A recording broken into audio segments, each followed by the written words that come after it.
Hello, hello, hello. Welcome to the Rogue Trader. I forgot it was Star Wars Day, or I might have prepped something, but I already didn't do that, so oopsie daisy.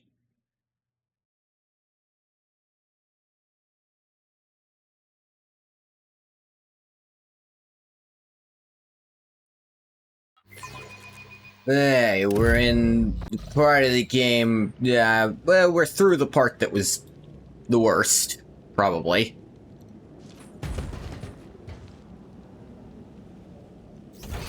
I somewhat, doubt they're gonna take my equipment away again.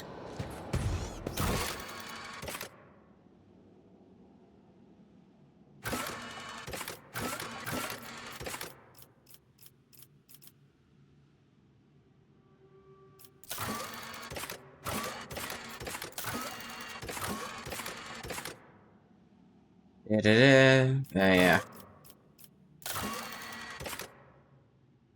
Raid offers patronage. Teach which cult a lesson by killing several of their fighters in the arena. Right.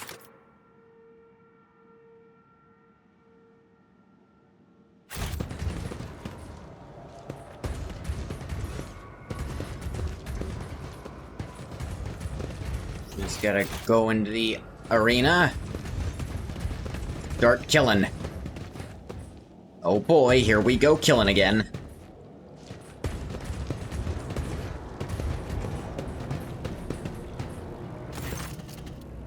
If thou seest a flaw in me, smite me. Argenta's hoarse whispers are nothing like the usual clear, almost mellifluous voice that she uses for prayer. Smite me. She looks up at you. Her dark eyes gleam anxiously. Rogue traitor, you find me at prayer. Darkness surrounds us, and we will require all the spiritual fortitude our ravaged hearts can muster.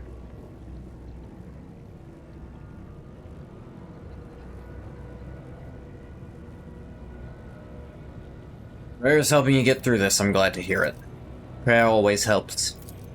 Argenta pauses, contemplating something. A shadow crosses her face, followed by a flash of unreadable emotion. Tell me, rogue trader, do you trust me?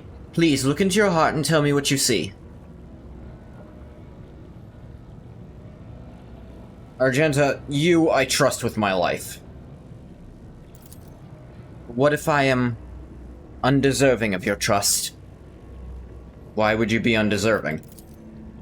Rogue trader, to lose hope is to err in the eyes of the Emperor, and I am drawing closer to erring than ever before. The darkness all around me thickens.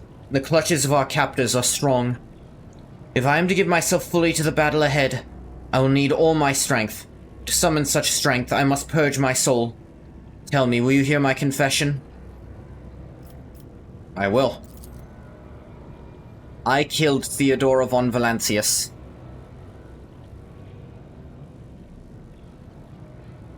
Argenta, could you give me just one moment? Yes? Pascal, could you please repeat what Argenta just said? I need to be sure I'm not losing my mind. Would you like it annotated? No, just straight riff exactly what she said. I killed Theodora von Valancius. Okay, not that I don't trust you, Pascal, but I need to make sure I'm not crazy right now. Iliad, what did she? I killed Theodora von Valancius. Okay.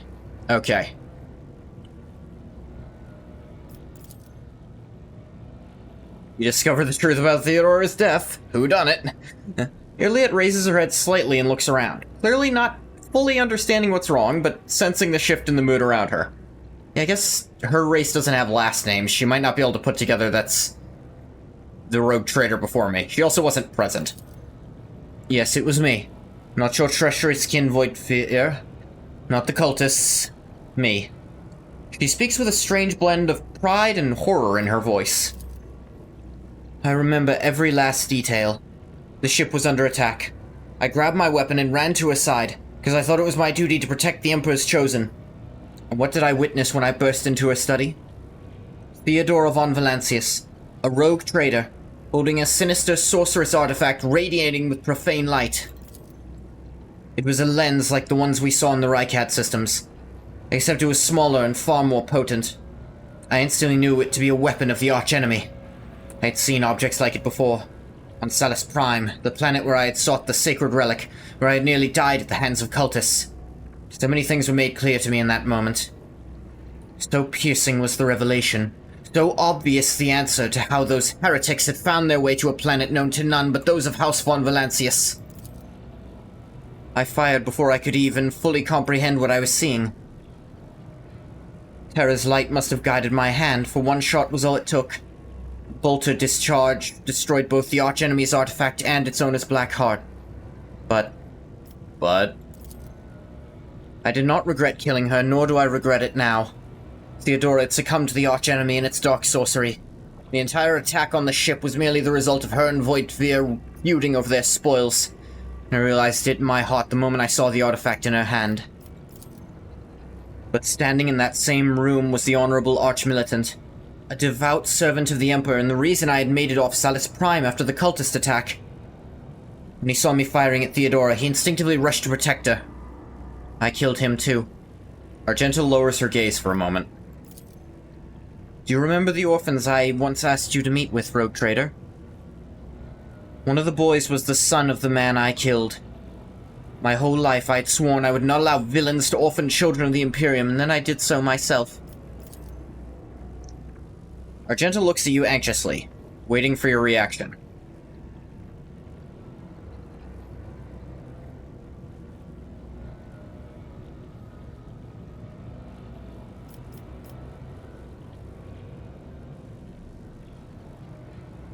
Let's see. You kept this secret all this time. I did, and I despised myself for doing so.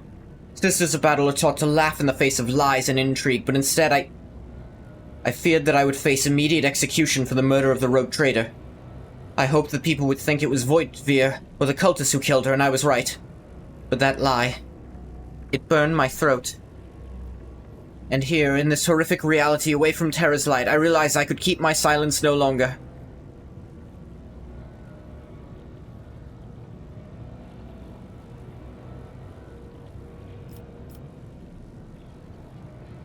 What's done is done. I hope you will learn from this. I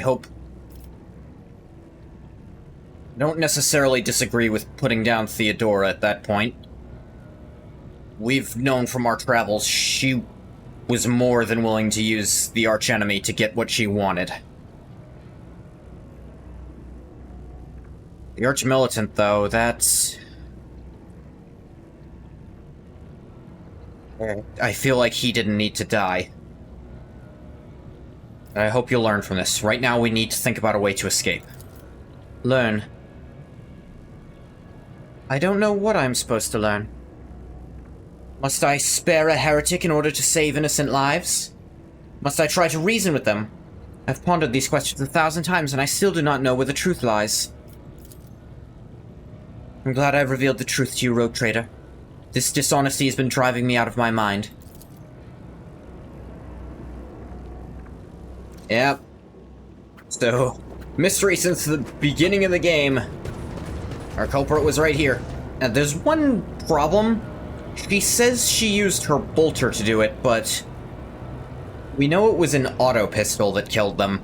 I'm guessing that's just her misremembering, or that could just be an overlooked thing in the story, because there's no reason to believe she's being dishonest.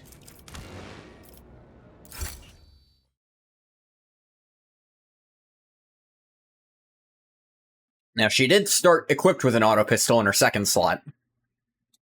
So it is entirely possible she genuinely just doesn't remember what weapon she used to do it, because that wasn't important to her at the time.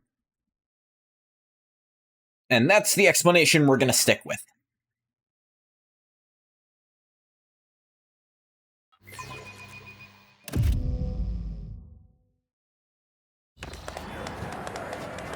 Thirsters of woe, an exquisite strife awaits you. The blood-stained proselytes will face the sophisticated killers of the Cabal of the Poisonous Whisper. The challengers who have already survived one fight in the arena will go up against fresh battle meat provided by the Cabal of the Wounded Skies. Ooh, you hear like 2 people clapping.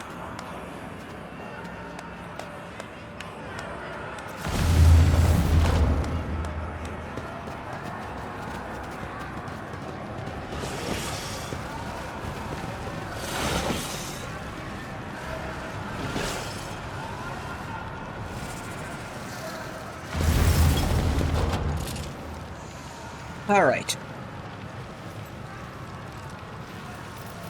Get behind that. You also get behind some cover. But Irliet, yeah, you can just barely make it over here. Magenta... Pascal, go over this way. Argento with him. Whereas Cabela and the big man, Ulfar... Dear God, he's got a fuckload of... He has twice as much as Cabela. Like 3 times as much as almost everyone else. So I heard, apparently Ulfar on release just sucked. Like, he did not have the stats he should have. So they've since given him like plus 10 base to 2 of his stats, and I think they cranked up how his health scales, because he didn't feel like an actual space marine. Jeez. Nobody escapes us.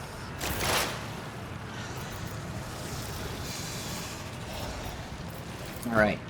In the perfect spot, Irliet.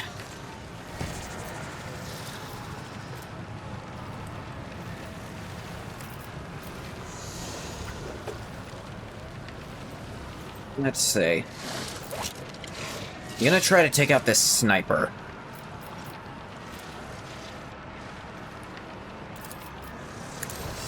Make an opening on that one.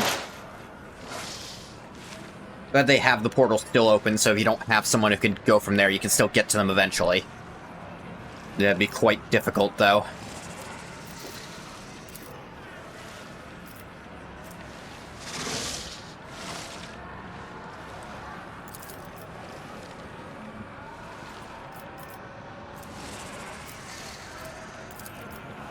Get an analysis going.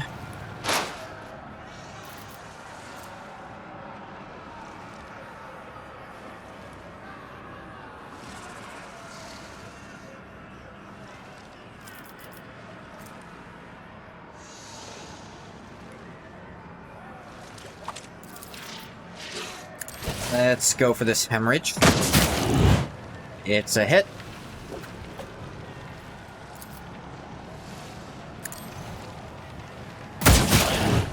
There's another hit. For a flesh crafter.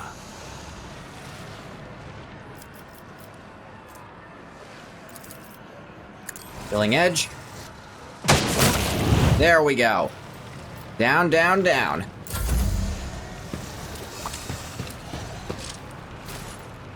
When it gets to my turn, I'm gonna shoot the other one to save us that.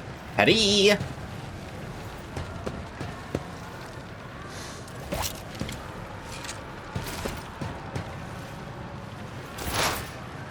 Alrighty then.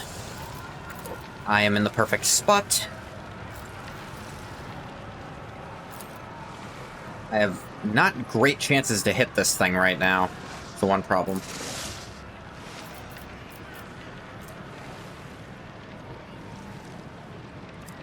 This only affects cover efficiency.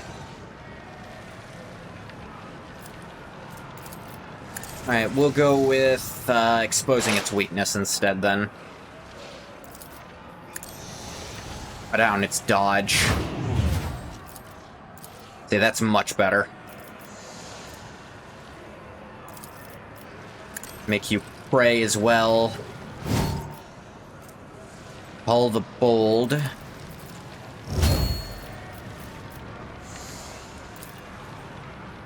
And give it a shot. I fucking missed. That pisses me off. Oh wait, no I didn't. Claim the bounty. Killed ya.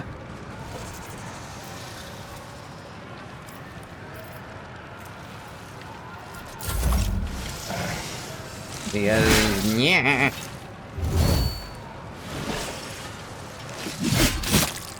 Owie.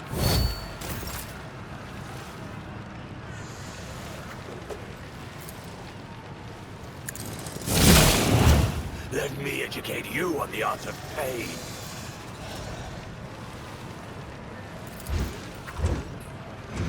Gun.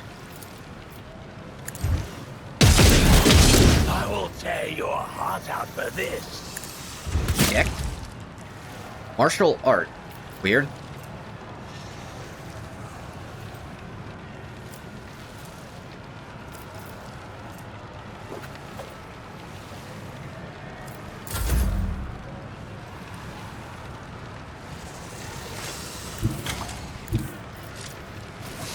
Alright, let's start with our blade dance, Cabela. You've unleashed my Good job, good job, good job, girl.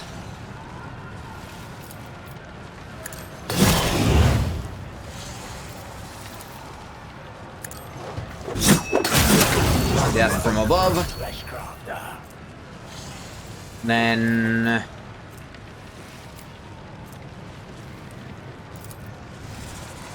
Reckless Rush. To Wildfire. To hit them both. There you go, that's our girl.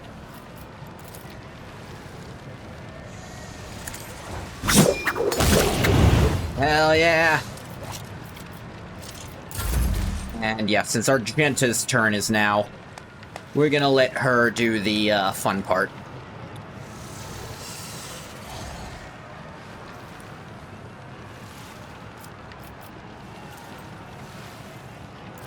Firearm mastery.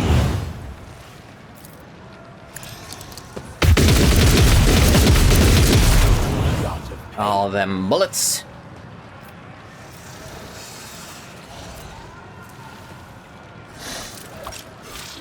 Sight furiously.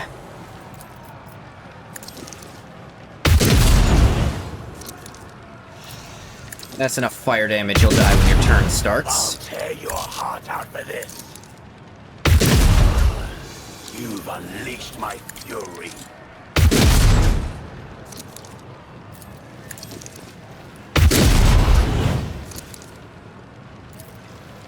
There's a chance to hit that guy too. Nice. A work for a fleshcrafter. Let me educate you on the art of pain. Because she has guaranteed hits with single shots. And also, each attack she does in with her battle is slowly... Yeah, look here. Extermination. Any damage the character deals is increased by 1 for every attack they have made this combat. She has 11 stacks of that already.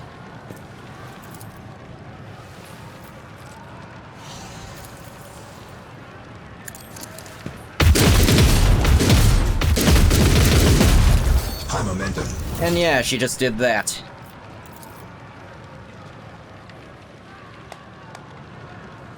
That's the power of the extermination ability.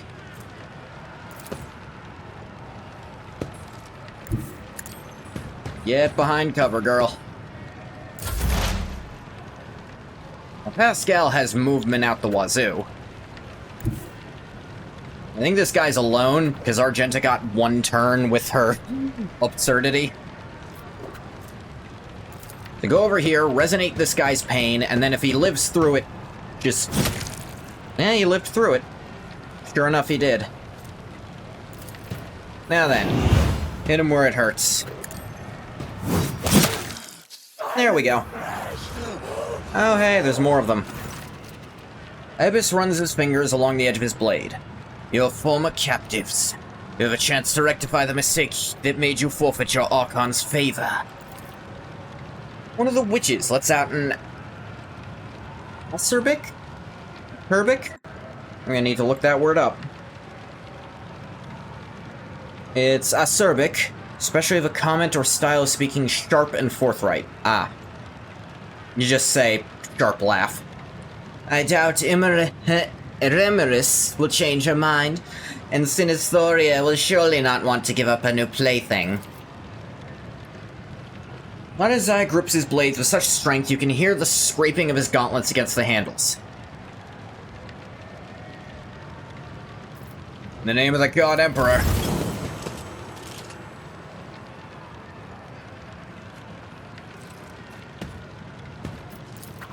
Everyone get in position.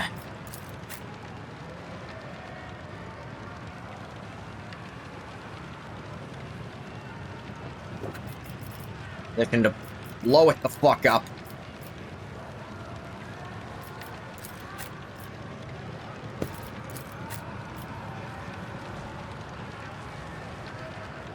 Because between Cabela and Argento, we're going to be ripping them in half.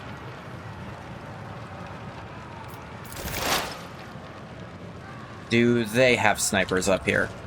Looks like no, I can just have Irliet go for murder.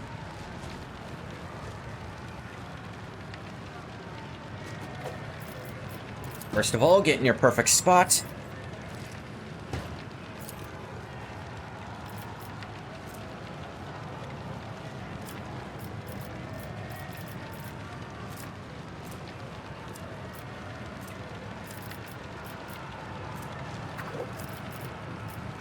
Where... Ah, yes. Aim for the opening.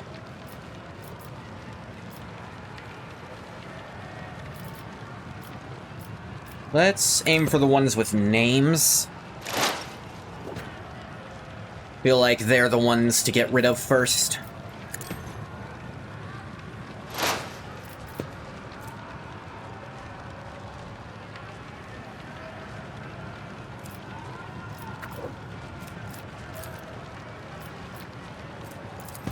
Try a fainting attack, I suppose? Yeah, just as likely to hit. You pay for this. Aha. Now, Whisper Death. Ah, son of a bitch.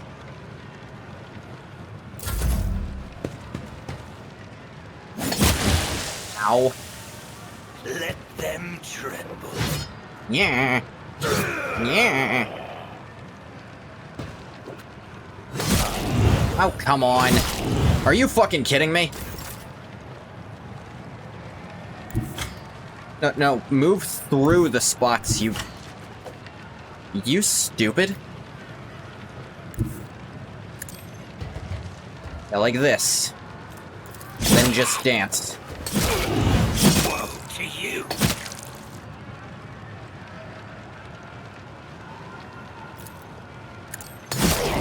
Your last stroke of luck.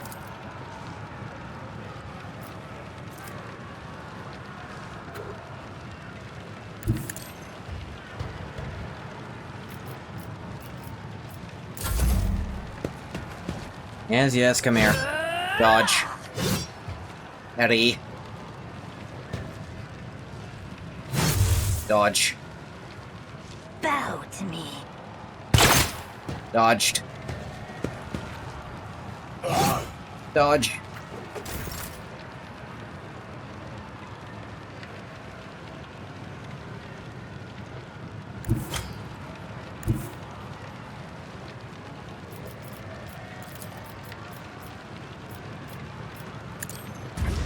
Come here. You will pay for this in blood.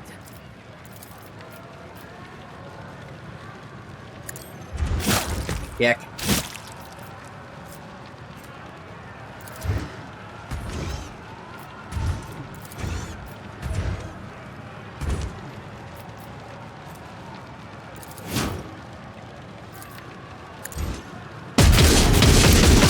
You the real All right.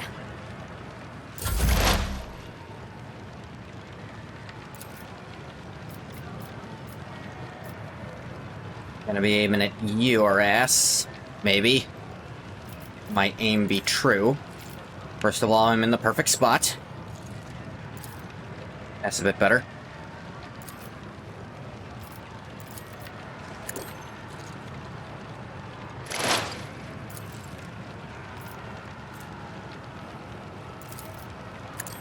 And expose your weakness, though.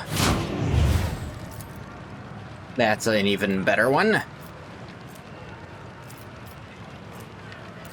Gonna call the bold.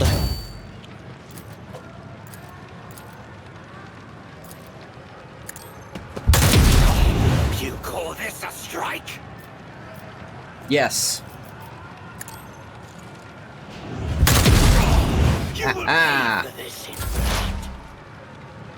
Now then, Pascal.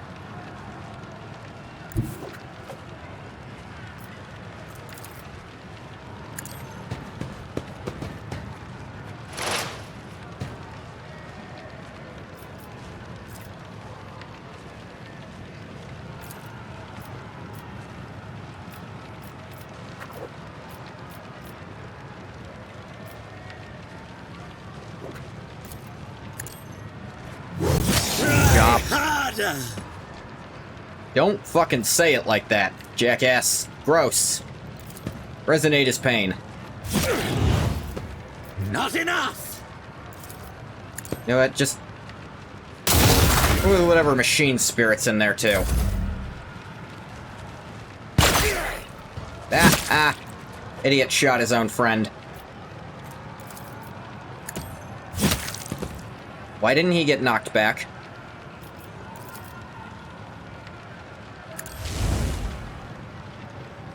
Okay.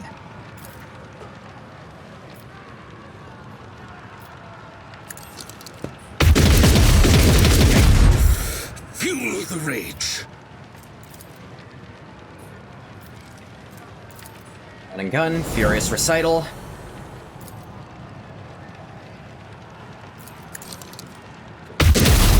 High momentum. Yes, it is. Oh, master your firearm, girl. Let's get him. Woe to you! Your last stroke of luck! You call this a strike? You will pay for this in blood! I love their shit talking while still getting shot. Woe to you! Last stroke of luck. You call this a strike? Yes, I actually do. You appear to not be okay. You will pay for this in blood.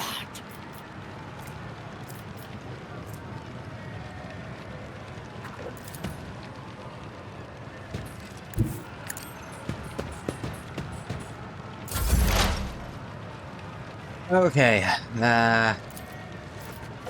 Iliad, with proper setup, should be able to finish that guy off.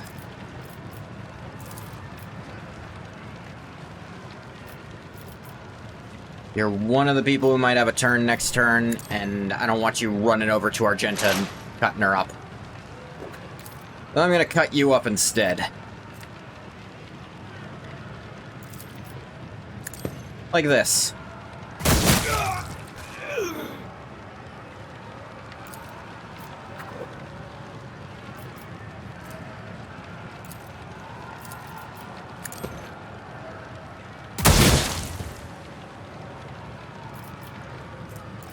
Fainting attack.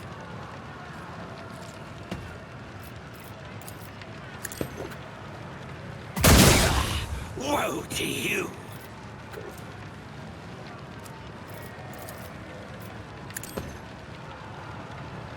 And we'll get him next Your turn. last stroke. Chop. Oh, you are super not good.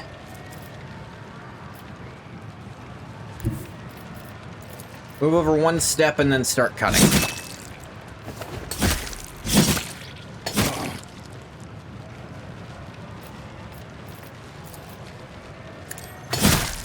I'll return the pain tenfold.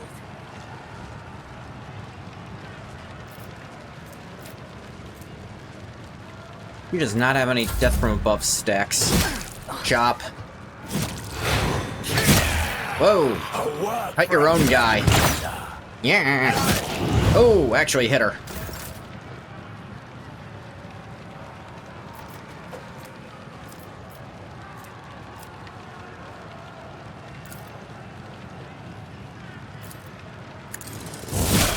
Let me educate you on the art of pain.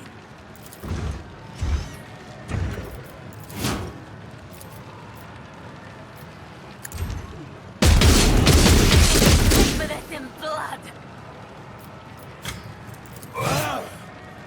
Yeah, I'm gonna hit you. Now you're not. Get kicked instead. I will tear your heart out for this.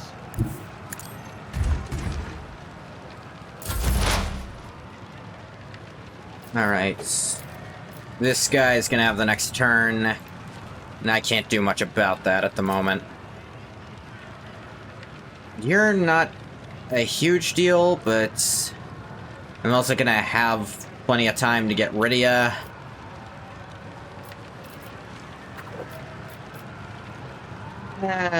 You, sure. You're down on the ground.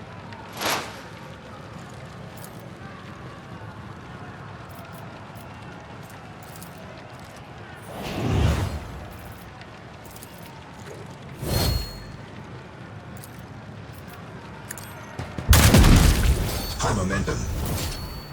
Got him. Let's claim your bounty while we're at it.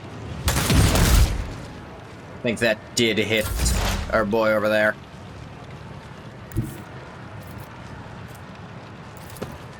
Now then, gonna hit this guy where it hurts, Pascal. I suspect it will hurt immensely. I was correct. Inflict the pain.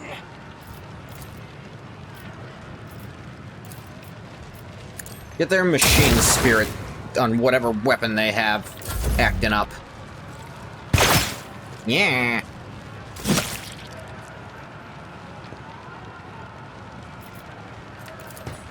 Alright, steady superiority, Low Argenta. momentum.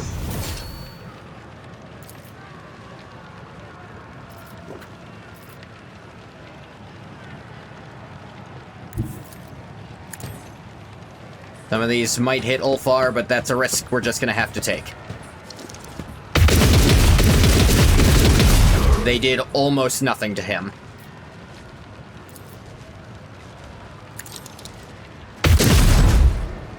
A crit did one. I saw one of the crits did friggin' more than one, admittedly.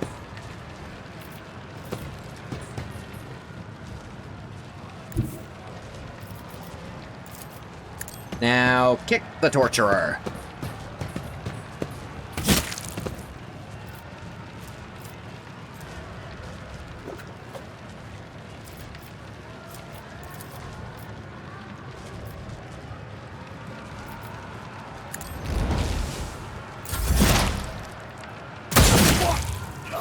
Ow. That hit Cabela.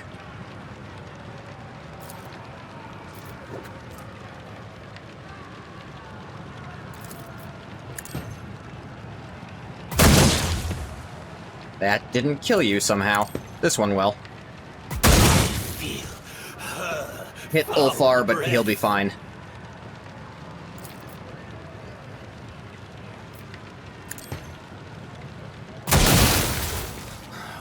I refuse to bow.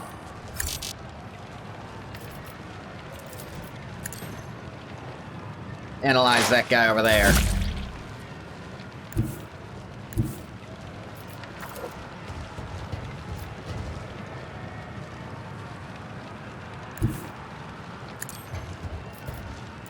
Now, the old chop chop.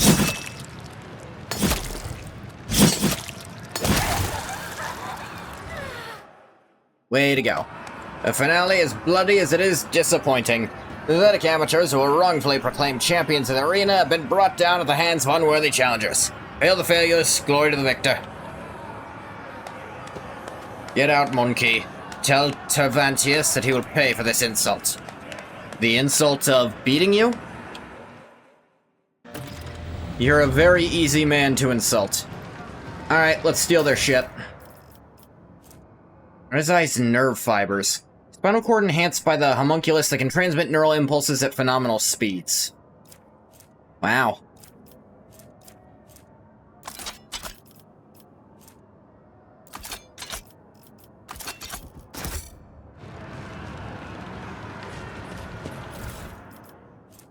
Bloodseeker Clave. Fascinating. Hekatari Blade of Bloodthirst. Fascinating. Kabalite Splinter Pistol. Don't think I need that. Ibis's Neuro Agonizer. Bloodstained proselytes neuroaugmetic that turn pain into pleasure and enhance the owner's reflexes. Gross.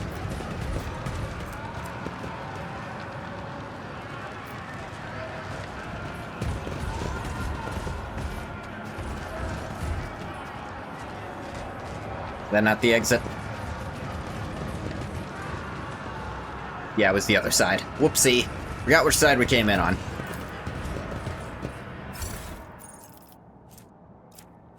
Oh, yeah.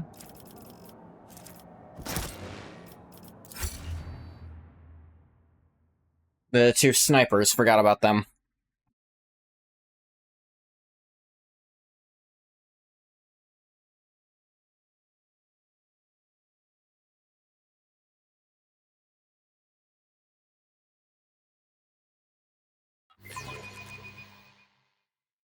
Now, it is entirely possible to recruit Comorroagh. I just see no reason for my character to have done that.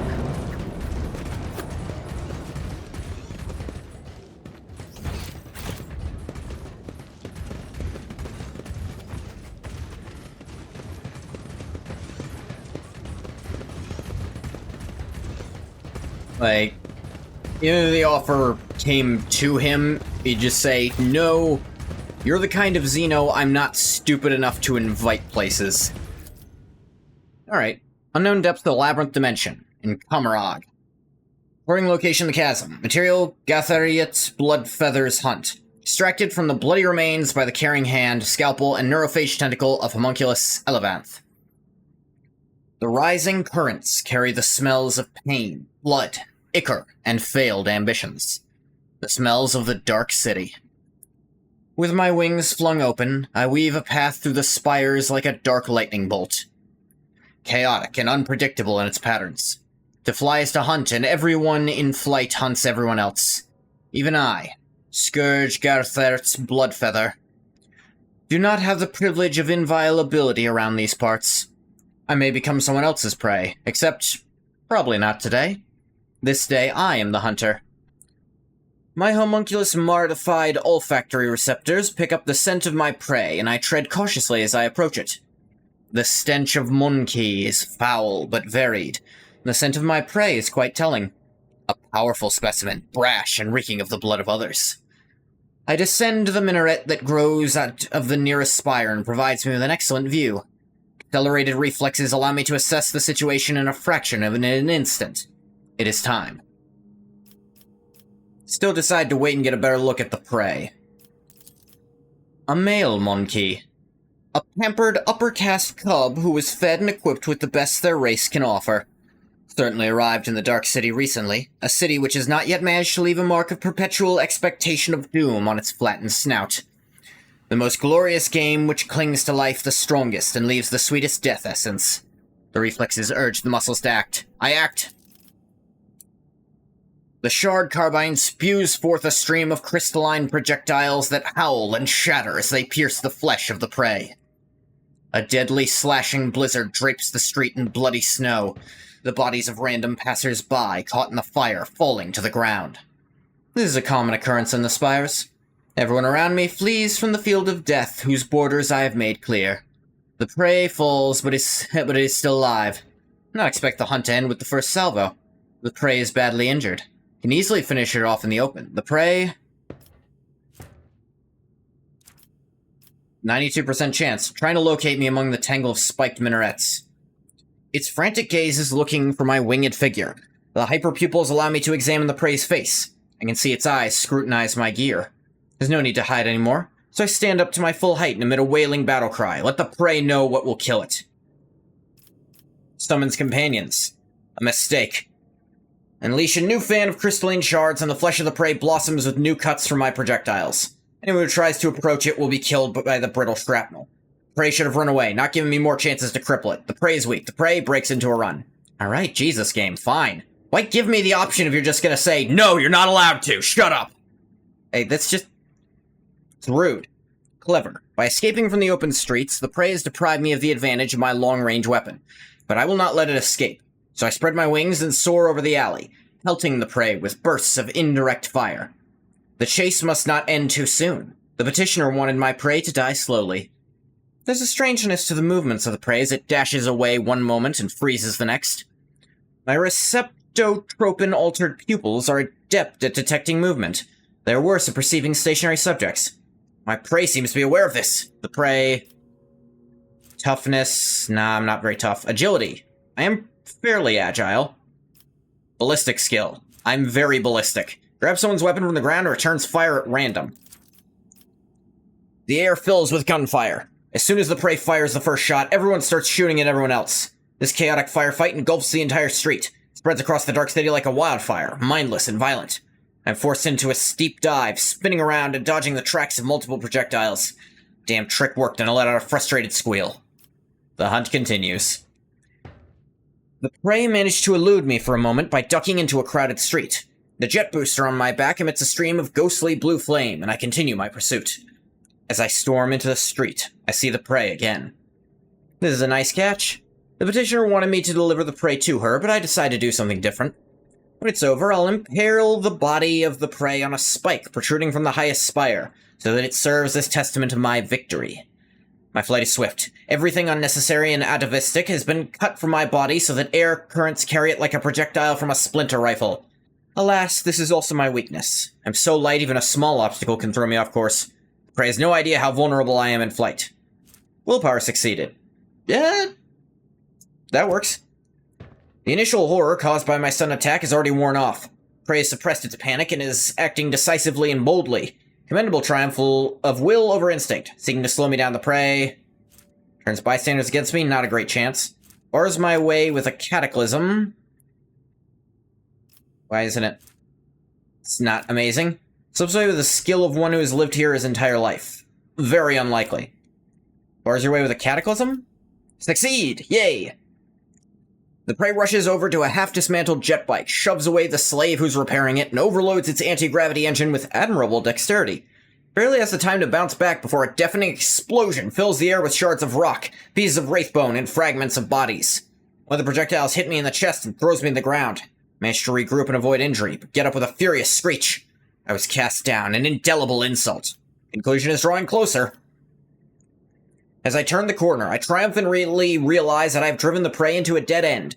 It's time for the massacre. The poison I received from the petitioner as payment for the hunt is contained in the crystalline projectiles and should have worked by now. It will slow down the nervous system of my prey, weaken its muscles, and render it unconscious. No one has carouse in this game. When I spot the prey, I am pleased to note the early signs of the effect my combat toxin is having on it. Its movements are slowed, and it's blinking often. Spots are floating in front of its eyes by now. Oh good, a minus 50 for all of these. I still have good logic. The prey lunges at me. Realize too late that it is not desperate, but cold determination behind it. There we go. In the blind alley where my prey is about to die, there is enough room for me to spread my wings and soar. It does not grant me an opportunity to do so, and kicks me back into the cramped street. Prey wishes to fight where it has the advantage. I try to slip past it to escape into the open and fail. The prey lands a couple of well-aimed blows, and one of my wings hangs limply along my body. It will not be easy to return home to the top of the spires. Everything will be over in moments. The outcome will be decided in close combat. Wasting no time, my prey and I seize one another in a violent, furious embrace. Every decision made over the course of this fleeting hunt is being weighed, tipping the scale that will ultimately determine the winner. And I am unpleasantly surprised when I realize the prey is aware of my combat style. It covers the vulnerable spots I like to cut open with my monomolecular claws. This knowledge will not save it from death. My embedded glands spew hyperadrenaline into my bloodstream. My artificially grown muscles convulsively swell into the porous fabric of my ghost plate. Torment the prey with claws protruding from my forearms and knees, and the prey... I have enough strength to guarantee this, because it's strength 80. Wow. But look at other options. I don't have good weapon skill. Okay, Medicae. Let's see. Banks on brute force, trying to break my fragile bones and shatter my joints. Powerful blows crush the hollow bones drilled by the crafty homunculus. Their lightness served me well during the flight, but it's betrayed me here on the ground. I lose my footing. My body goes floppy, like a rag. My strength waning, I reach for the shard carbine and shoot the prey right in the face at point-blank range. Crystalline projectile whizzes within a hair's breadth of its face. Crushing blow turns my magnificent weapon to rubble with a mournful crunch. The prey grabs me by my throat, lifts me into the air and snarls. Seems to want to know why I attempted to kill it. Would I tell it if I could? About my petitioner? Comorroagh the witch? About how insulted she was by the deaths of her fosterlings, the blood-stained proselytes in the arena at the hands of my prey? About how badly she wanted to spite the prey's master, the sour-tempered homunculus Tervantius who had arranged that insult? I do not know, for my throat is crushed and only a faint wail escapes me. I die. I am dying at the feet of my prey. No, at the feet of a monkey. A humiliating end for one who earned the status of apex hunter of Comorroagh through tortuous alterations of the flesh and a bloody pilgrimage to the very top of the spires. Does it hurt to perish like this? It does. Is it fair? It is. The chaotic burst of violence that bloodied the streets of Comorroagh ends just as abruptly as it erupted. Such is life in the spires.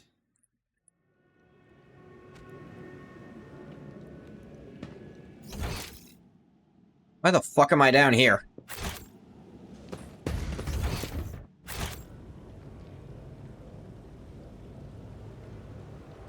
I don't know why it spawned me there, that's weird.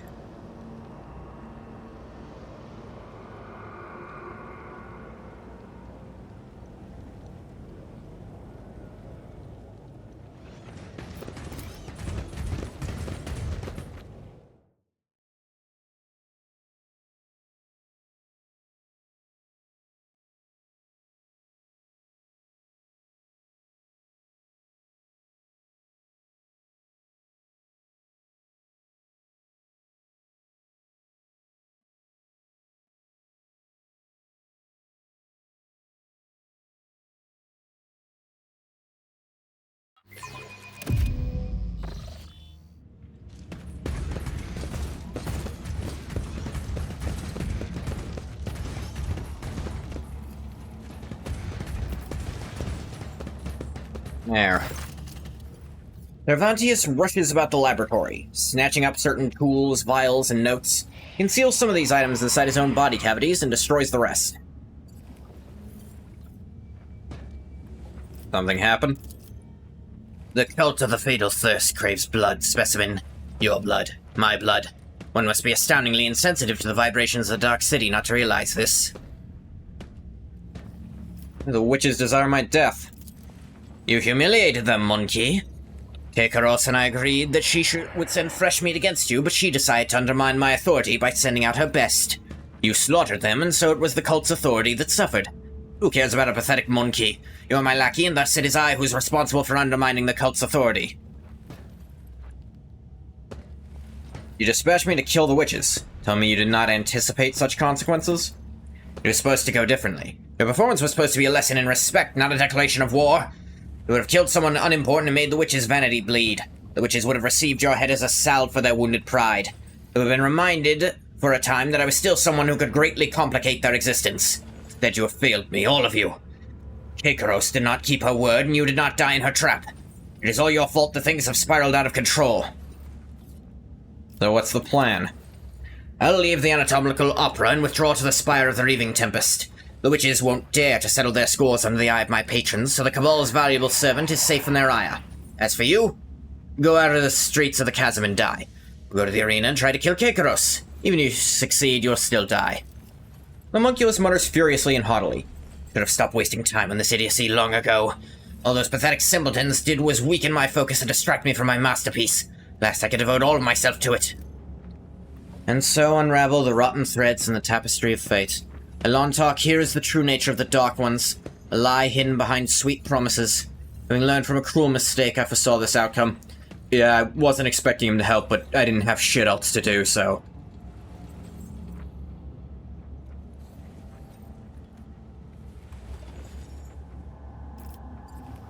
I don't care about Comorroagh. Promise to help me get out of here. Hear mockery in the homunculus's voice. Forget the old promises, monkey. This is war. My loyal servants are being slaughtered across the chasm. Do not take any more specimens away with me, and the ones I have already packed are far more valuable than you.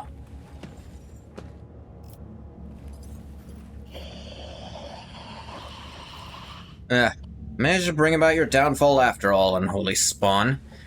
Cervantes' voice is filled with loathing. Your insight is astounding, specimen. Have you noticed you have also doomed yourself? No, I'm built different. The Cervantes becomes so absorbed in his thoughts that he starts shearing off pieces of his own flesh with his scissor-like claws. Enter the arena. Succubi will not pass up this chance to gut you in front of an audience. You could simply wound Comorroagh. It would give us both enough time to escape. For that, I'd be willing to sacrifice the deadliest and most valuable specimens in my collection. If you manage to kill her, run. Sinistoria will not let such impertinence go unpunished, and her wrath is 100-fold more dangerous than Kekaros's fury. Do not return to the castle, you'll find no shelter there. Seek salvation in other spires, and you may prolong your agony for a short time.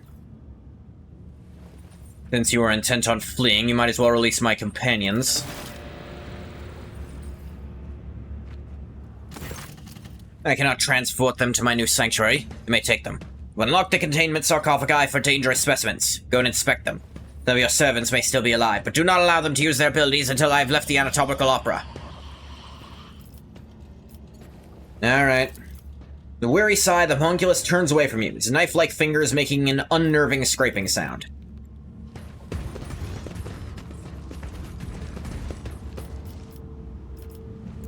The hell is this? Thick walls of this container were clearly designed to hold something extremely dangerous.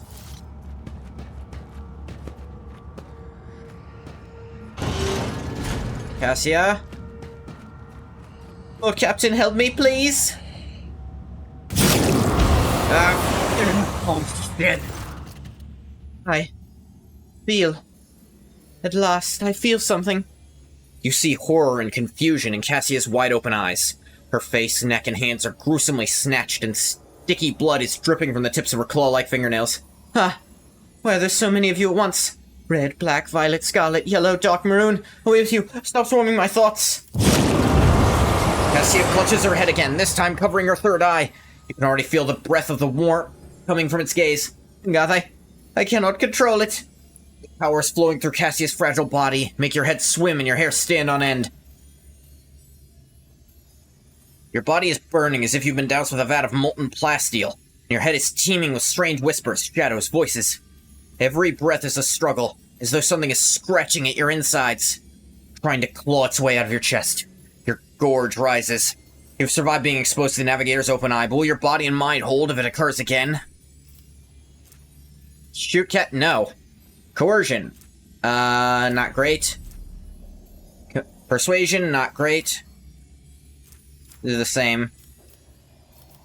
The Emperor's radiance illuminate our way through the tenebrous gloom, as we, that are broken of heart, turn to his wisdom. Cassia struggles to focus her eyes on you. An unfamiliar expression is imprinted on her pale, gaunt face, one that is stern, confident, and imperious. It's the same expression you saw on Theodora von Valancius' face when you first met her. And may his light scatter the darkness ahead, for the Astronomicon is the beacon and his guiding light, blessing to me. An eerie chill runs down the entire length of your body. It's a feeling you forgot, but recollection swiftly follows. Someone else's turmoil and emotions, and a will that is not your own. This crushing wave is about to consume you. Willpower succeeded. A haze of anger, despair, and fear smothers you like a burial shroud. It is not the first time you've had to deal with a surge of foreign emotions assailing your mind. It's technically Argenta's willpower. You wish you would die here and now. No. You wish you had never been born in the first place. You summon your will and push these thoughts away as though fending off a sword thrust.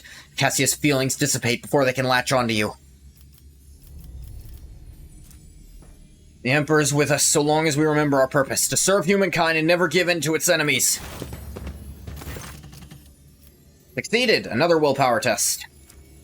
With visible effort, Cassia clasps her hands in a gesture of prayer, to believe in his might, in his aid, in his wisdom, and if we still have the strength to fight, then fight we shall to the end. Her pale brow furrows and rivulets of blood run from her nose and eyes. Undeterred, she focuses on bringing her powers under control, till her body jolts as if electrocuted. You know, when darkness envelops you, it takes everything away, leaving no sounds, no smells, no solid footing. Darkness devours every color that tries to make its way in.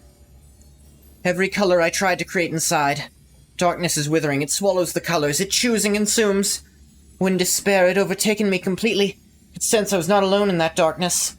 Someone else was with me. Someone intangible, cold, and colorless. That realization ravaged my sanity all the more. When the capsule opened, my mind was drowned in grimy shades of crimson, and umber, and black, and I am going mad, Ngoth. I used to think I could control this, but now, you must end this for the sake of my house, for your own safety, for me. Rigid heaviness hangs in the air. Your entire being implores you to run. Quickly, now. The Emperor protects. Even my third eye cannot see the Emperor's light in this accursed place. All my prayers will go unheard. Cassia closes her eyes, and the tremors in her body taper to a stop. With a weary movement of her hand, she adjusts her forehead adornment, taking care to cover her navigator's eye. You no longer feel the menace that was emanating from her a moment ago. Thank you. Your words, they helped. I feel better already.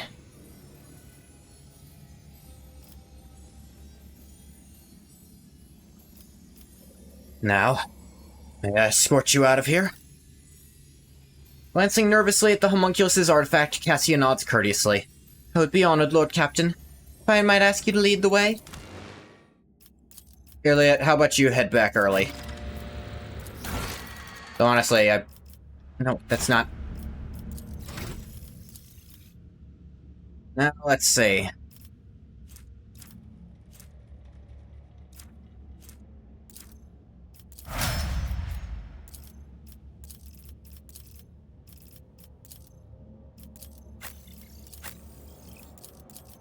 There we go. Her exemplar level.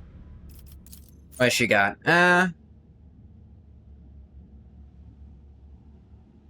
yeah, this. Automatically this. Although, let's look at other, bonus turn stuff. Movement points, the armor, and the dodge, all great. The movement points especially are quite nice. If she gave it to someone like Cabela.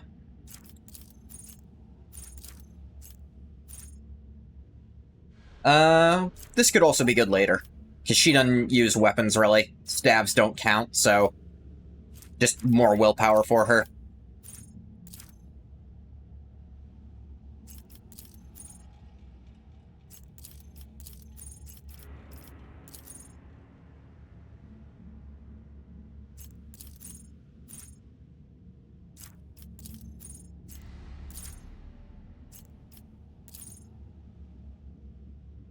Uh... 15% more damage on extra turns given by her. That's maybe a little later.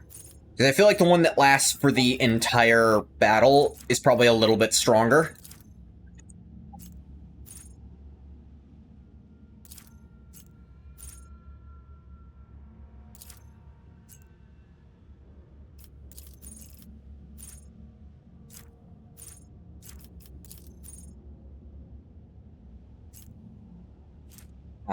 Half your intelligence bonus. She's decently intelligent.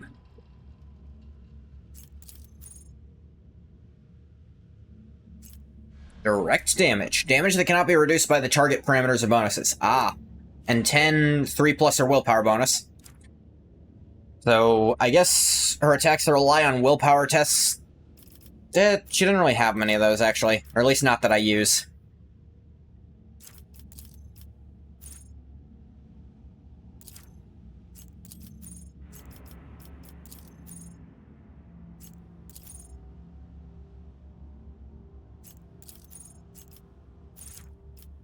She cannot get Psychic Awakening, which is fair.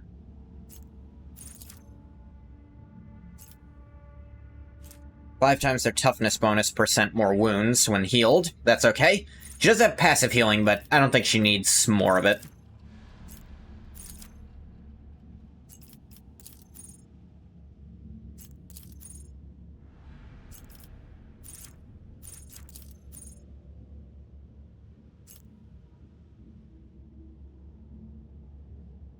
More wounds aren't terrible for her, but...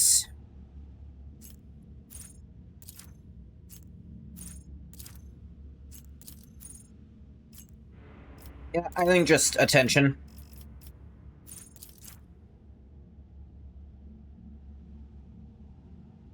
Meh.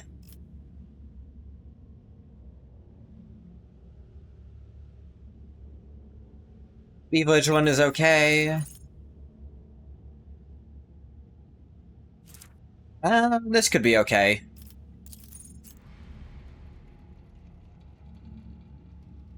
That's... she uses all of her AP every turn anyway, so it's like, meh. Next attack will cost 0 AP. That's okay-ish.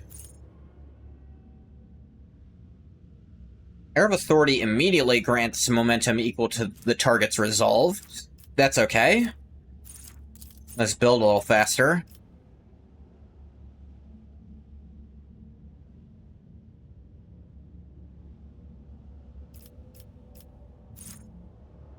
Get half of Voice of Command's thing forever.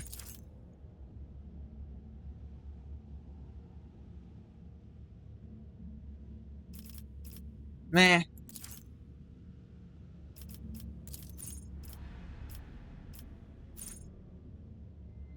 She doesn't need to move that much.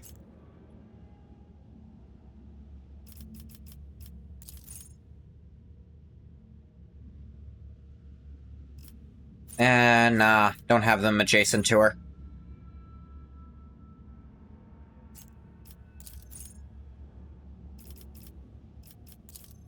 Giving her more resolve wouldn't be bad. But, let's see.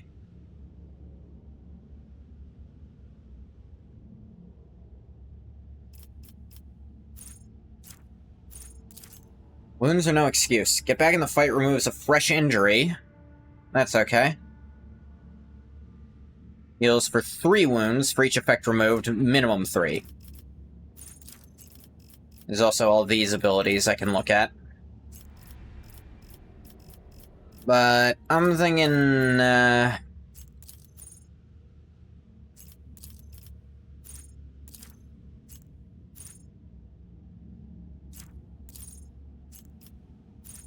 thinking building up momentum even faster. Probably the thing to go with for her.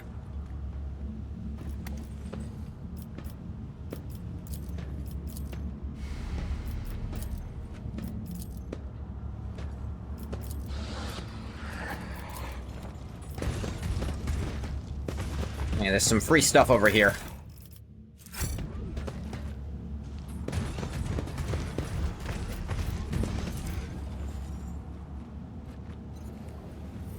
What is happening?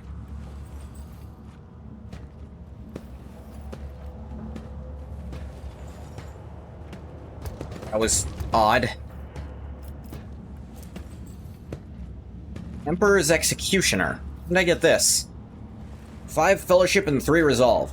Take the Resolve for sure, but I don't really use Fellowship.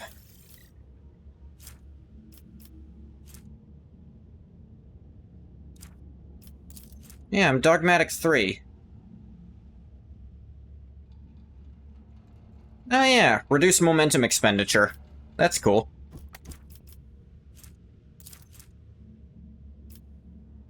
I just don't know where I got this. I know where I got Plasteel Discipline. It just gives me a flat 2 reflection. What will I get it for? That'd be really strong. Especially against bosses. Apply that to friggin' Argenta. And then have her use her thing and just...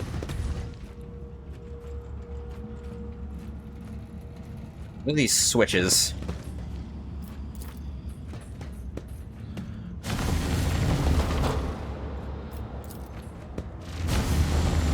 Ah, I think I see what's happening here.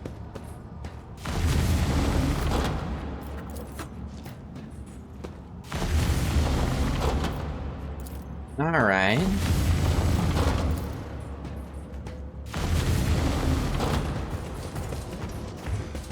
Hee. What's this guy doing over there? How's he gonna get back?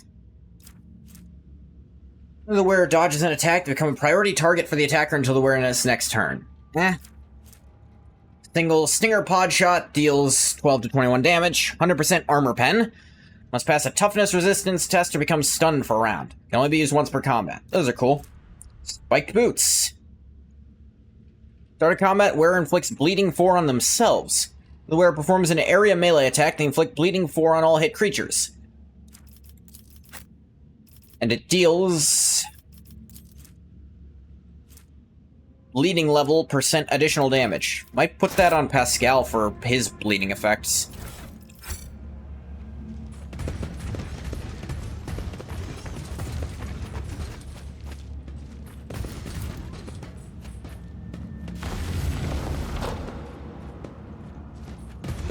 That alone just brings this up.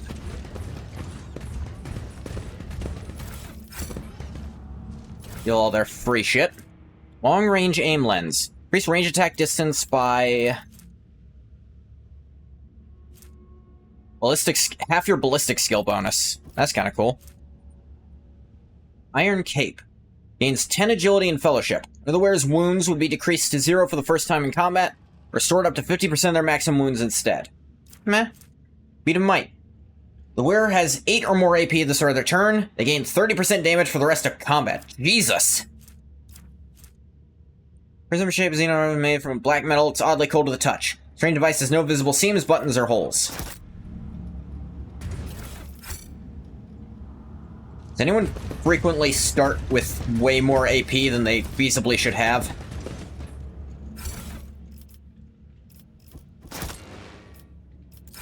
I guess there were some corpses.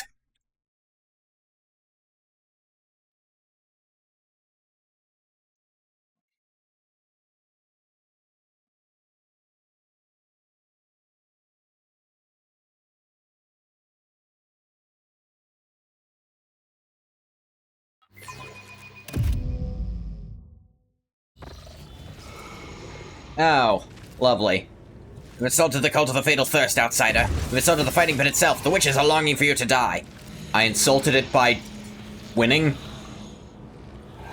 You guys suck at your own culture.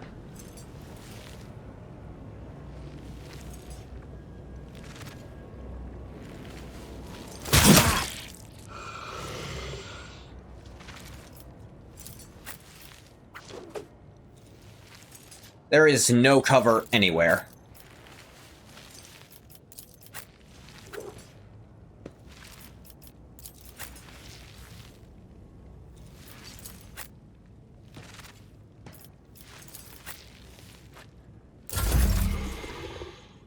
So let's do it like this.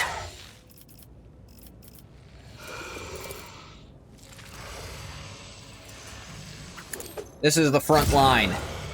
Ulfar, be ready to do frontline things.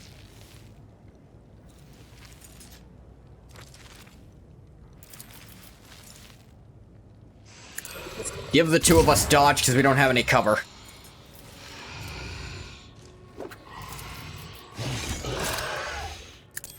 Give that to Argenta so she can shoot good.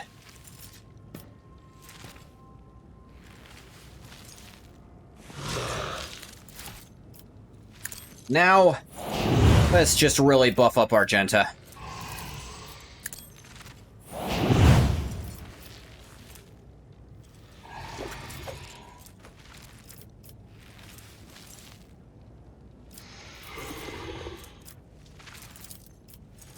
Bring it down, girl.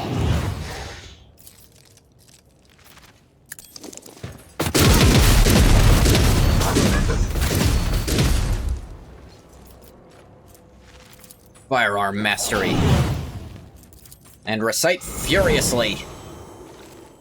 Time to start shooting. Yeah, like that. High momentum. See how many you can just outright kill before... stuff.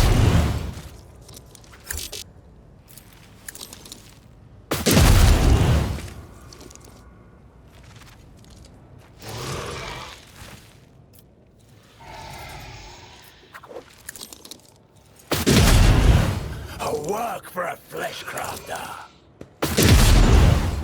You're on fire enough to die next time you take a turn.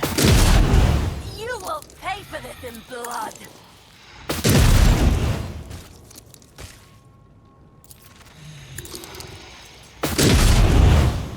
So are you.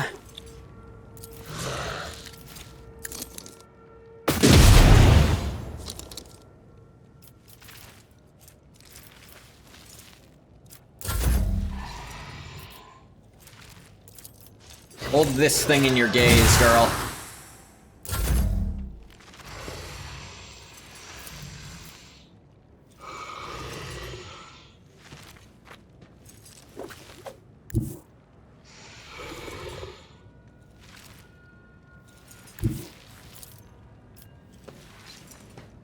Okay, she could absolutely rip this thing to shreds.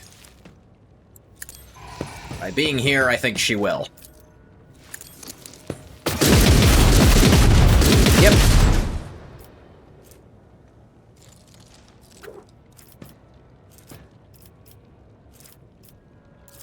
Steady superiority. Shoot this guy. Let Aha. me educate you on the art of pain.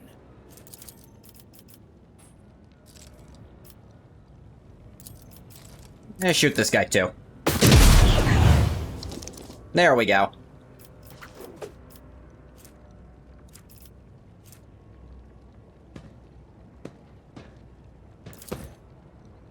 Revel and slaughter.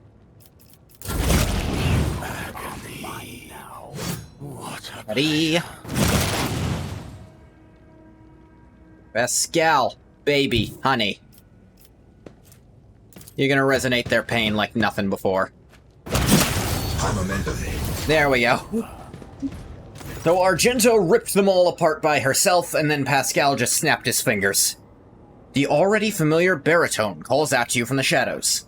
The key unlocks a door that will lead, to one that only happenstance will free. Your chance I'll be, to me the bolts we cede.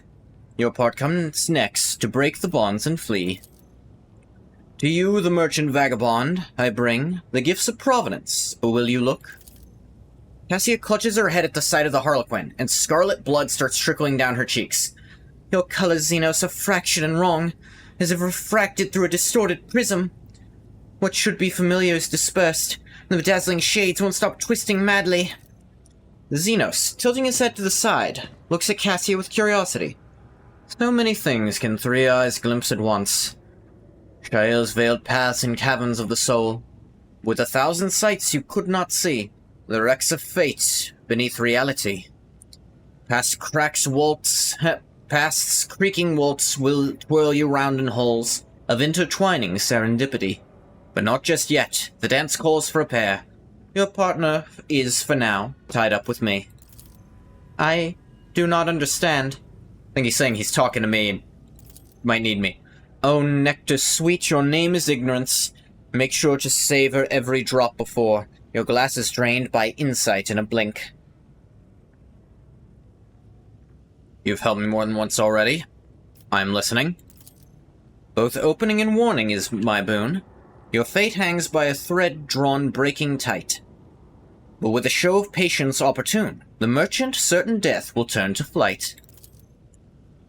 If I do it right, I won't die? I think I get it. You stride not into battle, but a snare of guile and strife, a neatly woven net.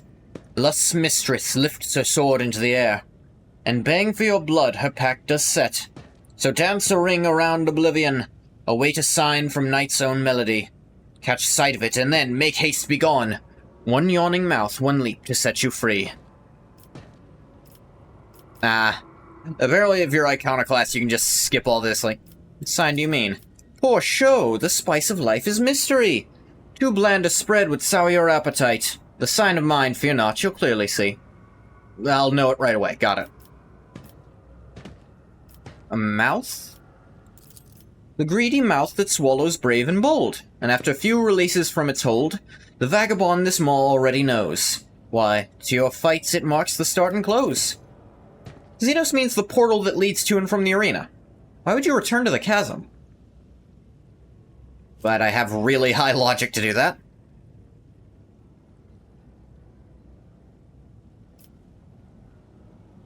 Let's see. If I'll be walking into a trap, why do you not simply extract me now? A lock that is not there cannot be picked, and time alone will forge the key to it. Okay, you can't. Got it. You can't do it yet.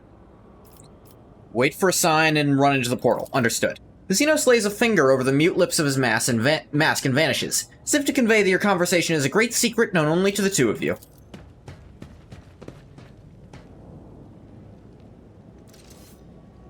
The hell was that? Look, all I know is that if he's chosen to help us, just go along with it. It's better not to question it too much.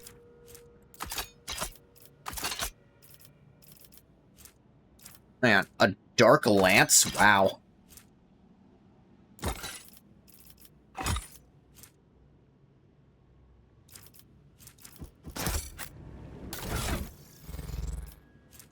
Oh yeah, you don't have stuff on. To give you stuff.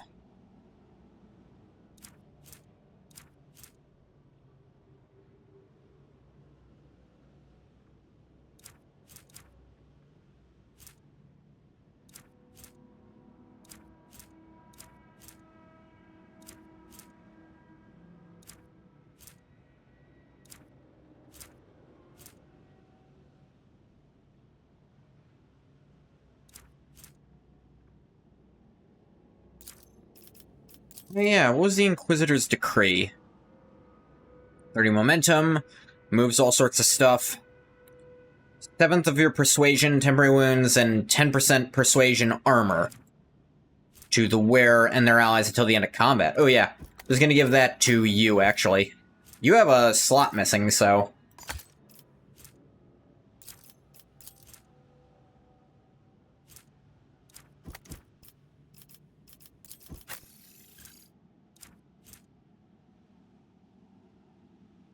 Less wounds, more crit chance. Her wounds aren't amazing as it is, frankly.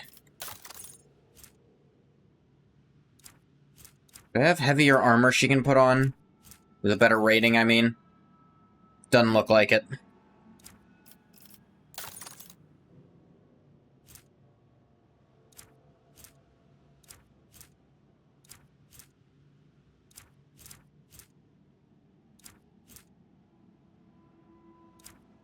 She's usually in range. I don't think I need this for her.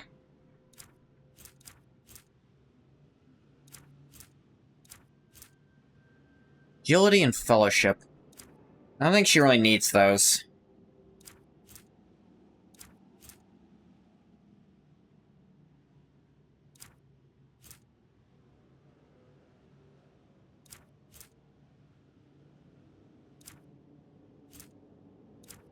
I should give her something.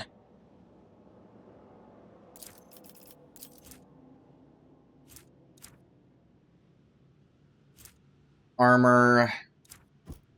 Is that always armor, or only sometimes armor, is the question. That's always armor, so that's pretty good for her, yeah. And the extra agility means her dodge is also up, so that just makes her a lot more durable, thankfully. And you know what? She has durability problems, so 89% dodge is pretty nice. Dark Revelation.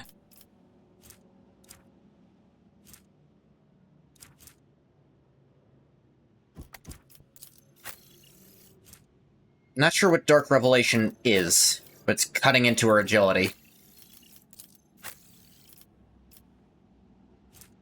I don't have any Astartes helmets for him, unfortunately.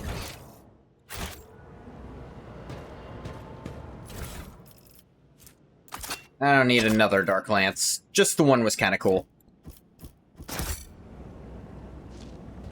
an interesting weapon.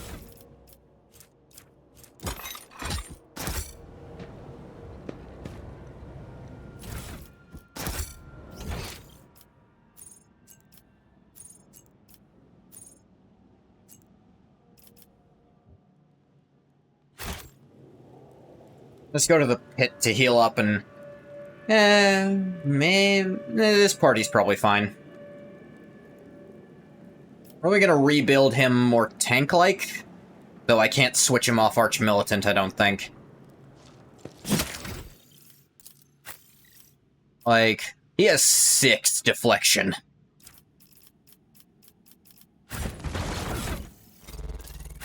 That is frankly absurd.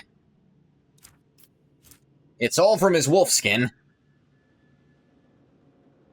Which also gives him plus 20 strength just for wearing it.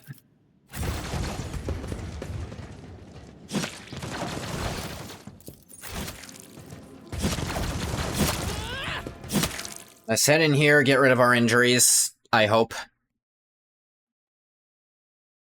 I'll talk to some people about what's going on while I'm here. I don't think Cabell has come to a consensus yet, but I can check.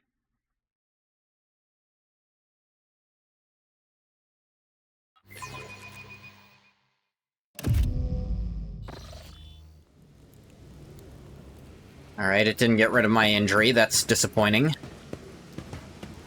Ulfar? Let us raise our cups at Vatar, in honor of deeds accomplished and in expectation of those yet to come. Why do you call me Ait Vatar? This is the name given on Fenris to a pack father, a commander or captain. An Ait Vatar answers to a Jarl, the commander of a great company. Since you are the one who commands your crew, and I follow you at present, I am granting you the honored title of Et Fater. Okay, cool. Nod wordlessly. Ulfar responds with an equally firm nod full of meaning. He's a man of action. I like Ulfar.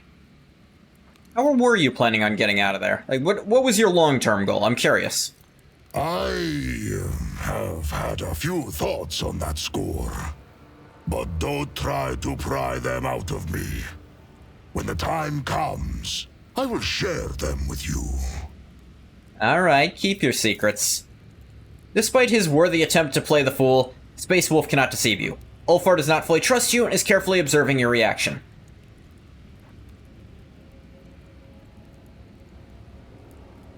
Okay. That's fair enough.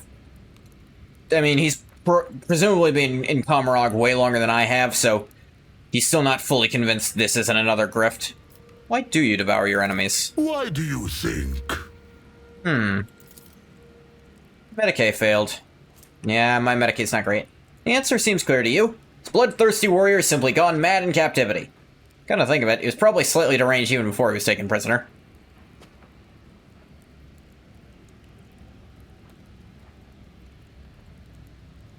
Means of tricking your captors, pretending to be a monster? Partly, Et Fater. Like, it's not none of It it. is true that I have led the puny Xenos on a false trail to dull their vigilance, but that is not the only reason. Like, that's...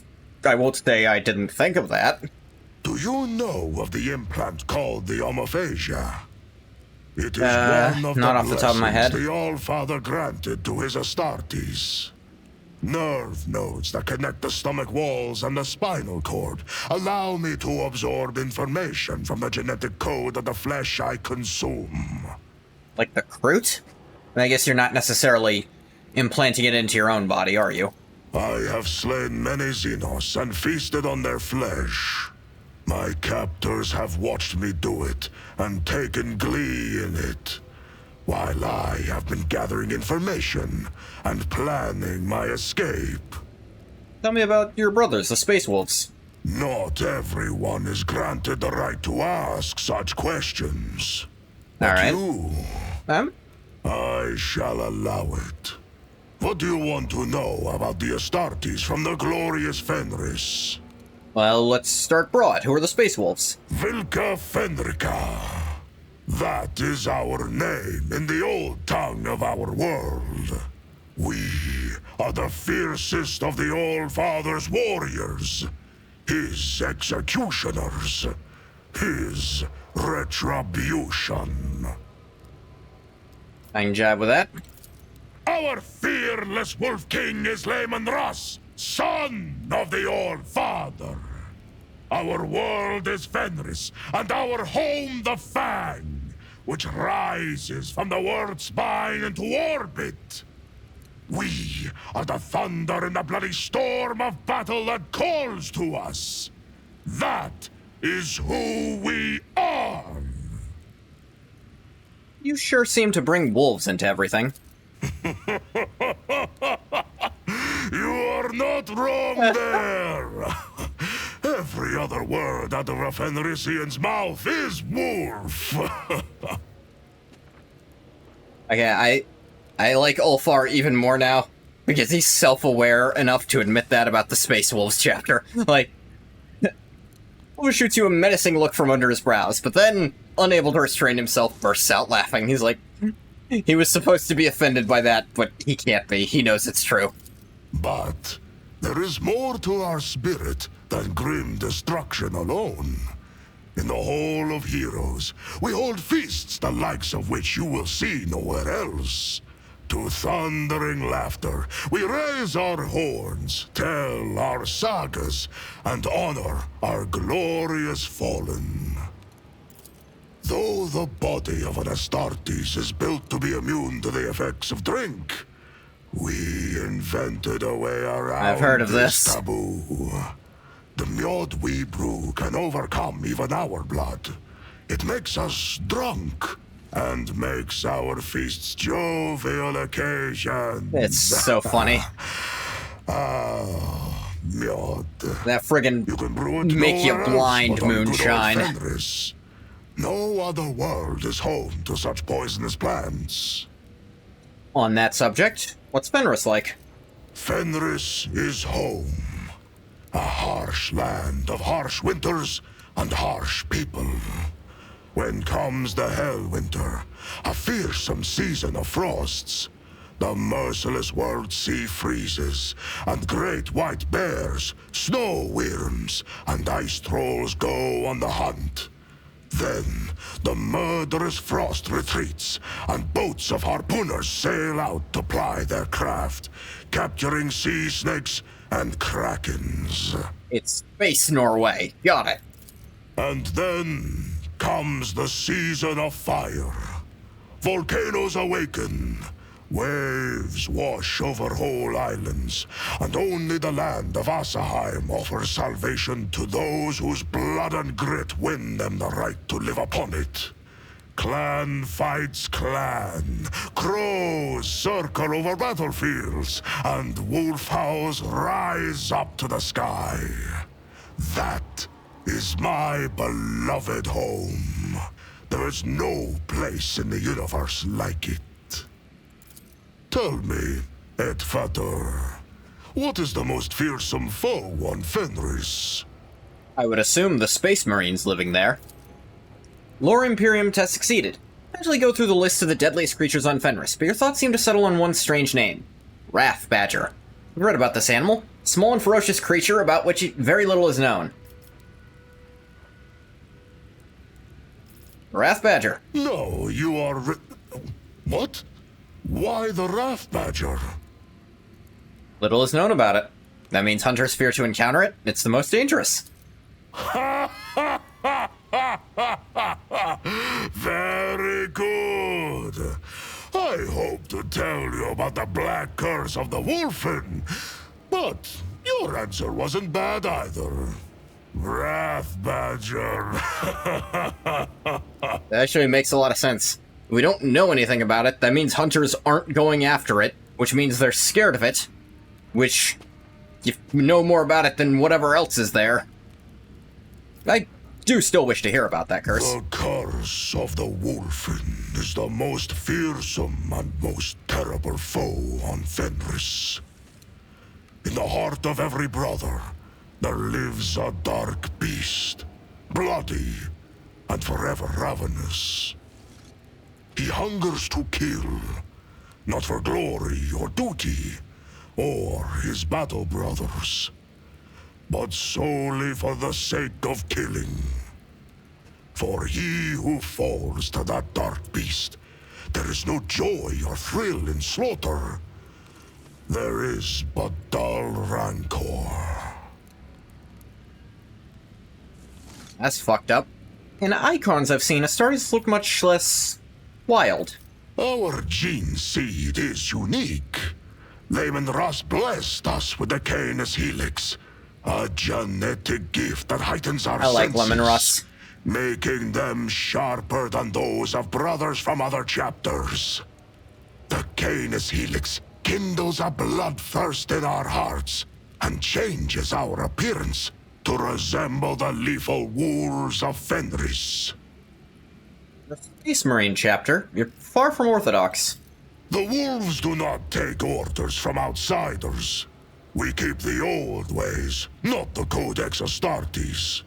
We fight in packs, and we are trained and healed by our wise rune and wolf priests. Girly man won't like that. We do not find honor in adorning ourselves in laurels, but instead etch the full names of our fallen kin as a promise of vengeance, and draw strength from that promise.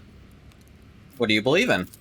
We believe in the great wolves, in the deadly Blackbane and fierce Drakan the Thunderwolf, in the redoubtable Hagar the Mountain Wolf, and in the Bloodied Hunter. In the wolf that stalks between stars, who follows us wherever we may go. And in the uncanny two-headed Morkai, guard of the realm of the dead. Of the great wolves, some show us their favor. Others are more malign. But each teaches us a lesson. For that, we praise and honor them. Does that mean you do not believe in the immortal emperor of humanity as a god? The All-Father is not a god. He is the best of all humans, our perfect forebear. His blood flowed through the veins of Layman Russ, and Russ's blood flows in me. Does that make me a god? According to the Orthodoxy, yes, actually. Slightly. I am ready to die for him. But what place does faith have here? Is the All-Father like the massive iron wolf, whose every tuft of fur forms a mountain on the surface of Fenris? Or is he as enormous as the Sun Wolf, which rises to hunt every morning and fills our world with light? The All-Father is not a god, but the highest of humanity. Ordinary humans struggle to grasp this. But we, his warriors and offspring, remember the truth.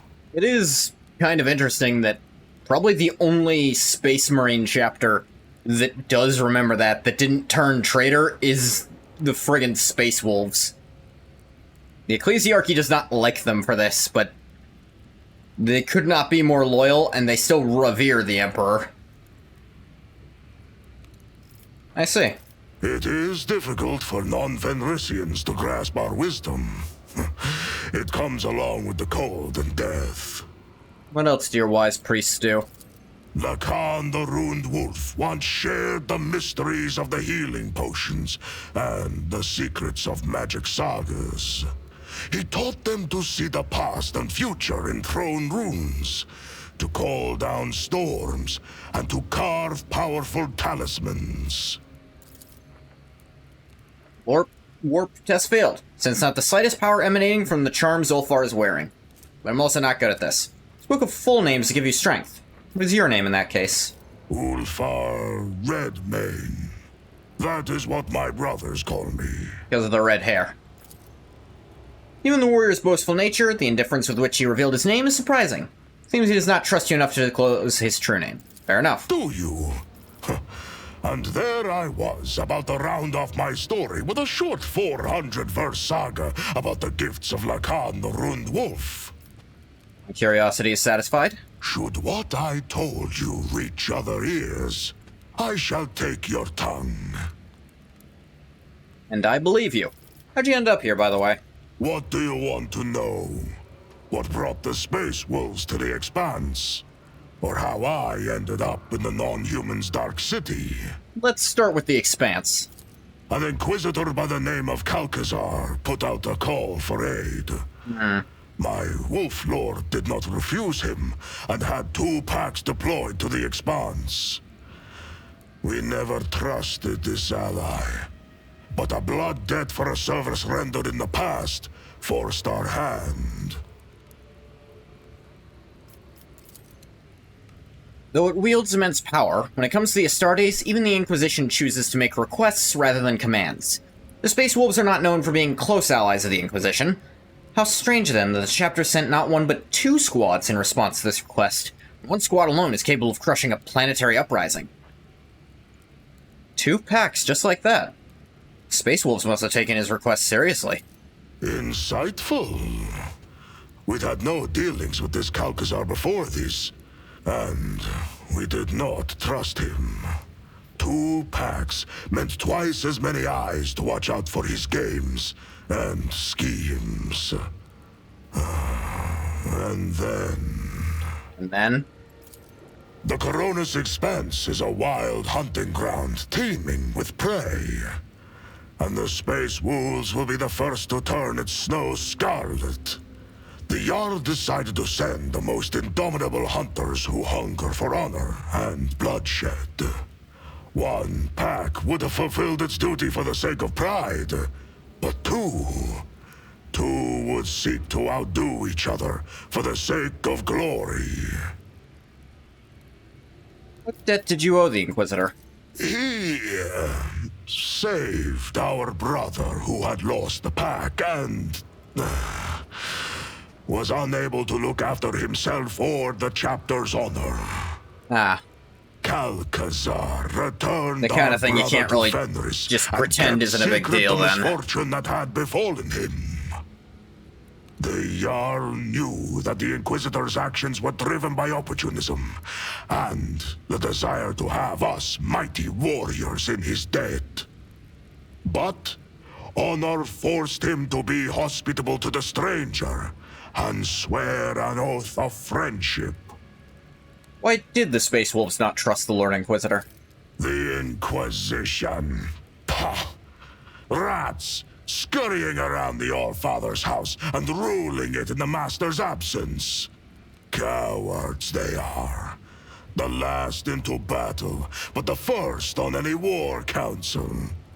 We saw what they were worth in the months of shame. Do I know what that is? I don't, but... Well, Lord Imperium succeeded. You know the story.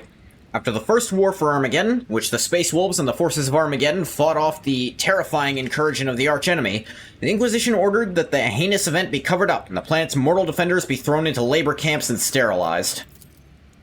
The Wolves defended their erstwhile comrades and evacuated many people to Fenris. Confrontation ended in a bloody massacre. The courts of the Inquisition have not appeared in Fenris' system ever since. Yeah, that tracks, actually. Honestly, he's suspicious. The things he's having Heinrichs do... That machine, he wanted to use it. There's something suspicious about that guy. We also decided to be cautious. His words flowed like honey, and he seemed an honorable man. But lies always look like truth, don't they? The best lies, yeah. That arrogant chief thought he could give us orders. But we wolves have always followed our own instincts and hunted in our own way. I wager that boiled his blood. You know anything about his plans and objectives? In warm furs, the old man does shroud his body. In cloaks of secrets woven, shrouds the sly man his plans. To know his dire purpose, swallow not the words of poison, but his gristle. To translate, I believe.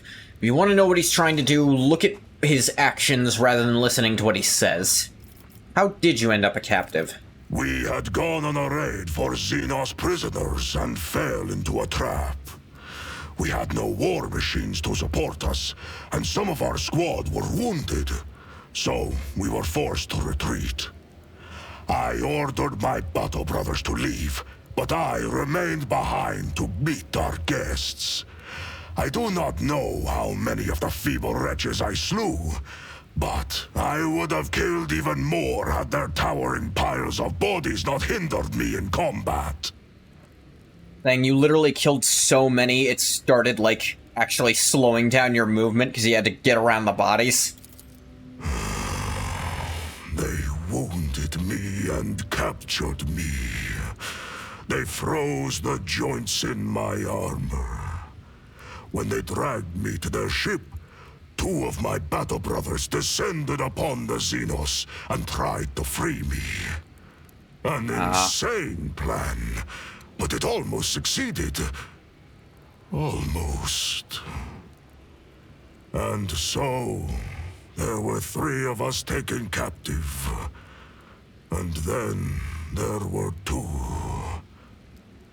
And then I was alone once again.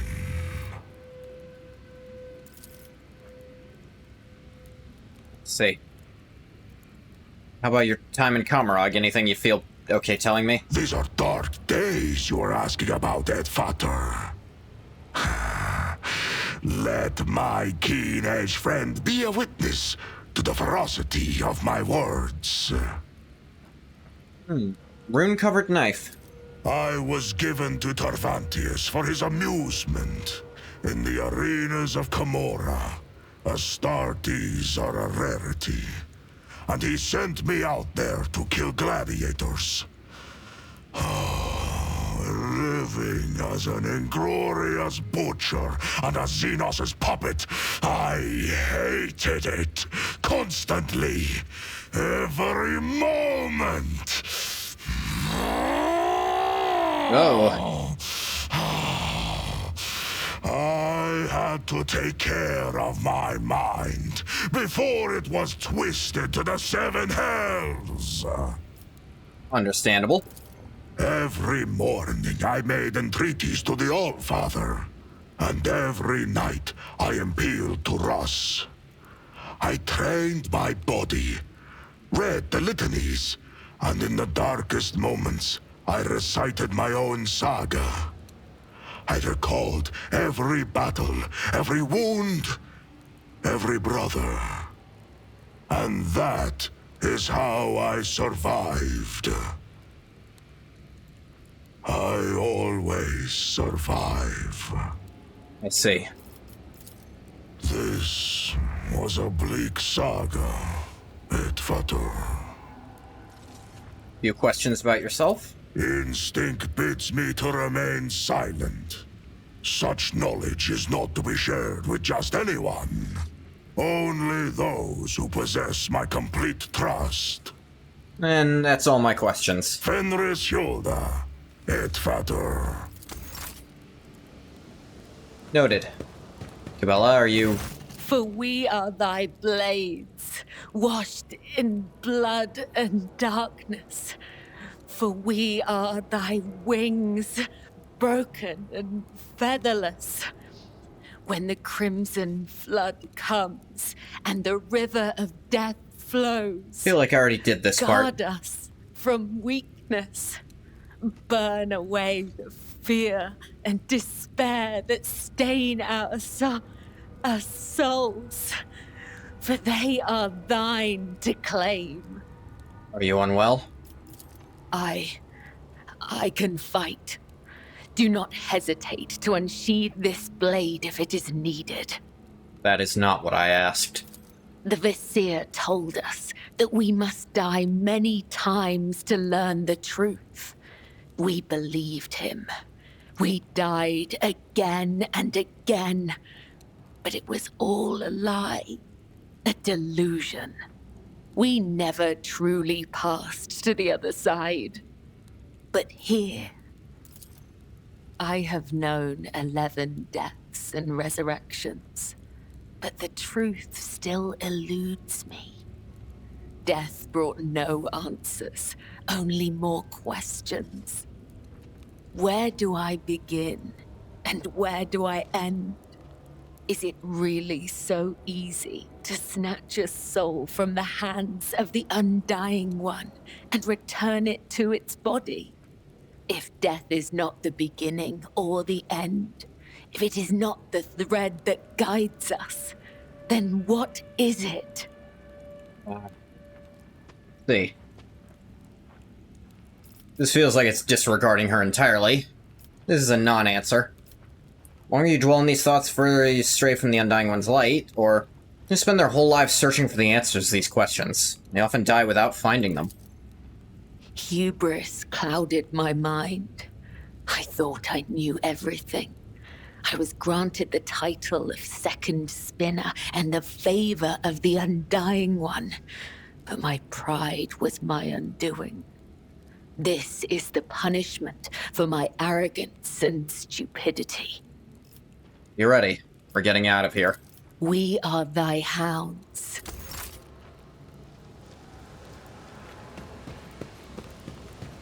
Argenta?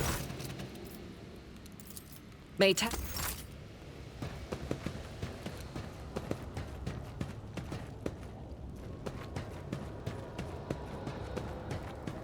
Ah, of course. Ladder back there doesn't exist. It's not real. It's a real fake ladder. Not yet. You came back from the dark, Elentark? Unharmed. Unharmed is a strong word. How are you? My body has already healed. The wounds of the soul will heal one day too. At least there's that. For suffering is a part of our life, not unlike love and fear and the desire to learn. The paths help the children of Asurion to endure any spiritual upheaval. And you, Elentark, did not allow me to stray from mine. For this, I am grateful. And yet, neither rest nor our reconciliation can soothe the savage turmoil in my soul. Comorroagh is lost. We are trapped. And the truth remains as hidden from me as ever it was. What happened to my kin? What happened to my world? And why did my dark cousin tell me less than he knew? What happened to you after the trial? I was meant to share your fate, Elentark, and vanish in the Dark City's rotting underbelly. But the Fleshmaster gave a different order. His twisted mind was beset by a question. Could a child of Asurion be saved from the gaze of she who thirsts with intense re-education? By replacing the influence of my spirit stone with the heady tang of pain that nourishes the followers of the dark ways? Oh, shit. I donned the executioner's mantle. They allowed me to keep my spirit stone in exchange for the suffering of others. I survived, prayed for Asurion's mercy, and hoped to escape before the stone cracked under the torrent of pain and terror assaulting my soul. Before the experiment was complete. I want to know why you did it. Everything from beginning to end. You are asking why? How could I have trusted a monkey, Elentark? After Muaran told me that it was your kind that had attacked Comorroagh. After I glimpsed a piece of Comorroagh in your chambers. I saw that monkey hearts were full of hatred for me and my kin. And I saw how indifferent you were to the troubles of my kind. What else was I to do? Of the two sorrows, I chose the one that was closer to my blood. Which is why I tried to find my dark cousin on the day he attacked Argonis. I used the commotion to slip away unnoticed and wandered the streets like a shadow in search of its owner. My efforts were futile. I returned to the palace in confusion. I waited for my fresh wounds to stop aching and for the watchfulness of the surrounding monkey to fade like the mist on an autumn morning. But still, I had my doubts. Perhaps, I thought, I should discuss it openly with you. That monkey Achilles. There was something wrong about him. He kept disappearing at night, so one day I followed him. Achilles was contacting Comorroagh, using an artifact that transmitted his master's orders. Bastard. That is how I learned that the burnt monkey was about to betray you. Which meant my only chance to discover the fate of my homeworld was about to slip through my fingers. I could not wait any longer. I killed Achilles, took the artifact, and demanded answers from Comorroagh. He hinted at where I could go to look for the truth. You know what happened next. You killed him? You killed Achilles. My words will hardly console you, Elentark, but I killed the traitor. I fear the Dark Ones left too many scars on his fragile soul. Your loyal monkey broke, so I gifted him a swift death. Oh, like I've never done the that. shame of betrayal. It's actually a thing Cabela does all the time. I think that's her entire religion, in fact. Kill them before they turn traitor, so they never become a traitor. Went through all that. Didn't even learn anything? Alas, my cousin fell out of favor with the Archon. But even so, I doubt Comorroagh would reveal the truth. At least not before his dark soul was suffused with my suffering. I do not know if I can trust you again. Nor I you. To repair the fragile shards of what was, one must plunge into the deep waters of fear. One must walk the paths of doubt and extinguish the raging fire of resentment. Are we strong enough for this? Well, you made the first step toward me, Elantark. I will reciprocate by making the second.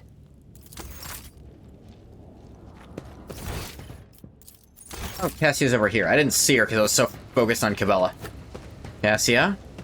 You want to talk? What a relief to be talking to you again. Your soul shines like the gold of the sun in the darkness of this place. How are you holding up? Like, that was bad. Can words ever describe the joy of being free? Hey, that's a good way to look at it. Free might not be the word to use just yet, but less captive than before. We're definitely making progress. Cassia smiles warily as she examines the wounds she inflicted on herself. As for the rest, don't worry about it. I am the blood of House Orcelio, its heiress, and I will overcome any ordeal to return us to the Expanse.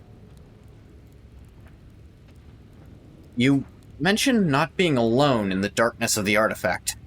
Was it a figment of clouded reason, or was there really someone else with you? It was real, Lord Captain. I must confess, I have been hounded by eerie strangers for many years. In my dreams, visions, and warp scryings, they try to reach me. They are tormented.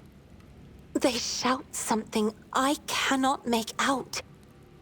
And one of those strangers, the most frightening one, is a woman who always stands aside and merely looks on in disapproval.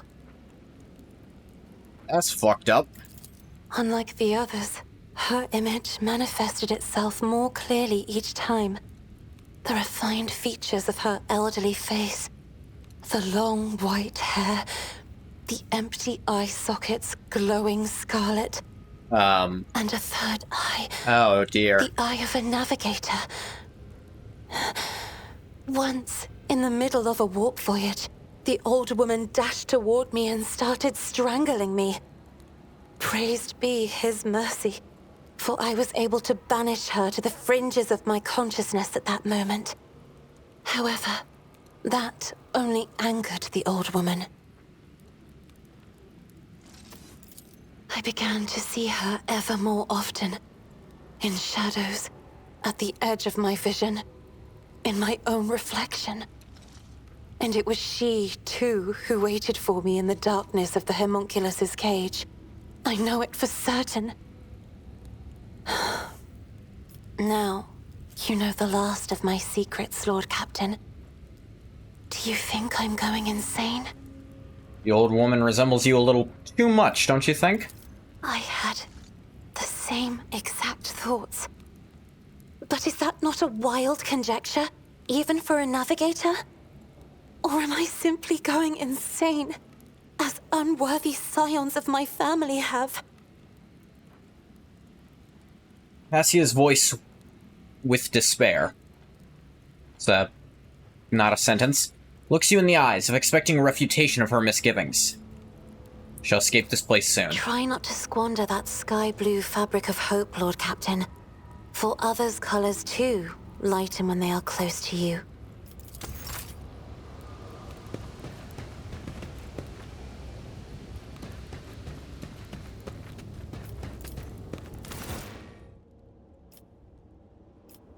I think this team will work.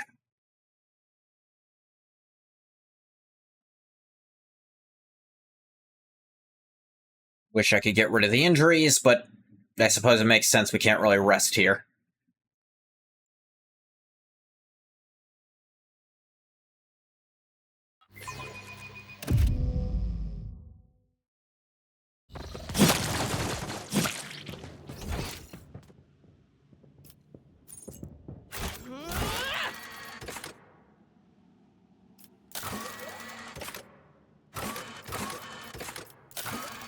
See.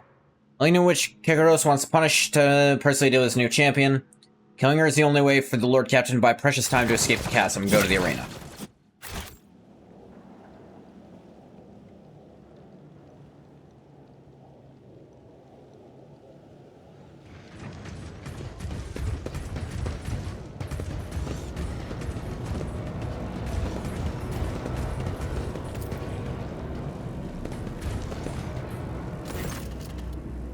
An unfamiliar monster, even more terrifying than the previous one of the homunculus' servants, bars your way. His voice is as dry as death itself. Master Cervantes sent me. Master wishes for you to send Kekaros on a swift journey to She Who Thirsts. Do not expect a fair fight. This is your execution. However, Kekaros is incapable of adequately assessing whatever she fails to comprehend, and therefore you stand a chance, albeit a negligible one. Should you survive, do not return here. The witches will seek revenge, which is why the Master has already left the chasm and found new patrons. He suggests you do the same, so says the Master. The monotony and accuracy with which the monster repeats Cervantes' words reminds you of the way servitors communicate. Go to your Master now? Master doesn't need me anymore. I'll go kill someone, get their pieces, and make myself stronger. Yeah, I'm not talking to you anymore. At least with a servitor, you know they're lobotomized under there. With that, gotta wonder if it's just torture doing that. I feel like that's worse somehow.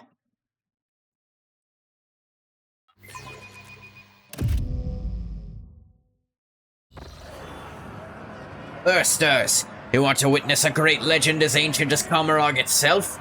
I give it to you now. Behold the tale of Sir Lyle the Exiled, the succubus dethroned.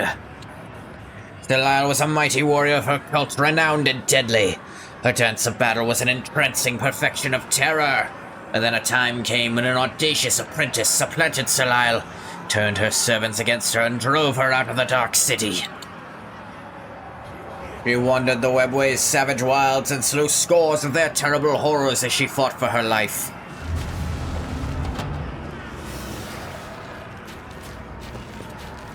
The legend, she slew them all and pressed onward. But our story will be shorter. Kill.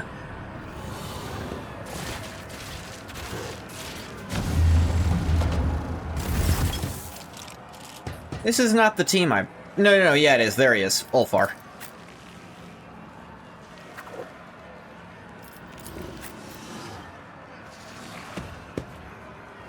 Probably not be next to that. That looks zappy. Like, it might try to zap me.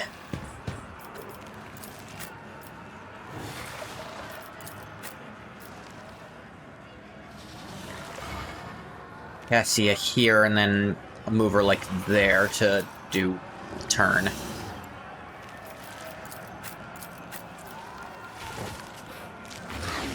You know what? Ulfar here to not get in our way.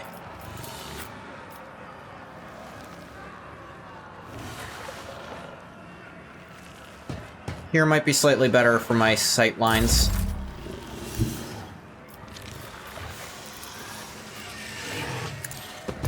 This will be the front line.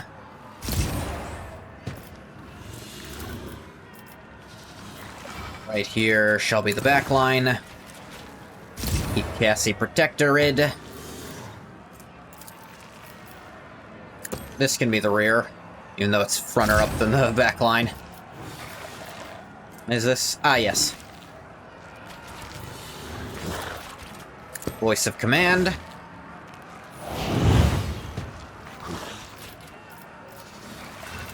Air of authority.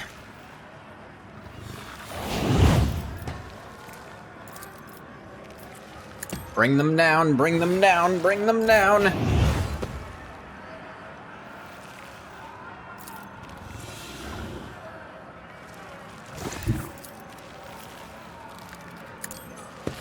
And gunshots.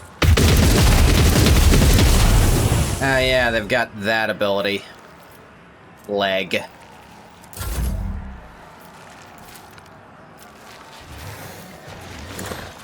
Laser eye. And well, the next one will work. Yeah! Yeah! Kill fiends. Ow.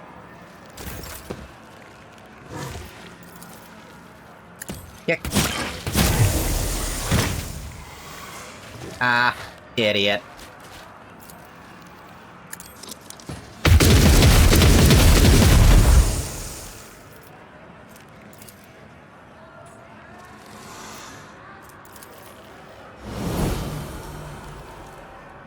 Furious Recital.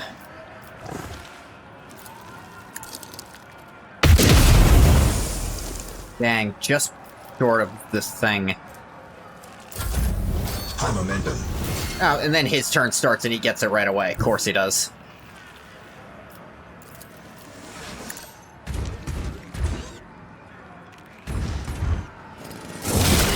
Over the throat.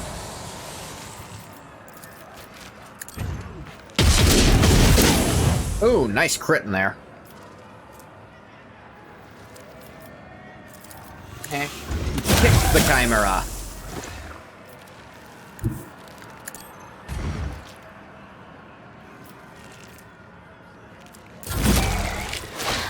Hurry! Hurry! Hurry!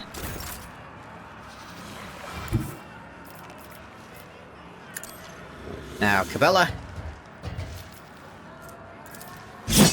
Get to cutting.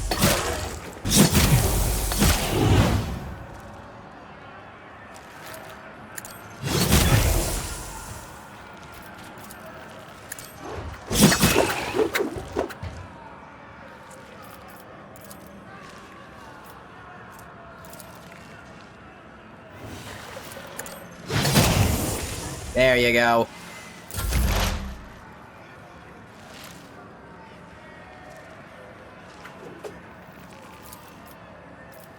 Can see it. Can't see the Beastmaster itself, but I can see the beast. Which means I'm in the perfect spot. Means I can cull the bold.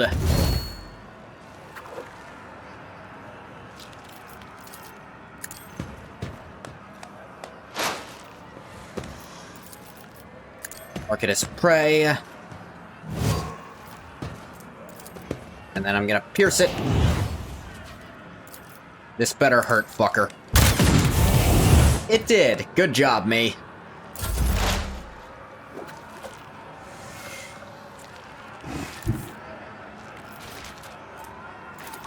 Start by resonating their pain, Pascal. Okay, it didn't really work, because it didn't. You're gonna hit them where it hurts. Kill the bastards. Like that. Yet, putting crap on you. You know what? Your weapon doesn't work anymore. Fuck you.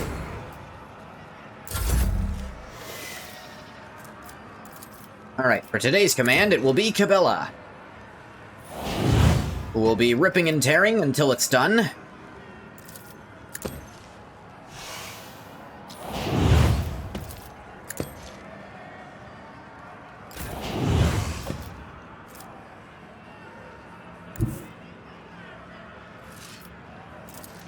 Over here and just dance the blades on this thing.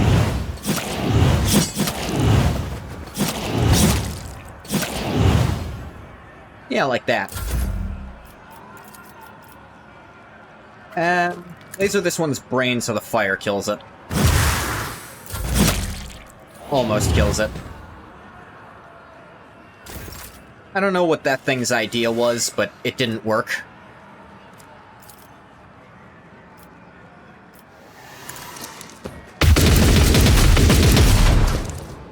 That fucking hurt. Firearm mastery time.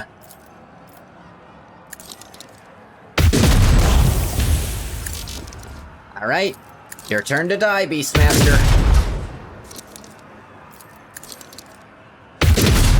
It's only gonna hurt more and more until you give up and accept that you're dead.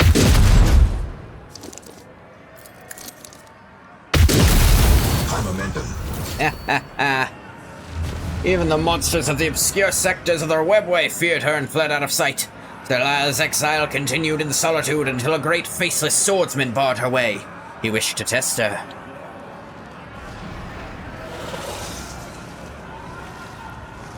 Is that it? Just the one?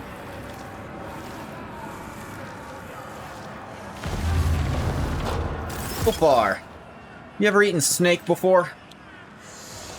Would you like to?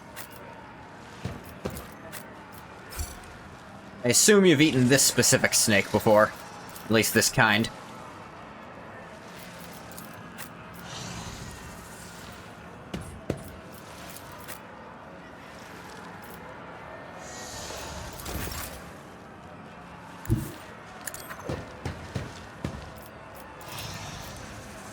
Dang it. Go over to this side. Make that the front line. This will be this line.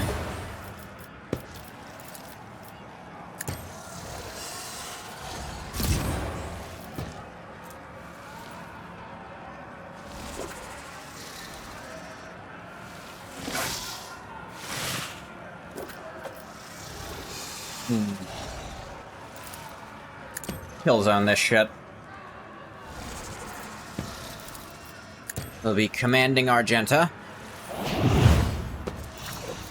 giving an air of authority in the process. You know what? Screw it. Inquisitor's decree.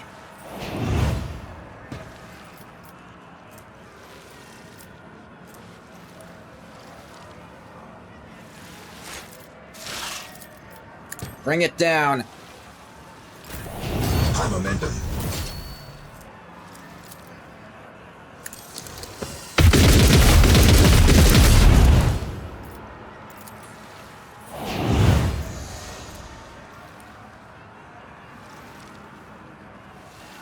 Do-do-do. Furious recital. And now, time to start shooting. Each one hurting more than the last.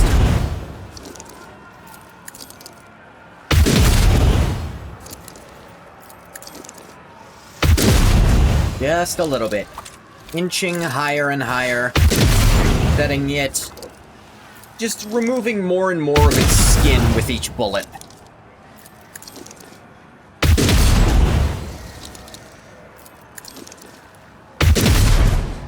Oh, not a crit that time. Unfortunate. Try again. That's better. Alright, good job, team. Rested by Sir Lila's hand, the swordsman knelt and recognized her skill. He was no mere mortal, but the god's creation with respect for all things flawless. As a reward for her victory, he offered Sir Lila a gift, the way to a place where she could claim her vengeance. In a forgotten fragment of the webway, she found a lair guarded by an ancient beast of immeasurable flesh. Sir Lila delivered blow upon blow, and yet her strikes could not diminish the creature's body or mute its roar. Oh, afraid I'm gonna have to go off script for this one. Roar, roar, rip, rip.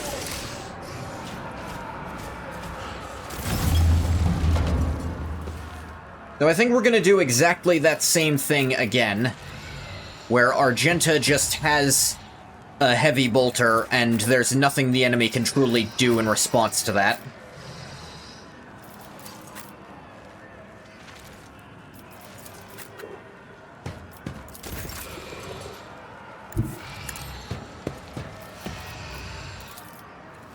Works for me. Let me quick remember what this does. Bonus to armor. Enemies suffer 19% more damage. Yeah. Definitely want that on you.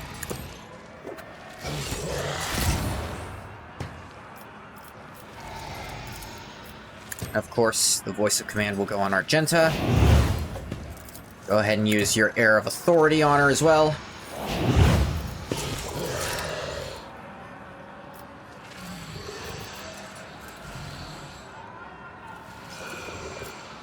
Let me see.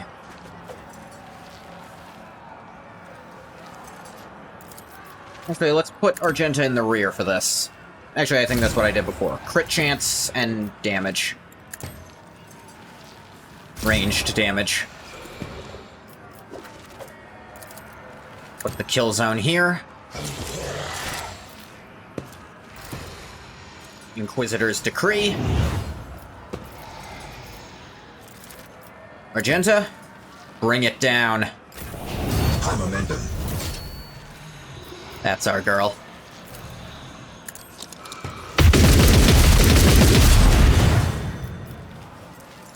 Firearm mastery.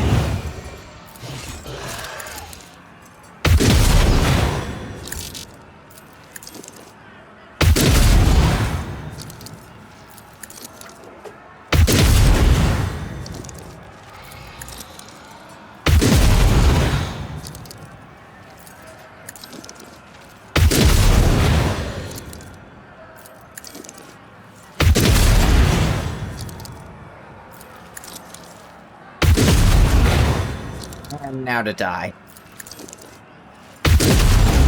Oh, not quite. 1 health left. Being under 20 instantly executes you in that zone.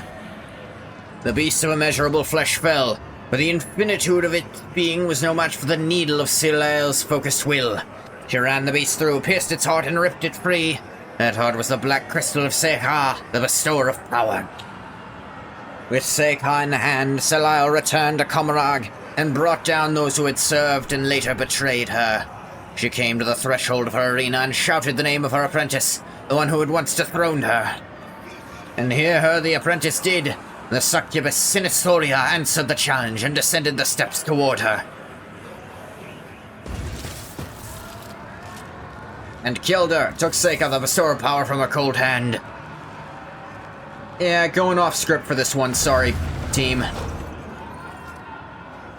Gonna have Argenta instantly kill that thing, and then all the rest of you are just kind of fucked. I'm gonna level with you. It's like, oh, the announcer's getting in on it. Hello, classic ninja.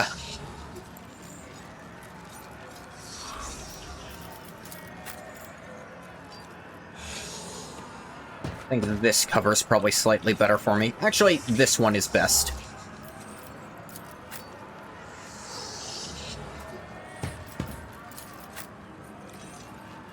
Gabella over here.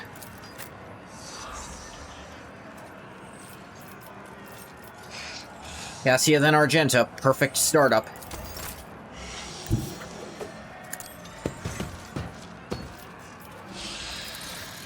Thing. That will be the front line. Because I want Argenta to rip it in half.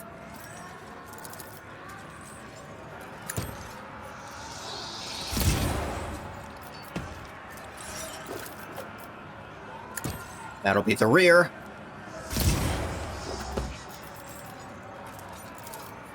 Now get to voicing your commands.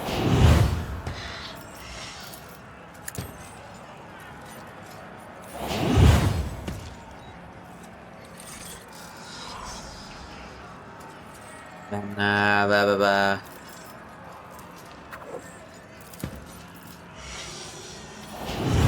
Inquisitor's Decree. Now, Argenta, bring it down. High momentum.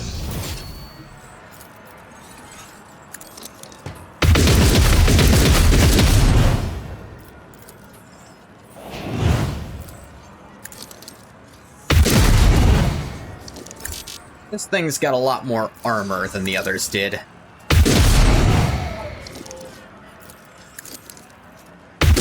won't die quite as fast.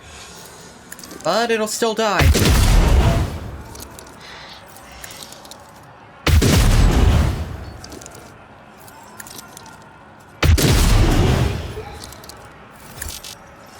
Oh, it gets a free turn.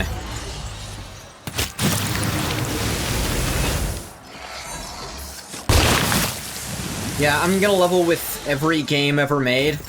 If you give your enemy a free turn in the middle of my turn, go fuck yourself forever.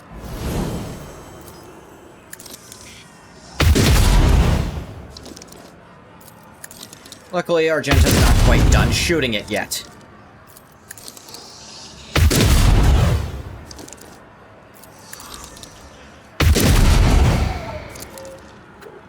Fuck your pain engine. Laser brain. Oh, look, it took another free turn. Ow. Jesus.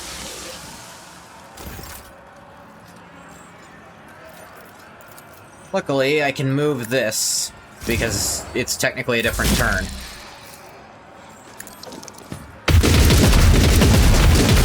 Fuck you! Yeti superiority.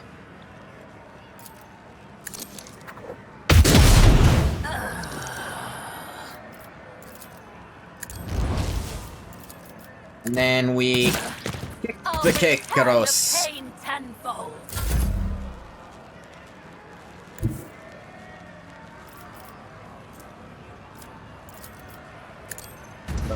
Kick this incubus.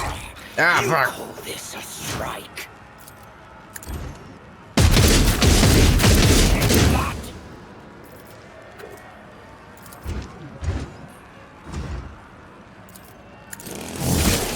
Job. Da-da-da. Of course. This should work.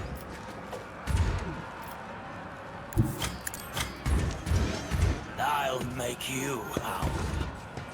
He ran away? I don't know what the fuck that was about.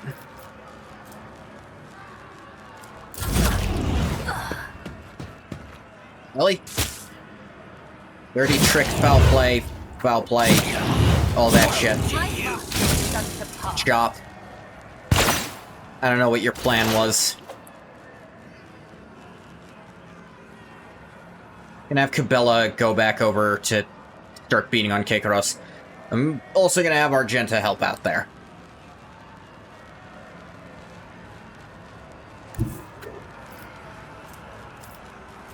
Go over here and resonate their pain, Pascal. You will pay for this in blood.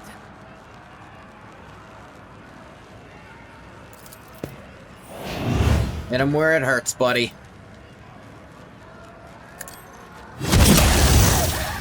Nice parry, Ulfar. Glad you didn't get caught in that.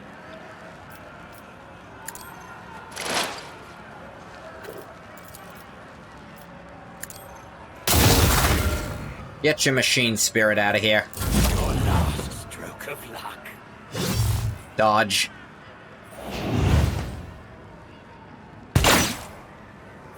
Their death won't be easy. Dodge.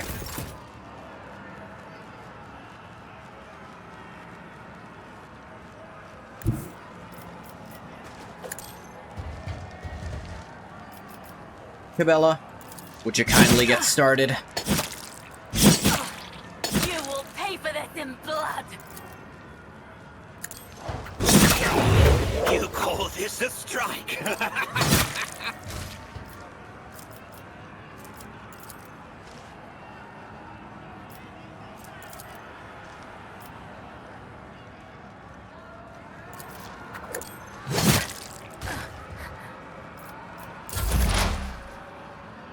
Alright, my turn.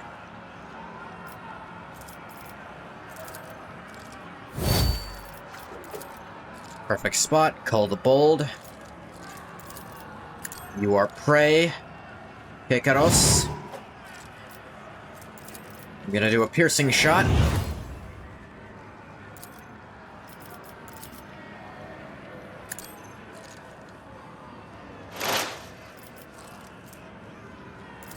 Expose your weakness. Because you're weak.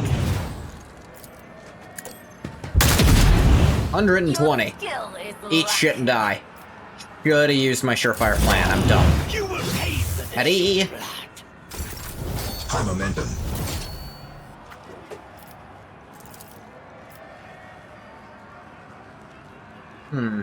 Let's see here.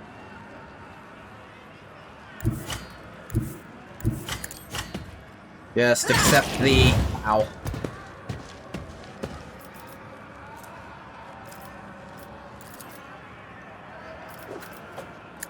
Move the front line there.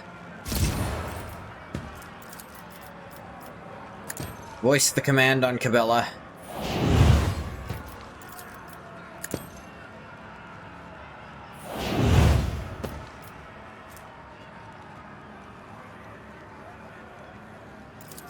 And you know what, Argenta? It's your finest hour.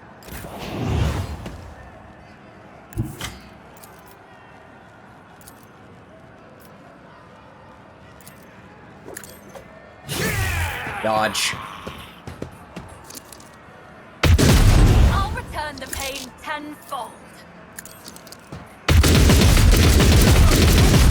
Blood.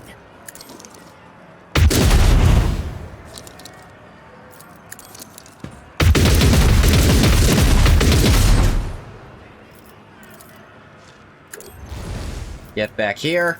And kick the incubus. Woe to you!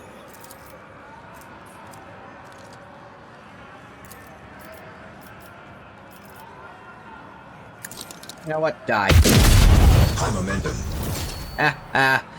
Yeah.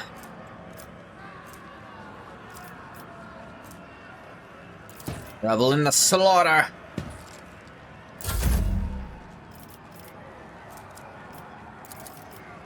Now, Cabela.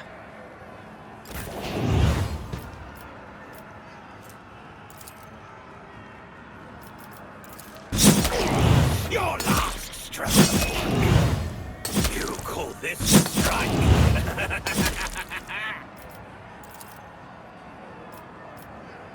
Death Wolf. Chop. Choppity chop. Ha ha ha ha. Riven to shreds and offers remains of the cult. It's time for the filthy monkey to endure suffering. Oh hey, look at that. With me and my merchant vagabond, make haste. The fog of frenzy's end will... I didn't catch the end of that, whoever you are.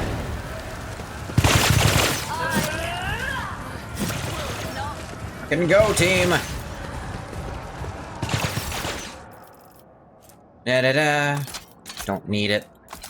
Don't need it. Don't need it. Don't need it. Don't need it. Don't need it. Don't need it. Don't need it. Hang on to that for the sake of it. Xeno Emitter. Whenever the wear inflicts burning on an enemy, its effect gains 6 additional levels. This enemy also gains the psi dampening effect until the wearer's next turn. What is that? Psi dampening. Psi rating is reduced by 1. Neat. Outer Spire Halls. Oh, we're out of the arena.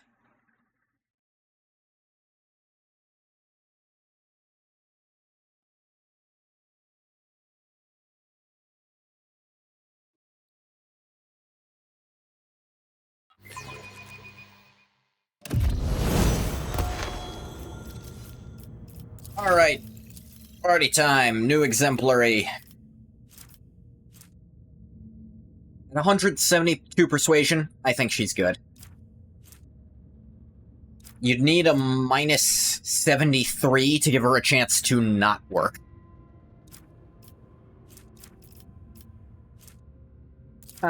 Coercion she could use a little more. Now for this. Second tier archetype talent.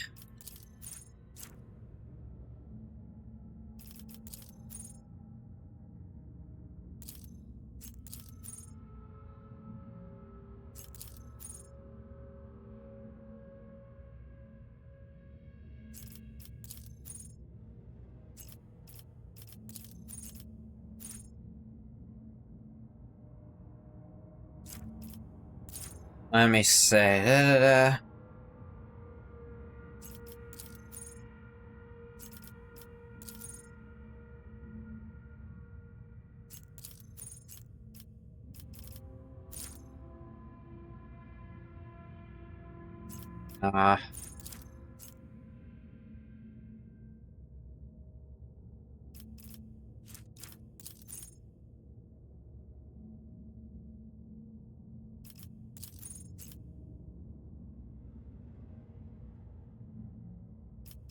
none of these are that helpful for my game plan, so let's look at some of this stuff.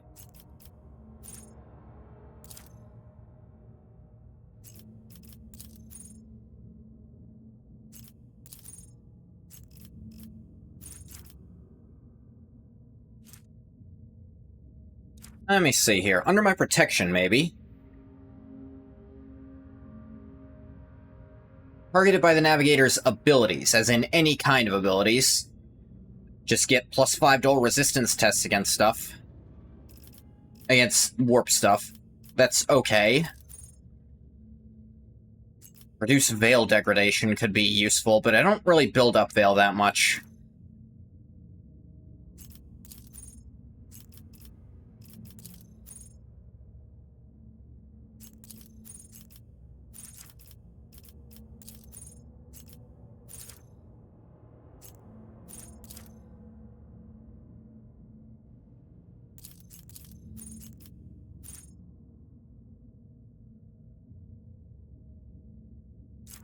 Let's see.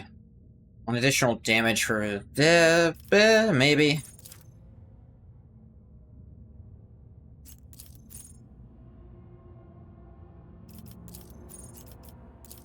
This would let her eye laser hit hard. Urfar. I don't know your skills that well.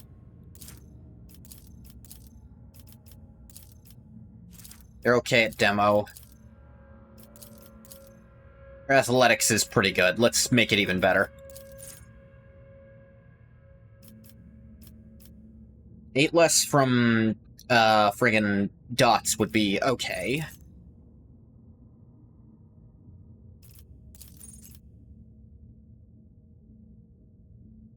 I can find him a cool axe, maybe. But for now...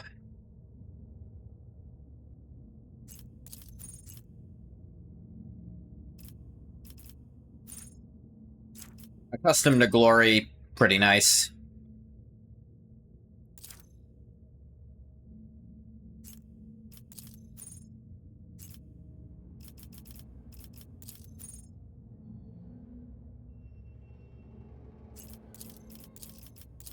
Yeah, give him that.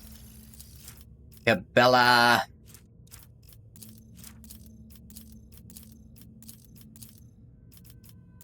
Could give her more demo to disarm stuff. 125 is usually enough, but, like, not always.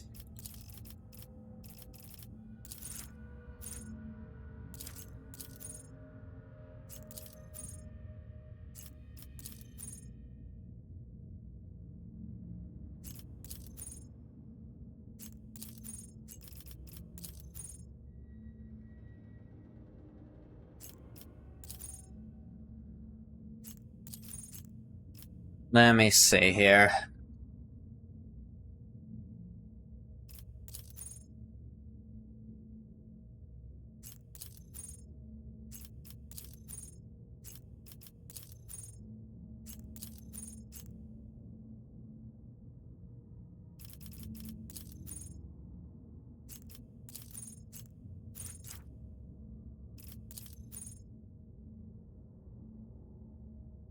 Discipline is nice.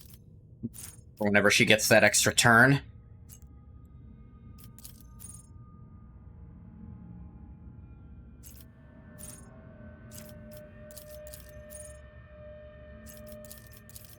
Yeah, the extra stack when it's on her.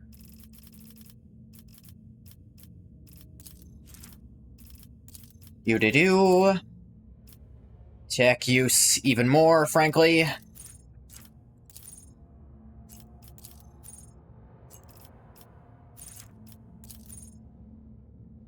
Use Plasma Melta first time it gains AP, that's okay. But a stack of Exploit on all affected enemies could be okay.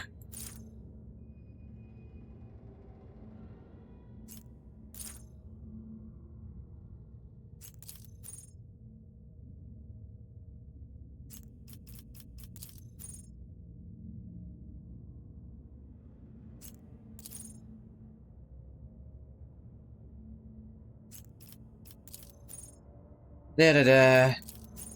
Because of how fast we do things, I think Acute Pain's actually pretty good. And that we set up a bunch of stuff right away, too.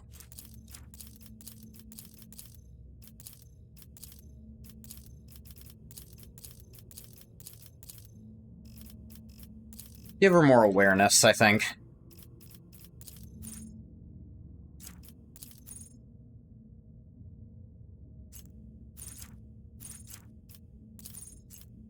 Let me see. All out plus that maybe, but then I also see no, she already has heavy gunner. It's martial art. Kick must pass, fall prone. Oh yeah, that's okay.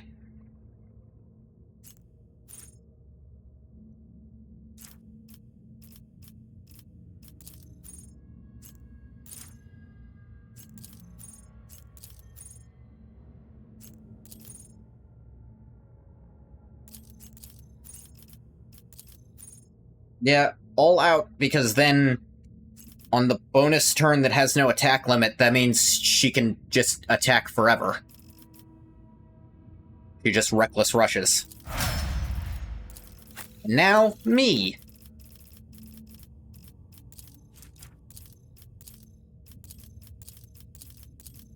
Pretty generally good at a lot of different skills. Could use a little more Lore Imperium.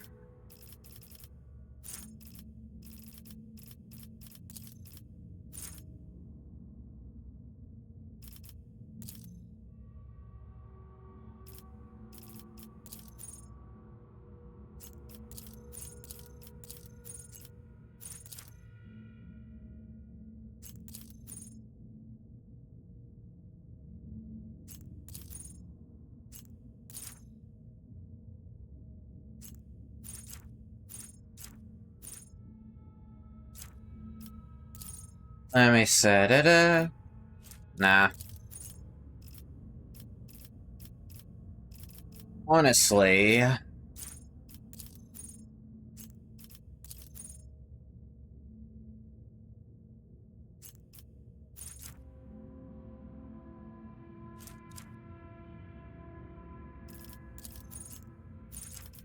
bonus to Call the Bold.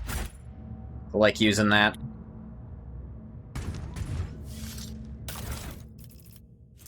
Last Flash. Whenever an enemy makes an attack of opportunity against the wearer, the enemy must pass an agility resist or become blinded for a round. Meh. Commander's Gloves. End of the turn, the wearer gains stacks a tactical advantage equal to the number of enemies they hit during their turn. Tactical advantage. Hell's tactical advantage?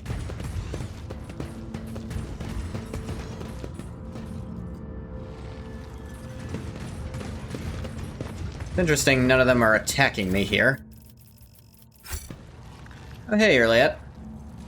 The Arabenian told us to follow him to you. Glad you listened, because he seemed to be telling the truth.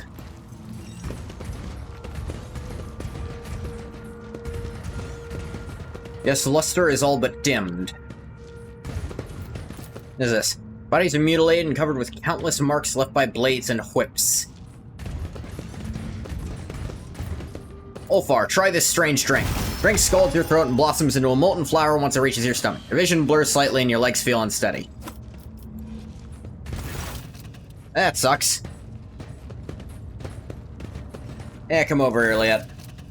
The elegant red-haired Xenos takes a sip of her wine-like liquid and gives you an appraising and somewhat surprised look. Then smiles and says to the Xenos standing next to her, "What's this? New playthings, no doubt. Here I thought the Reaving Tempest was intending to offer up your paltry cabal for our entertainment." The tattoo-covered Drakari she is addressing, who is absent-mindedly sticking serrated needles into his own gums, scoffs in response. The poisonous whisper should learn to live up to their name, lest the cabal of the Wounded Skies live up to theirs and make you bleed upon the Dark City, you sharp-tongued pest. Bestial growl comes from behind you. Did the jester bring me here to listen to these dung-ridden beasts practice their meager wits? These blathering Xenos are making me angry. I'll kill them. Study them. Symbols on their armor are different, indicating that these two belong to two different cabals. If their venomous glares and thin smiles are anything to go by, they're ready to go for each other's throats at any moment. So, which one of you is worthy of getting the first taste of my pain? Which one will have to settle for scraps? You belong to the Wounded Skies. I'll help you remember the name by burning it into your eyeballs. Wounded Skies are always so hasty and so eager to rush ahead. They fail to notice the daggers being shoved into their backs by more worthy aspirants who are offered offended by their witlessness. Red-haired Xenos gracefully places a hand on her weapon, and the male Drakari mirrors her gesture. Ulfar throws back his head and lets out a terrifying howl filled with longing and the cold promise of a swift yet painful demise. Sound of it leaves no doubt in one's heart that bloodshed is now inevitable. Come taste my blade! You hear the light footsteps of Xenos coming from the terrace, and their voices brimming with anticipation. Stop the reinforcements! Bar the entrance!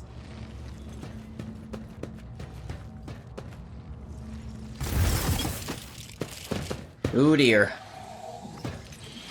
We are crazy fucking surrounded. But it's okay because we have an Argenta with us. We also have a Cabela. Equally powerful. At least, used to be. Now it's less. And that's unfortunate. Not mean to do that.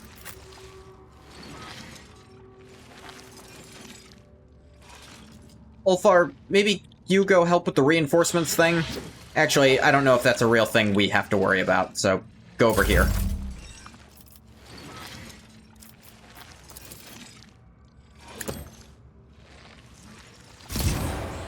Front line.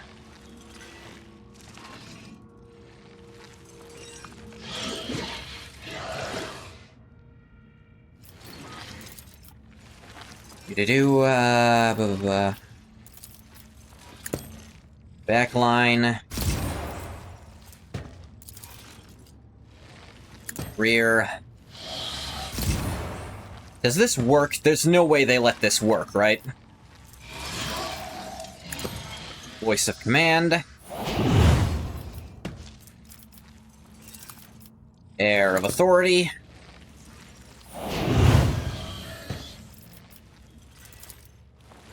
Kill zone stratagem. Inquisitor's decree. Bring it down. High momentum. Reckless rush.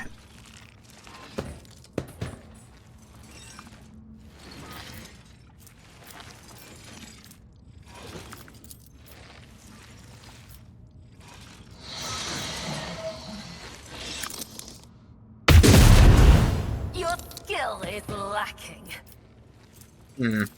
Looks like it doesn't quite work that way.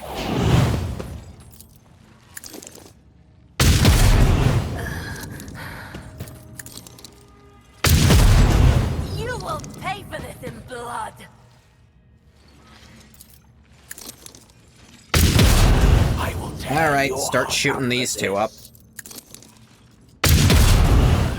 You've unleashed my fury.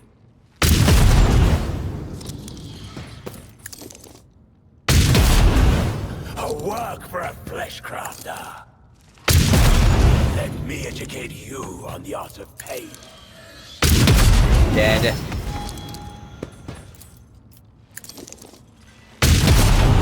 I'll tear your heart out for this. You've unleashed my fury. Furious recital.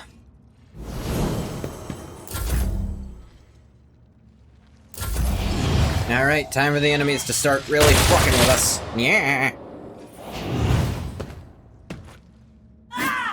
Daddy. You will pay for this. Shot your own friend, dumbass. Or I guess friend isn't the right word.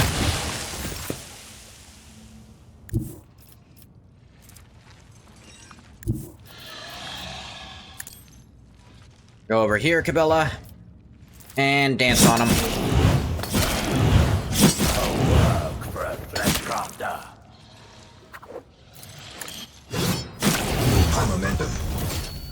There we go.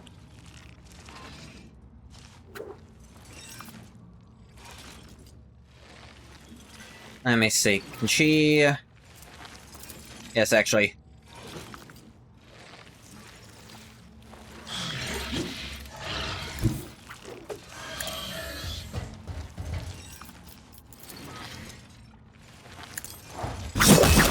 job. I bring action. Ow.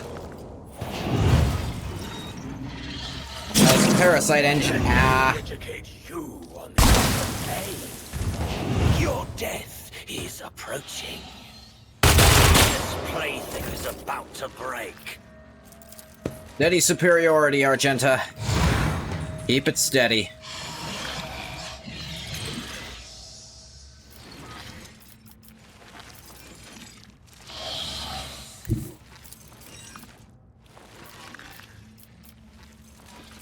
There we go. Right here.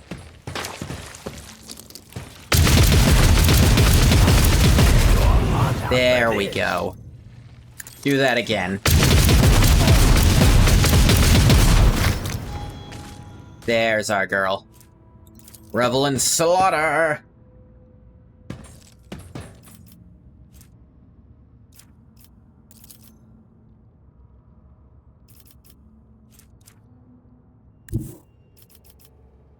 Get to this guy and kick him.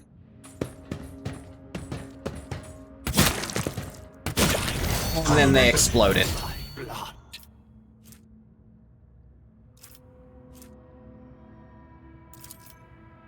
Run and gun, girl. Run and gun. Back into cover and shoot something that. You will not withstand my vengeance.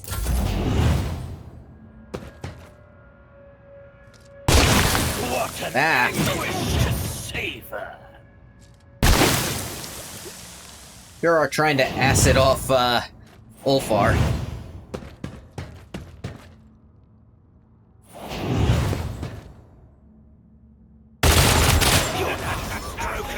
Really just straight up shot their own allies there, though. I think they're trying to do that.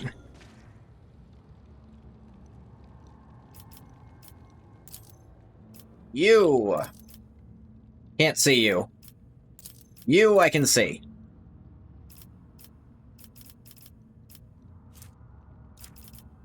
I'm in the perfect spot. You are prey.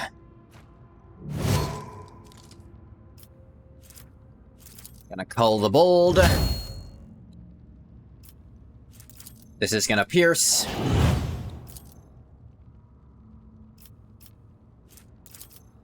Analyze you.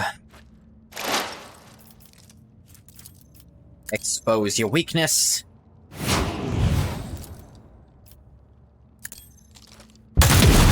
There we go. I can hear her whisper.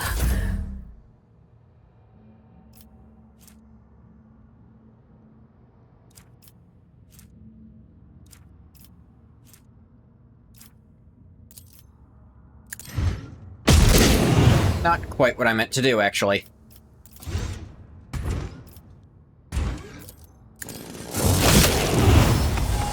Astartes power gloves.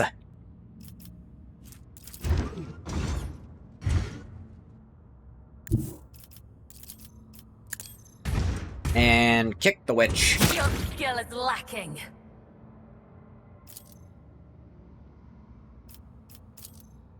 You will not withstand my vengeance.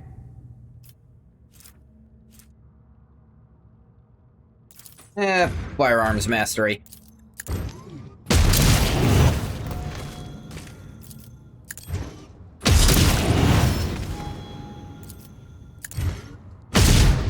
Yeah, that was a bad idea. He doesn't have guaranteed hits like Argenta does.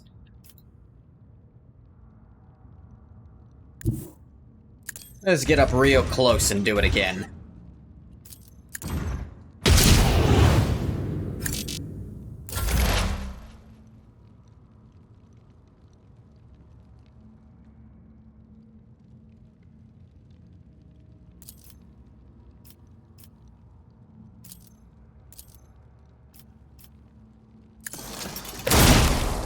Aha, get shot, idiot.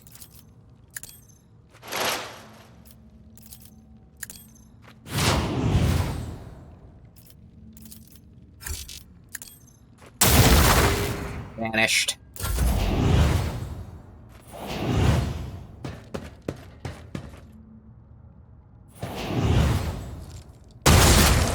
Ow.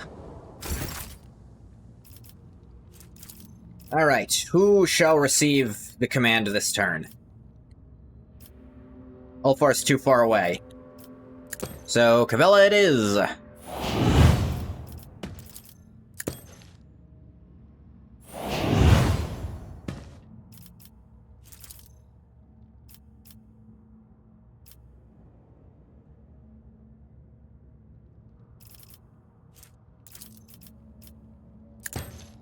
Go on, Kibby.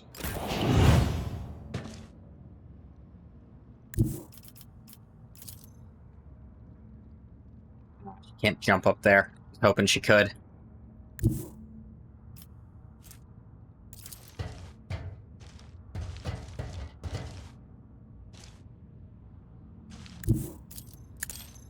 Over here.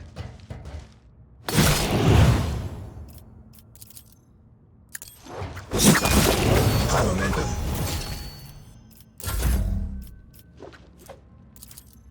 Now, Argenta's finest hour.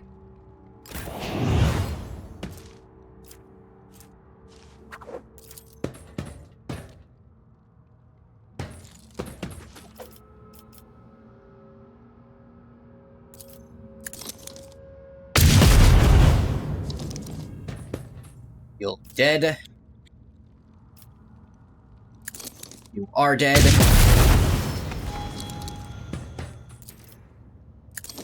You're dead.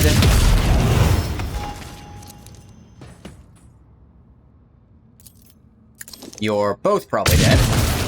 It's a strike.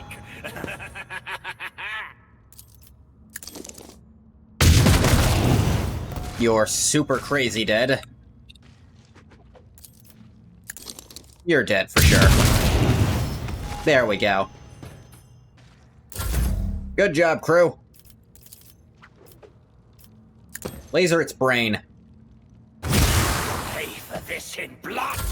I am a prey taker. Why didn't you burn to death?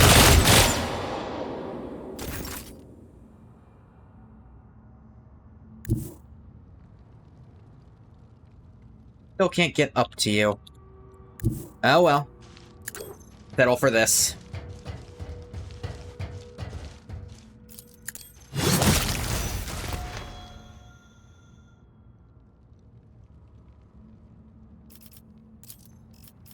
You. Oh, you, of course.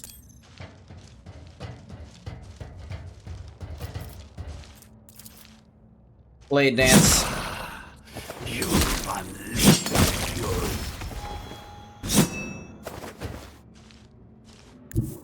And then move into cover. Alright, what's the plan? It's not really a plan so much as you just shot a guy.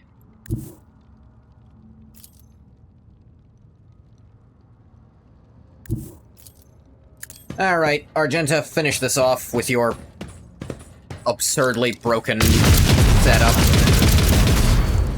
Hey, Jesus Christ. You're staring into the eyes of an animal that enjoys killing. No, it does not enjoy it. It just kills, finding no joy or delight in doing so. Kills because that is its nature. Emperor protects, warrior. From beneath the veneer of bloodthirsty indifference, something resembling a living emotion surfaces on the giant's face. Hear words breaking through the wall of bared teeth. For thee, all father. Ulfar's bristling, fiery hair lies flat once more, and the imprint of death vanishes from his gaze. The face of a wild beast gives way to a grimace of weariness, grief, and shame. You feeling good?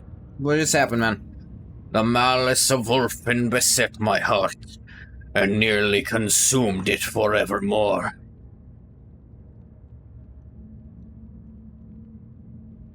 What kind of grief must it be to nearly cost you your sanity? It is the breath of the frost that chills the bones. It is lightless malice born of despair. The curse that preys upon them who have seen too many things and hate with too much heart. Too long have I been here. Too long have I served as a tool of unrighteous wretches. A shameful fate for the All-Father's warrior, and shame is what scorches my soul.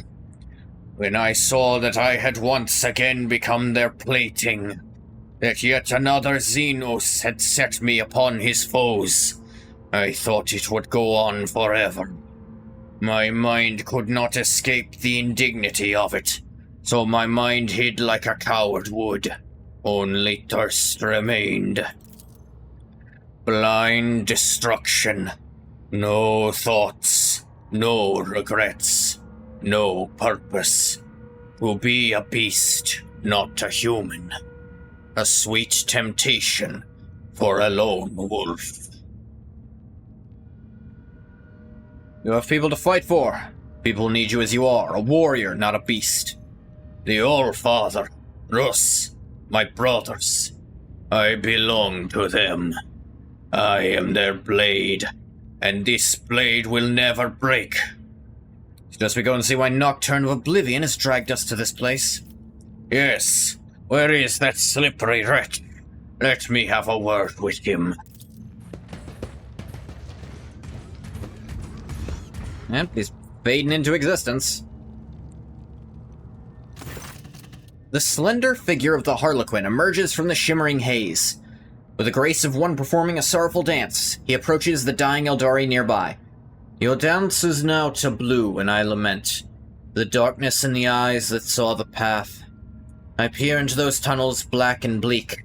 A gleam I seek, the one that points the way to your imprisoned kin in Tempest's cage. The accursed jester back again. You start weaving your webs of rotten claptrap again, I'll rip out your useless tongue. Farseer's voice is weak and tremulous from pain. It's strange that he's still capable of speech. His body's been horrifically maimed. Colors of his garb are familiar. The group of Xenos you met on Yanis wore the same. At the top of the spire. They're all there. Help them, Arabinian, and help me. Take me away from here when it is all over. Soon. Disdain you not will I with a refusal. Your souls refrain will I keep safe as well. Join the ancestors. But leave to me reality, Farseer, and dreams I will give into your worthy hands. With a solemn strike, the Harlequin ends his kinsman's torment and carefully takes the spirit stone from his body. The Xenos turns to you, his hands are already empty. Stone is gone. Drag me here to save this Farseer, is that it? You listen well, O pathless wanderer.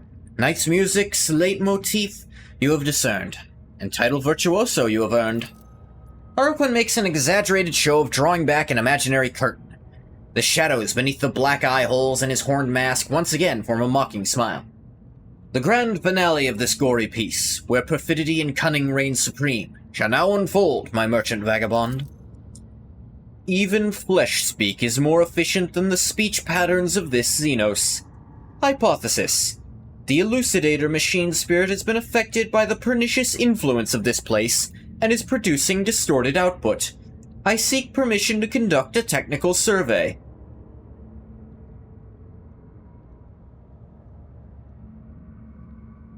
What was he doing here? Presume he was a valuable prisoner.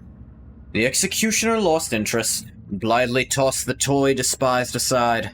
Proclaiming it a gift to empty bellies, he let the rabble tear it into scraps. In tooth and claw they fought to claim a share, with everyone extolling his largesse. What do you want from me? Why have you involved me in your plans? Comorrogh's ancient law was boldly spurned, and too despoiled were Cruderock's remains. The Tempest's mistress, spurned by avarice, forbidden plunder brought to her dark nest. Though the city shrinks from those whose souls in darkness gleam with coruscating flame, the interdict is scorned, the past ignored. Comorrough waits, Comorrough tastes its doom. To make of drama farce beyond belief, a pair of uncredited assume the stage, a cutthroat monkey captive of a thief, a dancer makes strife poet, guileful knave. With a weary sigh, the Harlequin concludes, when Coda's note falls silent evermore, the last a duty will perform, and then the first will move his exodus and act. Eremeris acted recklessly when she decided to bring captive Psychers back to Comorroagh. Webway is extremely sensitive to psychic powers, and the Psycher's presence could force the Dark City apart at the seams, opening gaping chasms to the warp. The other Cabals knew about this audacious stunt. Why are you even interested in the fate of this dead Farseer and his fellows? The starved one's fate to shelter from the storm. Enlisted me the laugh of jest unending. The soul is not at home amidst dark walls. It yearns to sing, and I to hearken long.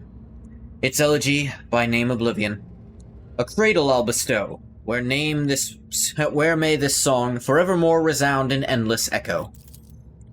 The Harlequin said the words laugh of jest unending with reverence, as if it were a title or rank. You recall that Harlequins serve the laughing god Kegarak. Seems the Xenos is saying that it is at Kegarak's behest that he is attempting to save the Farseers. Oh. Well, Kegi himself's involved. How is all this connected to my escape? Strive up to where the thieving storm has built its squalid nest among the darkened sky. The tempest's plunder hoards are buried there, and captives, riches, trophies all within. Amidst this cache, a gate to real space find. Pass through to freedom, tempting and so craved. Companions have I brought and steps revealed. My lines run out, and I have no more to give. Stage is yours, my merchant vagabond. Go fetch a vessel swift and get you gone. Ah, ship! We'll finally leave this horrible place flooded with scarlet hues of agony and washed out tinges of despair.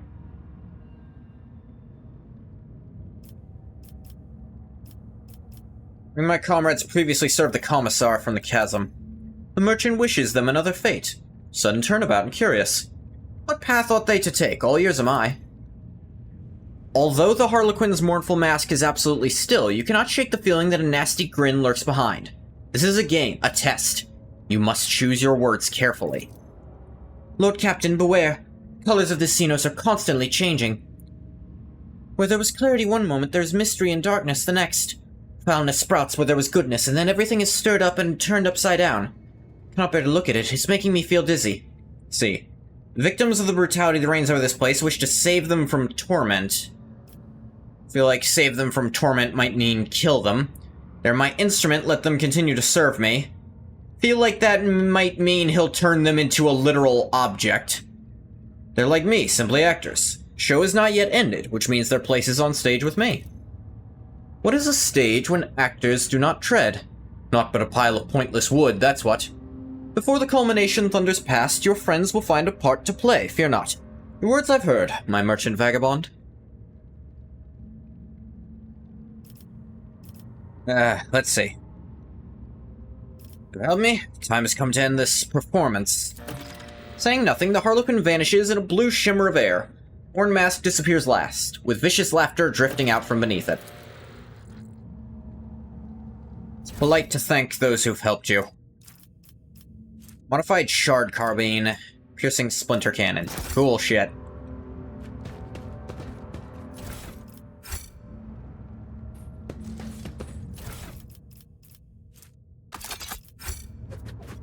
Argenta just takes so many turns where she attacks so many times, and now that she has Executioner, that means her damage just scales up so fucking high. And I'm told Archmilitant used to always be a flat bonus to your damage. They changed it to a percentage because the flat bonus was too much, but I still found flat bonuses to make her absurd.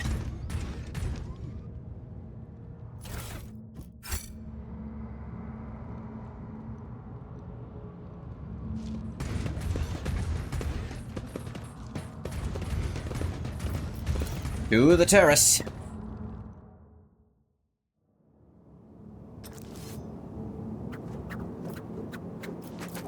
Get on down there.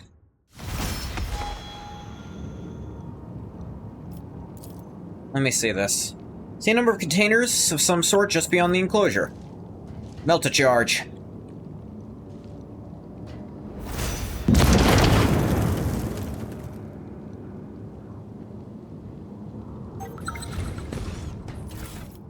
What do we have here? Armor of Despair. Despair! Oh. Melt a charge.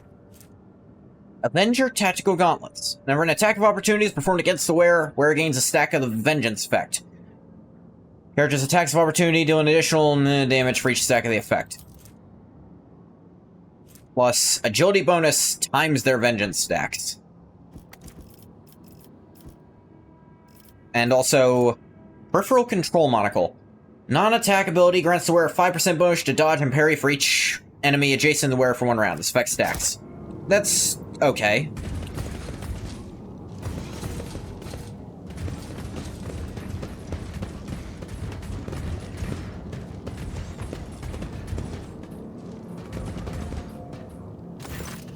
The 2 pilots are already disarmed and shackled. They give you a haunted look as you approach them, but do not dare to say anything. Just give Iliad a thumbs up. You take a glance at the Xenos boat. Sure, its design in certain parts appear bizarre, but you can still guess their purpose. You could probably steer it. I can steer a gondola, Lantak. I do not need these pilots.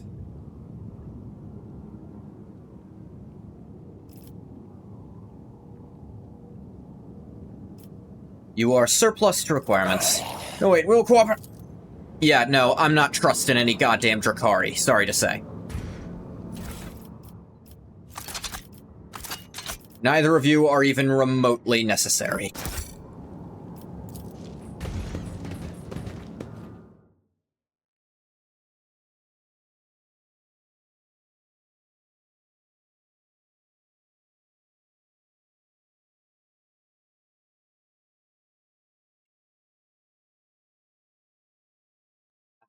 Water.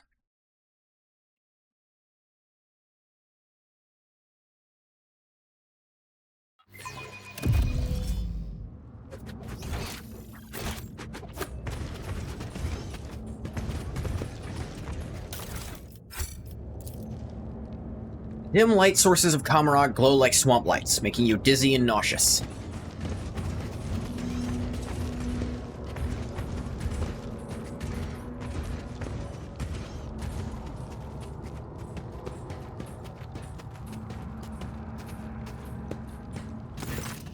The gargantuan spire is too large to see in its entirety. Its true proportions are shrouded in shadows. It feels as if those shadows try to envelop and swallow you whenever you look away. Grinning savagely, Ulfar says with undisguised joy, I smell blood in the air. Blood that is about to be spilt. I hear the echo of clashing swords and the terrified screams of Xenos writhing under our heel. Oh, Father, what a marvelous feast you have prepared for me. The colors here are especially dark and dangerous. It is as if I am drowning in a bottomless ocean of billowing haze, but what is it? I feel a faint tremor coming from deep inside the spire, like the call of the Immaterium, except much purer. Elantak. Iliad touches the glowing stone in her chest and turns her aching gaze to the spire. Her face is burned with a strange expression, as if a roaring torrent of sadness, fear, and rage is about to erupt. My kin from Krudrock are still there. I can sense it. As I can sense the flames of their souls inexorably going out. Please, while there's still time, we must save them. Let me accompany you into that nest of depravity, that domain of pain, anger, and betrayal of my kind. Iliad's voice is trembling like a taut string, and her eyes are clouded with darkness. Fury and fear devouring me from the inside out, and I do not know what frightens me more. The grim answers that hide behind the spire's walls are the scars that my heart will bear once I discover them. Yet I must learn the truth about my world. Perhaps this is the day the outcast finds her path again.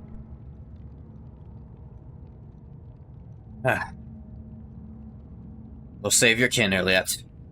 That was my promise to you the first time, and unlike you, I will keep it. I find myself wondering if a single Farseer, gazing at the hazy visions of things yet to come, ever glimpsed a future where the key to their salvation stemmed from the duo of a monkey and an outcast. Come along, let us tear the Farseer's lives from the clutches of my insatiable cousins. Honestly, let's drop Pascal. As for the webway gate that the Arabenian mentioned, for it to open before you and let you enter the webway, you would require help from one of our kind. Her brow furrows. I could try to open the gate, but to do that I would need a certain construct. A resonance device. Master of this place must keep it close at hand. If you wish for me to use my knowledge and open a path out of Comorroagh for us, find this item. Without it, I am powerless to make the webway allow us entry into its labyrinths. What's the plan to find your kin? Farseers are not easy captives to keep. Whatever the Dark Ones are using to repress my kin's powers, those tools will be noticeable. Let's find a way to them. Spire of the Reaving Tempest welcomes you with muffled noises seeping from its dark walls. Distant voices, footsteps, and screams of pain. Let's get her levels.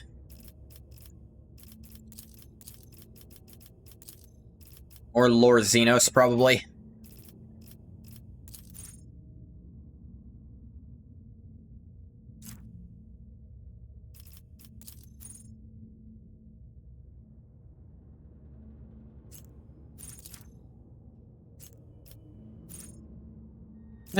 Extra hemorrhage damage. I do like using that move.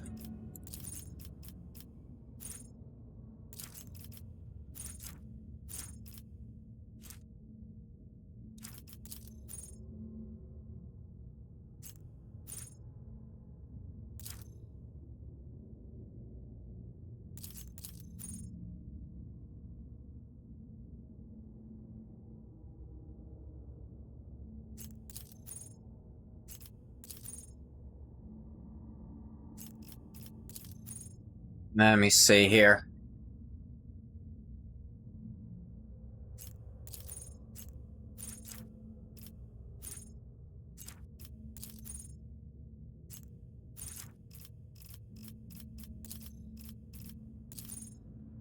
Yeah. I think that little Carmine whisper. Okay, Iliad, I don't think you understand how this works. You're in the back. In the sniping position with me.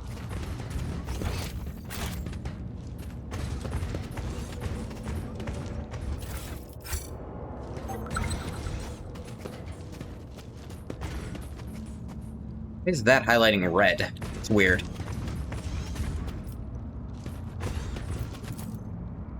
Vast towers of Comorroagh spring up out of the darkness surrounding the spire at insane angles, violating all the laws of physics and perspective.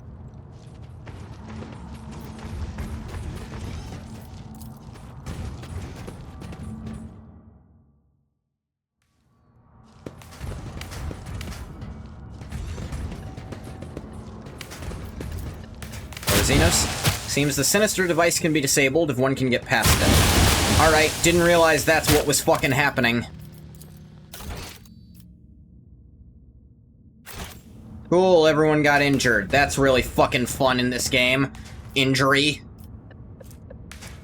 Especially because I literally can't do anything to get rid of it at this point in the game. Pure-hearted sister, a command to the fearsome spirits of battle.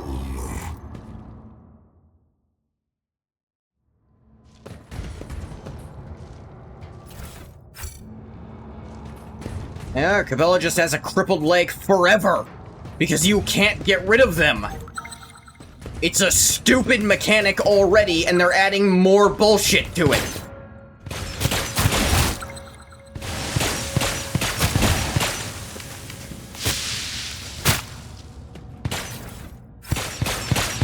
If I have to fight again, I'm actually just gonna be pissed off in this game. There's another thing Owlcat does. They love their, alright, you don't really have a way around this, do it anyways, get around it anyway. You are guaranteed to lose shit. Comorroagh, what a strange feeling. Iliad clutches her head and her eyes dart around the torture chamber. I lament Chicane, take my heart. Placed on a grim stone pedestal in front of you is an intricate game board, broadly similar to the one Regicide players use.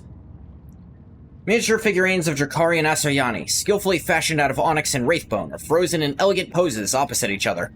Several of them are toppled. For a moment, you think you see fresh blood running from under the game pieces down the small grooves carved in the board. I do not like the look of this. Iliad stares at the game board stunned. The words never reach your ears, as sensitive as they are. Quiet. Please stop. Stop torturing my mind. I'm not let you become another spirit on the wind, nor for the light of a million stars. Just let me explain myself. Iliad, what's going on? I left Comorroagh because that was my path. Is that not what you have been teaching us from the birth until the final moments of our lives? I can hear it very well. The mournful lament of our brothers and sisters tortured to death in this room. I would prefer not to hear it, but I cannot. As clearly as I hear the melody of your soul's torment. Don't you dare. There's no need to blame me for what happened to you. Iliad clenches her jaw and seems to stop breathing entirely. One of the Farseers is trapped in the game board, correct? Your words snap Iliad back from her lapse of reason. How did you know? Monkey is incapable of hearing the call of the immortal soul of a child of Asayan. Could have been a simple guess? Yet you are absolutely right, Alantak. In their torture, the Dark Ones go far beyond the limits of the possible. For imprisoned within these game pieces, within this board designed for games that intrigue the mind, is the soul of a Farseer.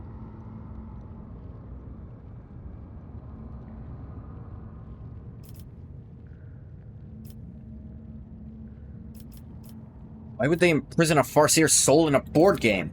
Why does the wind blow and the rain fall? Why does starlight illuminate our path and darkness dismay us? It's their nature, for that is the way of the world. Dark Ones feed on despair and suffering, while the Farseers are powerful beings of unbending will whose souls, however, are brittle. Every move on this game board causes the Farseer nothing but pain. He feels everything, sees everything, and is aware of everything. He dies with each taken piece and is resurrected at the end of a game. Looks like the Farseer put you through mental torment. What'd she say?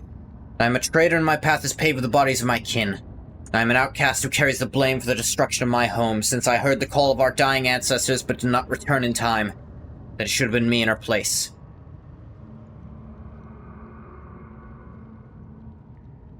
Pain and suffering have damaged the Farseer's mind. You could not have saved Comorroagh alone. I could have protected my home and met my end alongside the others. Iliad's own words make her shudder as she stares at the flayed bodies of her brothers and sisters.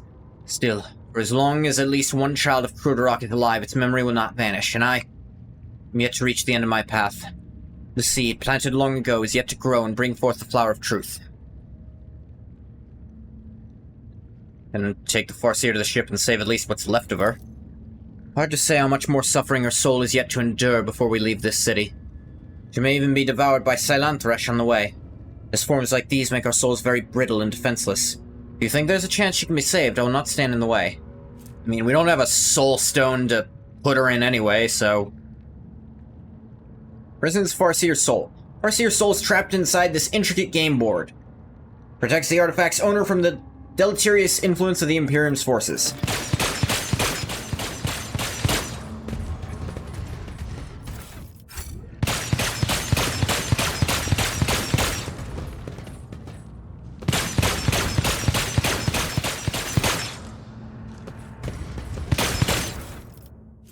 Homunculus notes.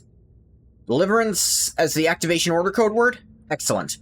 Sequential joint removal, starting with the fingers. Process result... Okay, I don't need to hear about all this. It's terrible. I don't need to know. Bella, can you... Whoever's imprisoned inside the capsule, they're moving ever so slightly. That was a success.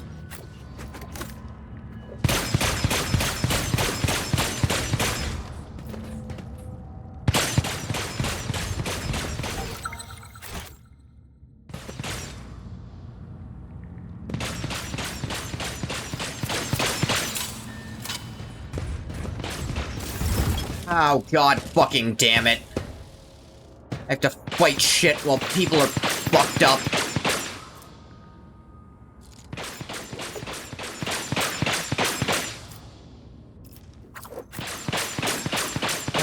Argenta's not, so at least there's that.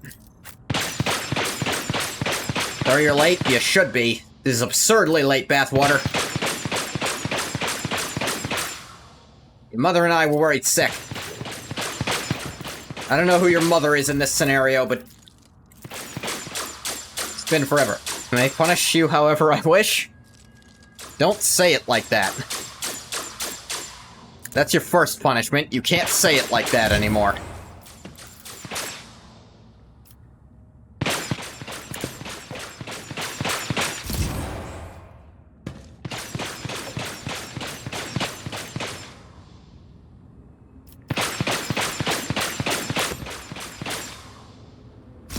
How else are you supposed to say it? Fucking figure it out. That's part of your punishment, is that you have to figure it out for yourself.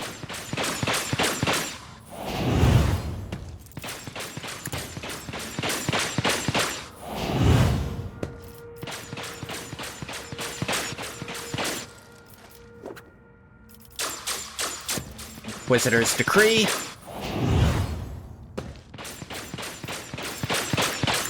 Magenta, you're up. Free to discipline me whatever way seems best. I don't know why, but that doesn't feel better.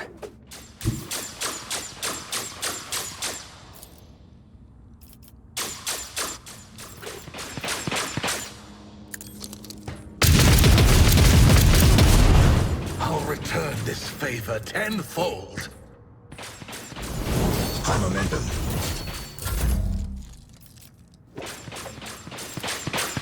Magenta, it is your finest hour.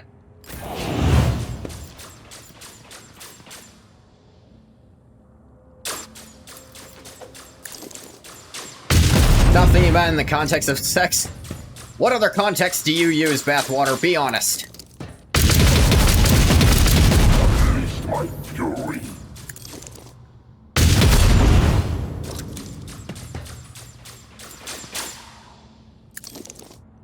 Lashings. High momentum. Firearm mastery, Argenta. Your turn's not over yet. Because I friggin' say so. Physical trauma. Yeah, I suppose you do kind of do that. A work for a flesh crafter.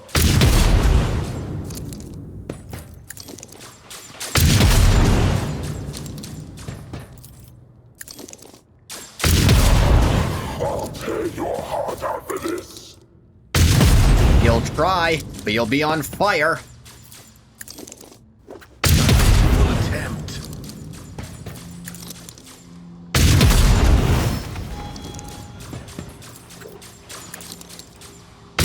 Aisha, heal my wounds.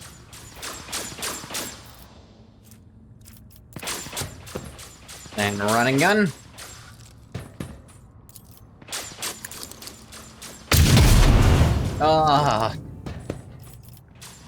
Alright, so let's take a quick look. Argenta has attacked 16 times this turn. Revel in the slaughter, girl.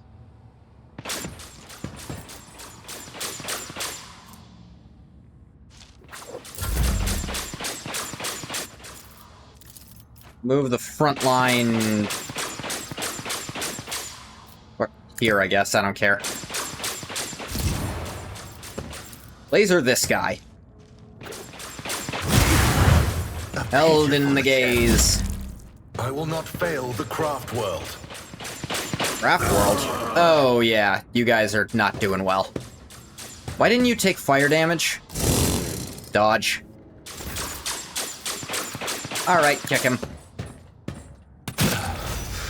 I go into the darkness.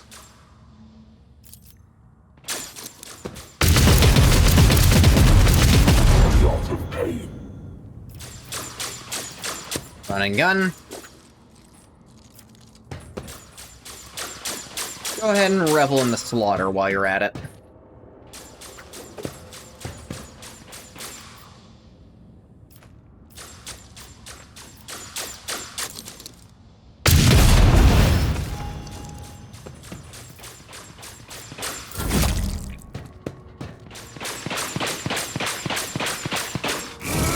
Yeah. Haha, that guy burned to death. This is funny to me. The Exodites, the ones who are just wood elves? Essentially, kinda, yeah. Alright, you're in the perfect spot, Iliad. They're the ones who aren't part of the craft worlds, and never have been, and they're not Drakari either. And they're not Harlequins. So, end of the day, they're kind of just wood elves, yeah.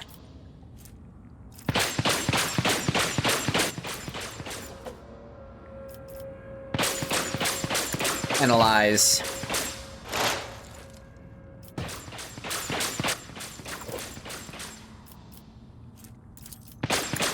Give an opening, you fuck.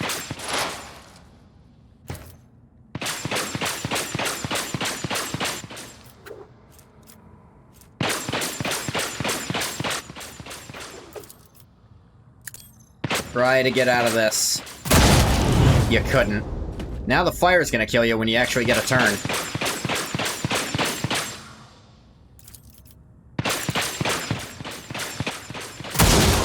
Death Whisper.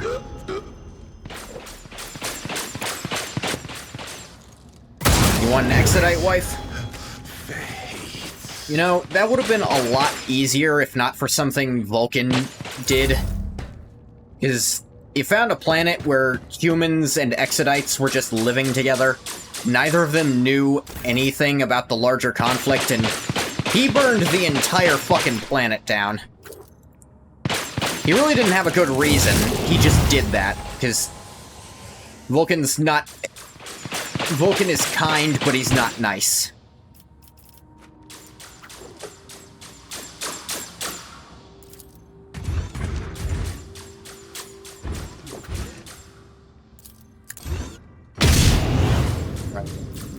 Couldn't have done that. Shoot this guy instead.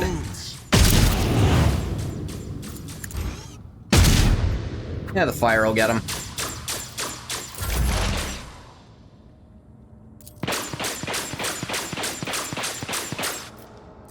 Gonna claim your bounty. My bounty now.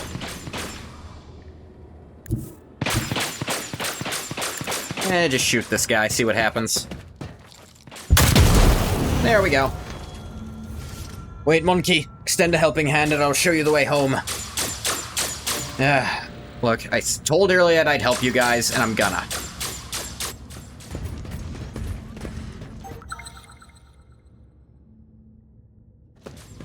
Bombs over there.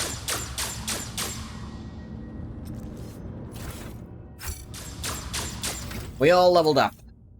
Another exemplar rank.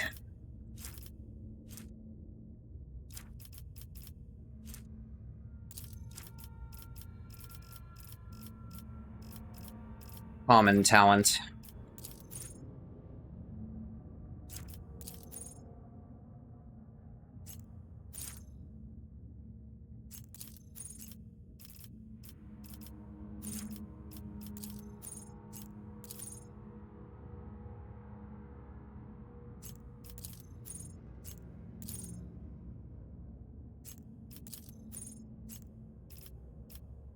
Did I get Psychic Awakening yet? I don't think I'm gonna get it at all, because I kind of don't...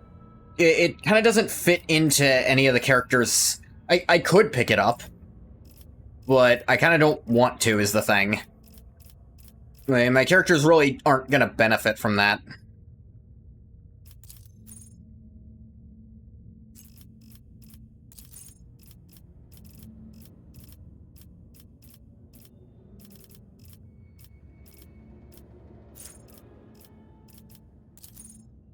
Could make her absurdly durable.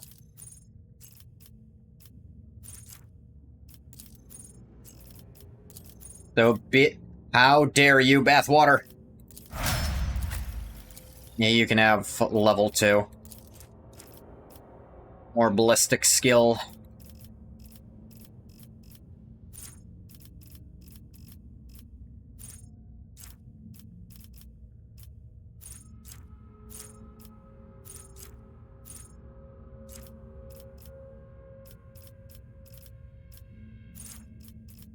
Really don't have stuff to give her other than just training stats more.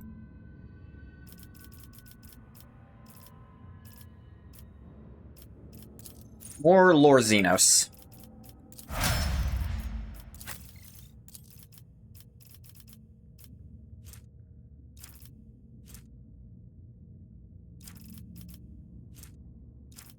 little more ballistic skill, maybe.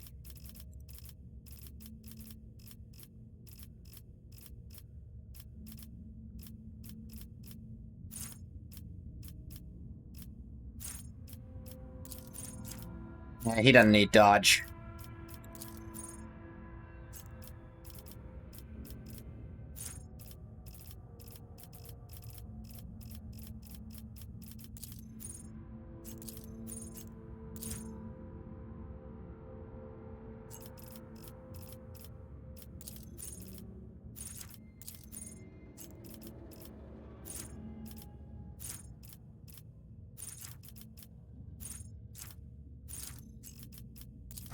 Yeah, just make his gunning a little bit better, because he does not have good range on that.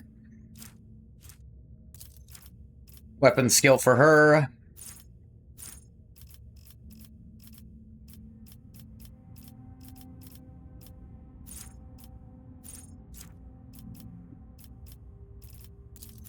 Yeah.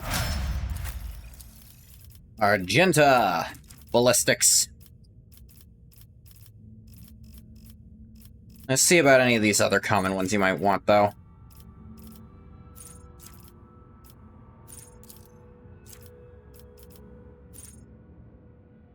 Honestly,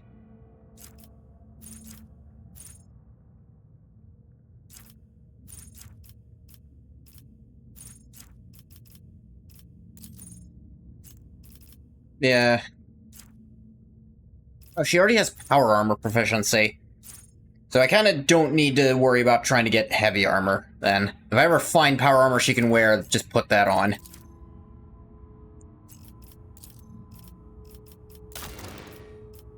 Let me check something real quick. Da-da-da.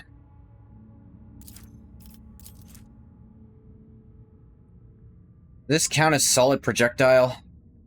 It counts as bolt, which is different. Okay. Just wanted to be sure of that.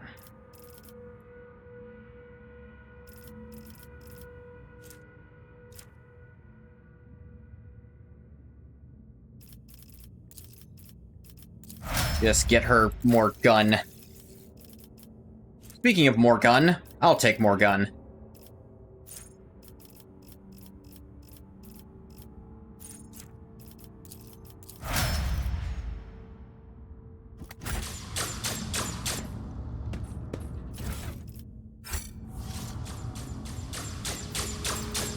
Try. Strange capsule emits a barely perceptible buzz. Its thick walls barely contain the sound coming from within. Oop, wrong button. Sound of a living and tormented creature.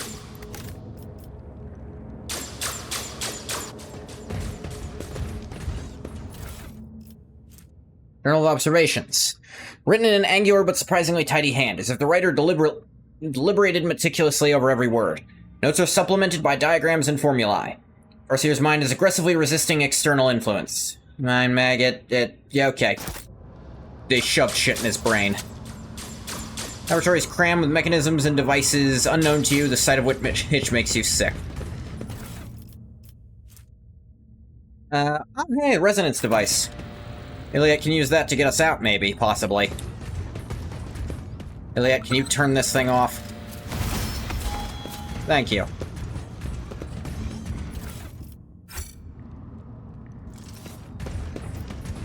Alright. An unseen mechanism whirs to life.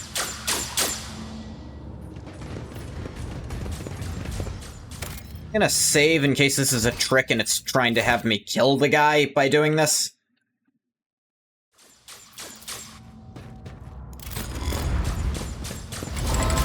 Alright. Despite his many bleeding wounds, the stately Eldari calmly straightens his shoulders and raises his narrow chin as he scrutinizes you with his keen gaze. Mysterious blue lights glimmer in his emerald green eyes. A monkey and an outcast have found their way into the heart of the Dark City to save what little remains. The universe is full of cruel surprises, but this is an outcome I managed to foresee.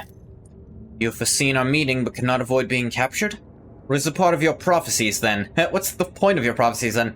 Iliad glares daggers at her fellow Eldari, but he does not look away. The Farseer frowns. His face reflects guilt and grief, yet he says gently, I'm glad our paths have crossed again, my child. Great relief for me to know you're alive. A great joy to see how much firmer of spirit and mind you have grown over your years of exile. I think we have a lot to talk about. Eldari greeting gesture. You've got yourself a most amusing monkey to keep you company, Iliad. Understands our language and even knows a thing or two about customary greeting. Not that any of it makes him a worthy companion for you to have on your path. It is the Alantok who keeps me at his side. Were it not for him, my soul would have long left this body, or else would have been devoured by a minion of she who thirsts. I would never have learned the truth of what happened to Comorroagh. As we ought to start by introducing ourselves? Of course, Alantok. One forgets one's good manners all too easily in the Dark City. See, glad to see that's considered good manners everywhere. Iliad can barely contain her fury as she gestures towards her fellow Eldari.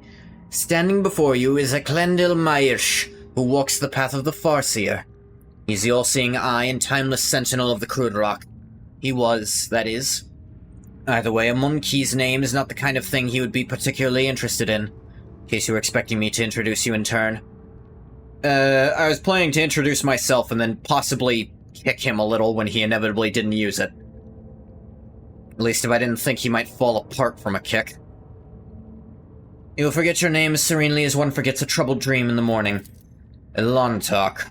Now that is a word I've not heard in years. Farseer does not even look in your direction. Are there Farseers besides you in the spire? Between the homunculus' tortures, I was able to glance inside my kin's desperate minds. Saw every soul that was extinguished in this spire. Sang a lament for every brother and sister sacrificed by the Dark Ones.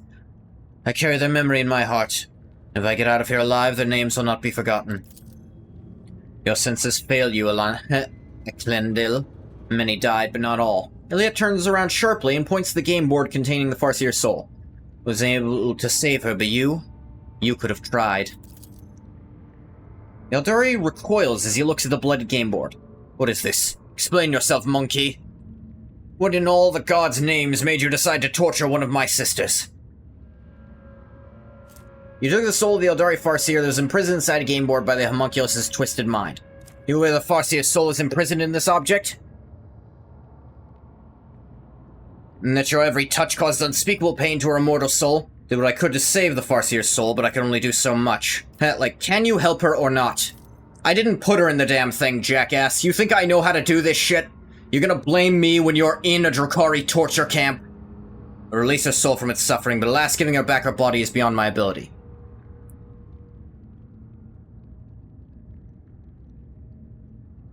Then do it. Lay to rest the wretched soul imprisoned in this object. Iliad blinks in surprise. In her eyes, there's a faint and fleeting trace of softness and gratitude.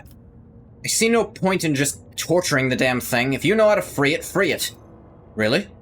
Must confess I've set little store by your species in the past. Perhaps in some regards I was wrong to do so. It doesn't bring me joy that if it's just suffering, I don't care. Xenos nods in gratitude, finds a spirit stone on one of the homunculus' desks, chants a few unfamiliar words which your elucidator does not catch. Dark blood pours out of the game board in the Eldari's hands. But as soon as he finishes his chant, warm glow suffuses the stone he's holding. It is done. Said you'd help us find our way home? What did you mean? Countless hours I spent in the homunculus' cage were not all spent in the throes of agony. Indeed, I absorbed. I soon learned that an age-old gate built by our ancestors is hidden in the heart of the spire. Webway gate connected to the world outside. Can unseal it and forge our path to salvation. Can help you make your way out of the Dark City and leave this place behind. You must take me to the gate. My mind is still firm, and my spirit is unbreakable. My body, on the other hand, will not soon forget pain's embrace. What is the point of your questions, Elantok? I can guide you to the gate myself. Not before Clendil Mairsh, who walks the path of the Farseer, the all-seeing eye and timeless sentinel of Cruderach, pours the light of truth into the bottomless well of my fear and doubt. Farseer is all yours, Iliad. I feared this moment would never come. Iliad takes a deep breath and looks into the Farseer's eyes. Look at me, Clendil, and tell me what adversity befell our home. As a council member, you cannot possibly be unaware of the truth, and Clendil, do not even consider hiding anything from me. Sometimes ignorance truly is bliss, my child. And I cannot deny you your right to know the truth. Farseer tosses back his head. His voice sounds like rolling thunder. When we found ourselves amid the stars of this stellar fabric, we encountered a monkey ship. A ship much too puny to take on an Asoyani world, or so we thought. Until the council was struck with a vision of the horror to come. The ship would be our doom. Not only for us on Cruderach, but for all Eldari kind among the nearby stars. And even for those whose paths stretch far beyond the stars. We could not allow such a thing to happen. When the ship approached, we pierced it with 100 salvos and then rejoiced. For among the wreckage, the Rangers found no trace of the foreseen curse. Asoyan, how wrong we were. The ships that returned from their reconnaissance to our starports were already carrying it on their wings. Whether it was a scratch from a passing wreckage, the infected ashes of the monkey ship that the cosmic winds had not had time to disperse. The plague crept into our home. and immediately began to eat away at the craftworld's very flesh. In the Infinity Circuit, the souls of the ancestors battled the spreading pestilence ferociously. The world was falling apart and there was no stopping it. Spires collapsed, rivers dried up, the ground itself sank, and all living things turned into a strange blend of organic matter and metal. We fought for our home until the very end, but when it became clear that Krudorok was beyond saving, the Council decided to gather all who remained, board them on the surviving shuttles, and scatter across the galaxy to look for salvation, and that was what we did. Who steered the infected vessel toward Krudorok? I am afraid you already know the answer, Elantok. You just cannot accept it. Your predecessor, she who previously owned this vessel and your entire protectorate, the monkey who kept a piece of my homeworld in her study, like a trifle or trophy of no great significance. Bathwater, why are you being a cat in there? Oh, yeah. Theodora did that shit, huh? So it was your accursed kind.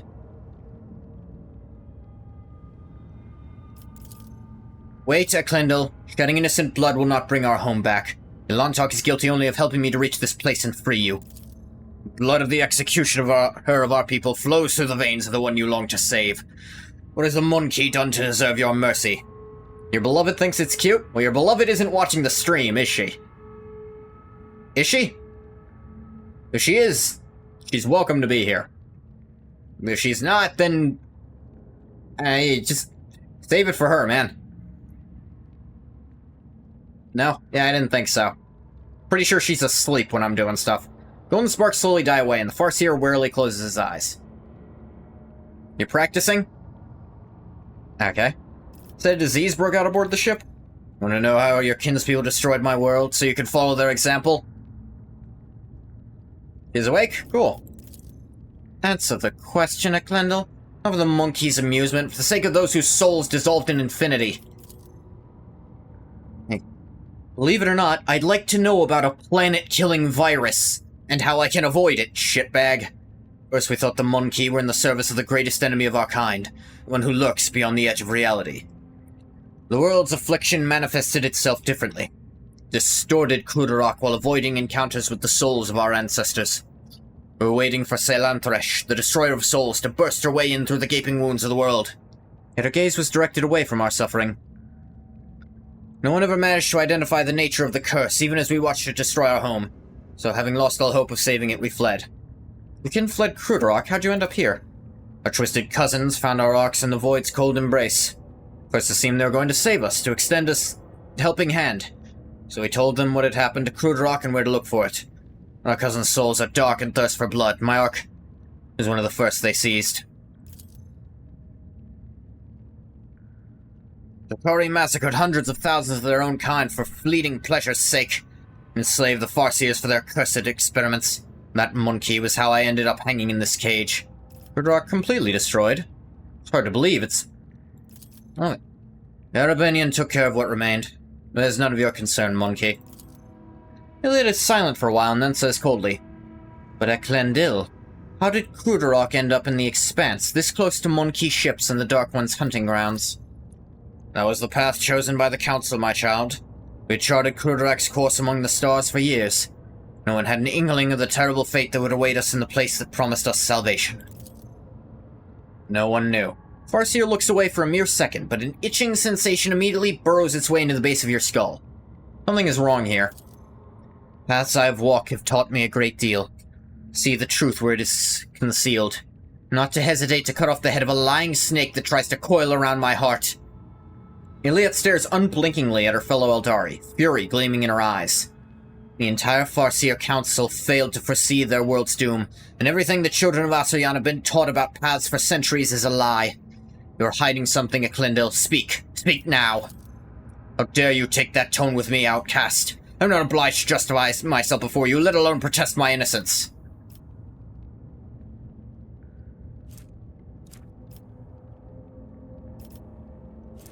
Let's see. Pretty sure any of these will work because Cassia is really here. It is just good. You've already told us almost everything. Why hold anything back? Farseer's emerald green eyes are filled with despair.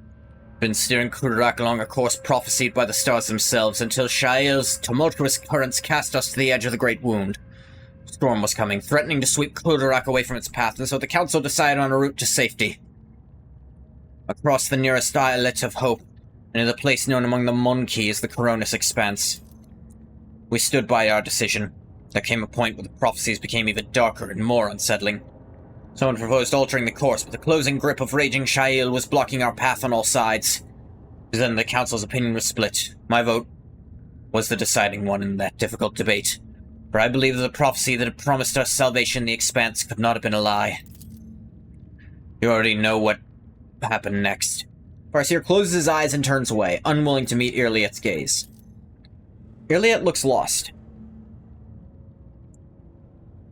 So we were doomed. Should have stayed on Krudrak.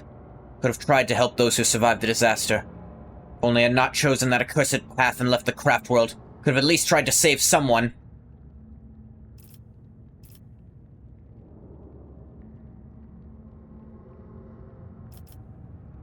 Let's see. They're not the Farseers who made a bad decision.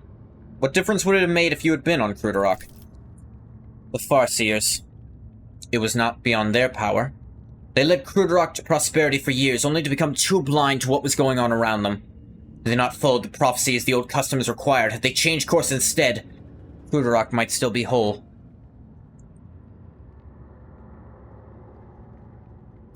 There's no bringing back the past. You can try to change your people's future. Iliad stays silent for a long time, peering into the face of the Farseer, standing across from her. Calm and collected, he looks prepared to meet his fate. Finally, Iliad replies, "We are both guilty and both deserve a fate much more terrible than death. However, it is too early for us to leave this world before we have atoned for our guilt. Come with me, Eklendil. We have a lot to do before the Great Oblivion. We'll find our brothers and sisters and protect them from those who seek to harm them. Perhaps we may even find a new home." The words are like a healing melody flowing into my tormented soul. First time, a slight smile graces the Farseer's lips. Accept your proposal, my child.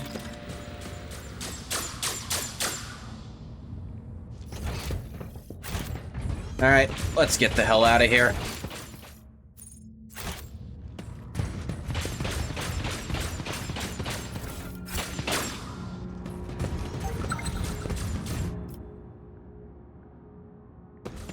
Iliad, disarm this, please.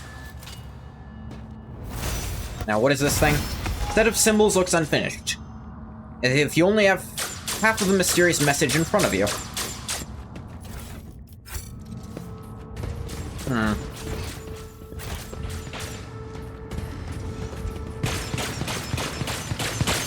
Iliad, try? There we go. Recoil war boots. Attacks an enemy behind cover with range attack. Cover efficiency is decreased by 40% for that attack. Minus 15 recoil. Recoil. Shooting in bursts, the hit chance of all shots after the first reduced by the recoil parameter of the weapon. Ooh. That could be good on, Argenta. Gloves of Rapid Desolation. Increase the rate of fire of the wearer's weapon by 1. Each time an enemy is killed, Perplexed is inflicted on all other enemies in a 2-cell radius. That also could be pretty good on Argenta. What are her current gloves? Power Grips. Give her plus 10 strength.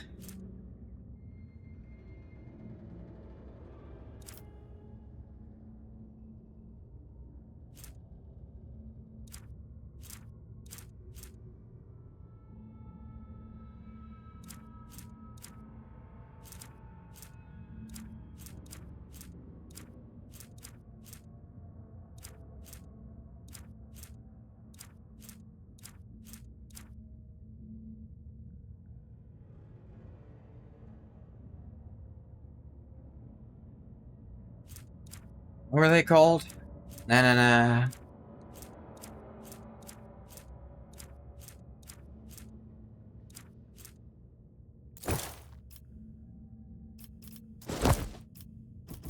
There we go.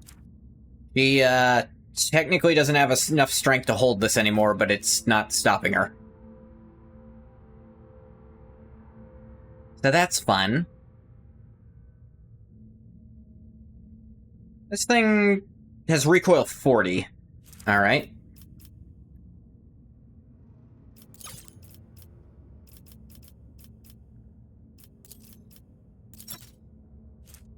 Extra move points is better.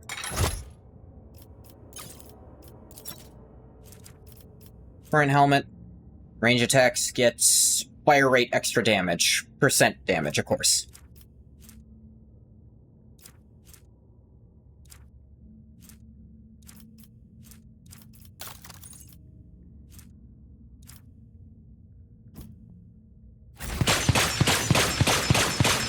Ah.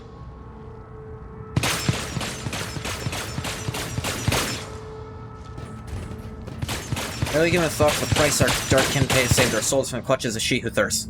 I see the price their victims pay. The price my kin have paid. Yeah, there's a loot over here I almost missed.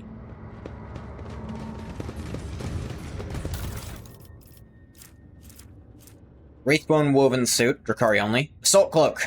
Melee area attack, gain 5% dodge reduction, parry reduction for each target. Meh.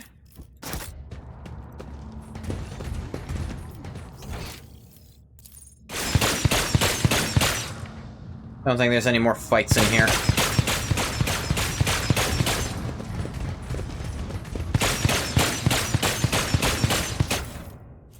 Research report. Take it, but I'm not reading sick shit like that.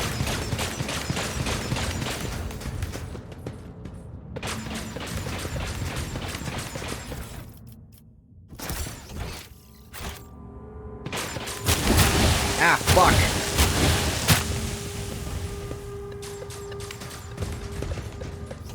Suddenly fired a different direction from before.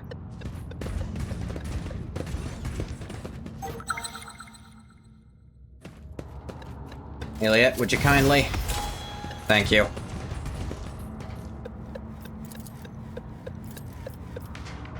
Elliot, turn this off.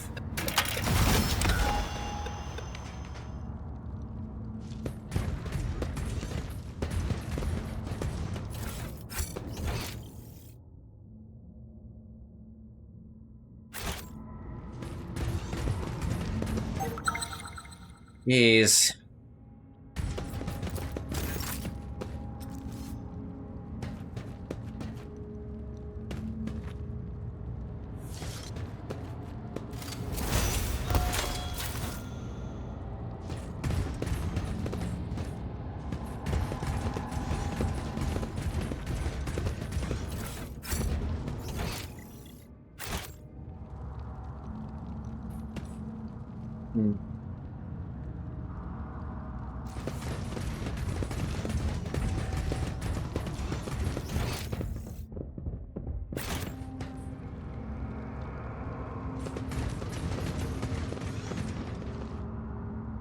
I don't see a way up there.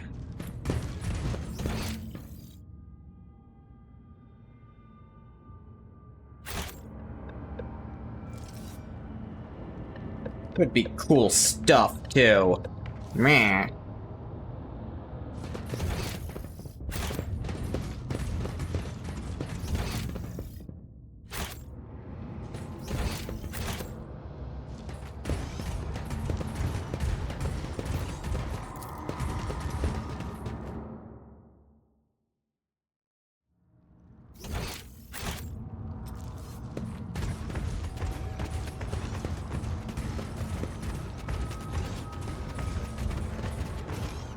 I guess that's not how I leave. Okay. Hey, Pascal.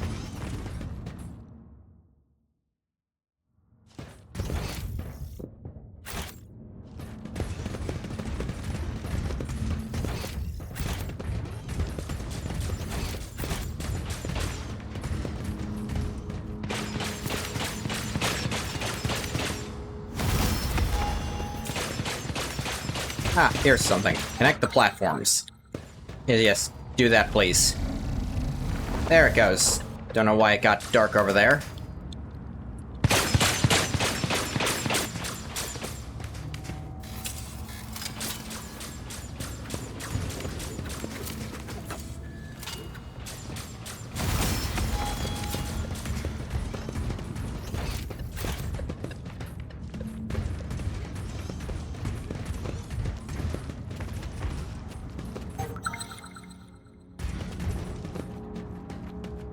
Please disarm that, Elliot. Oop. What do we have here? Free shit. Desolation Blast Pistol. Sharpshooter Rifle. Ooh. New one. Did I have... deal additional to larger creatures. Ooh, fancy. New weapon.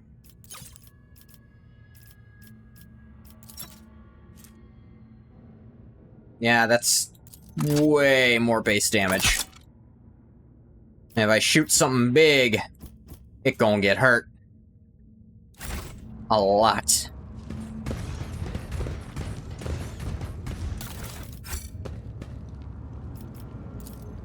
Muffled cries of pain come from the impenetrable darkness.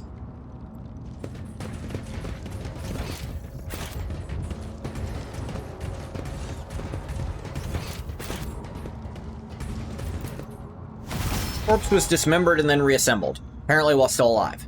Numerous stitches and burns indicate that the surgeon was not concerned with humane treatment.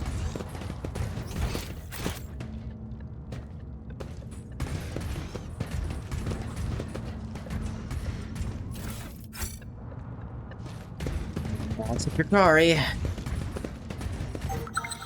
Ah.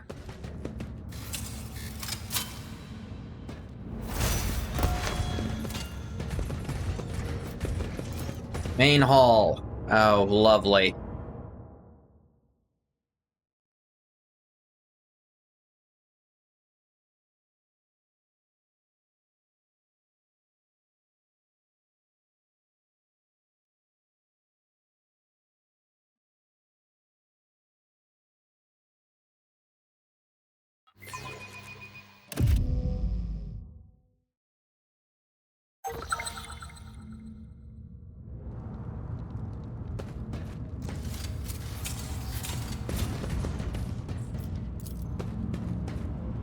One of you is a part of the Xeno device controls the traps in this deadly place.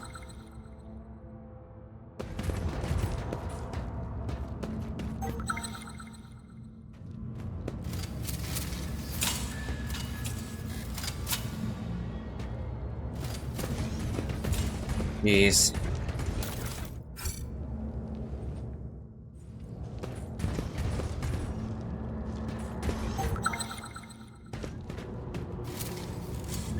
No way we're gonna be able to get out of this without a fight.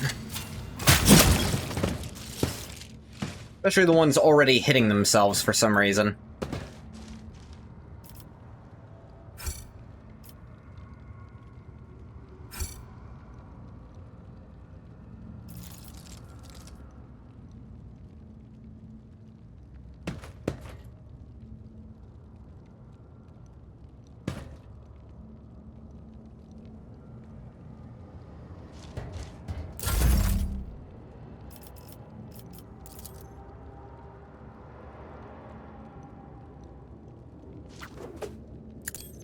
That is the front line.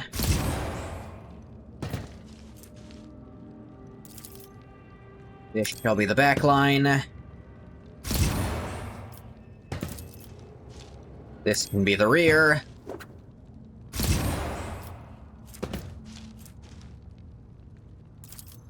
You can receive the voice of command, Argenta. And this. And the Inquisitor's decree.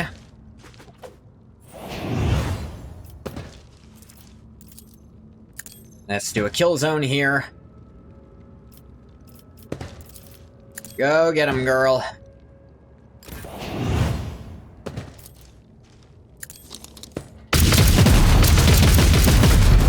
Alright, that didn't do shit.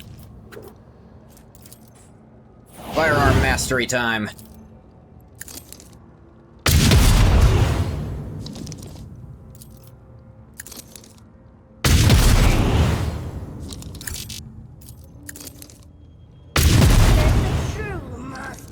Inflict the pain. To you.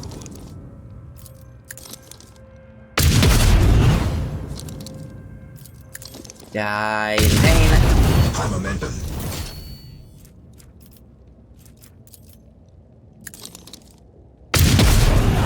Stroke of luck.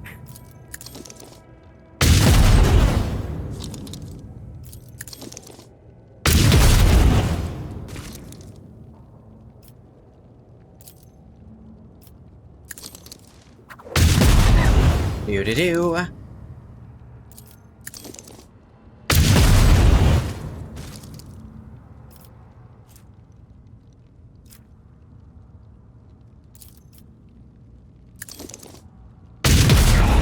You call this a strike? Then we end the turn. And then we unend the turn. Argenta, do that again.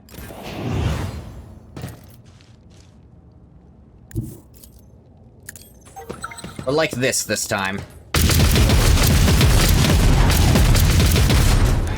Undefeated.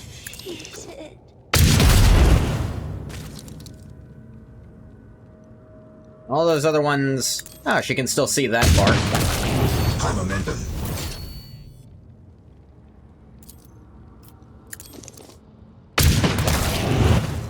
There. Revel in the slaughter.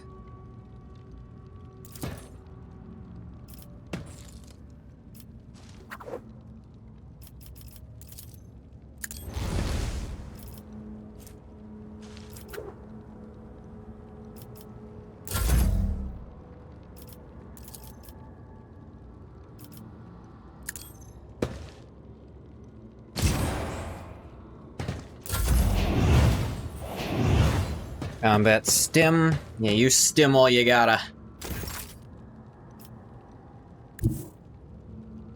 Here we go. Now, steady superiority.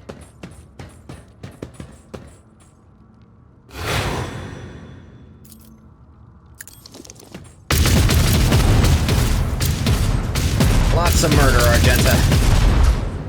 Lots and lots of murder. Revel in the slaughter again.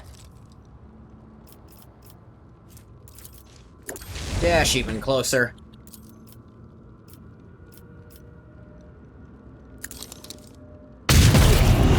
100 damage. Run and gun.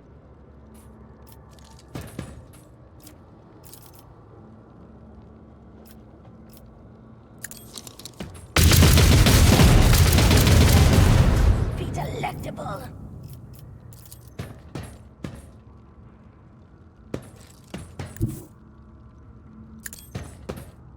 Over here. High momentum.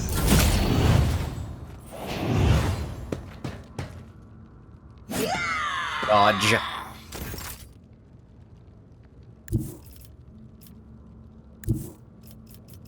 Over here into the perfect spot.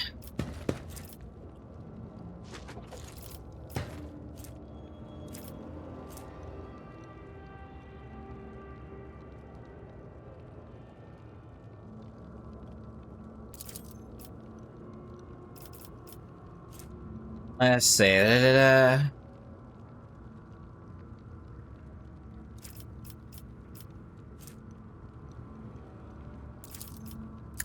Give you another opening.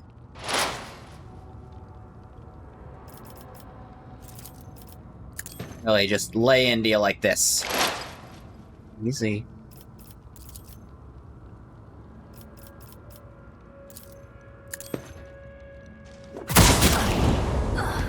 Get shot, idiot.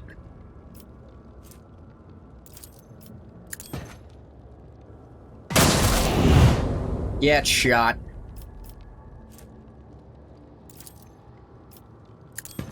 You know what? Shoot him again. Can't be.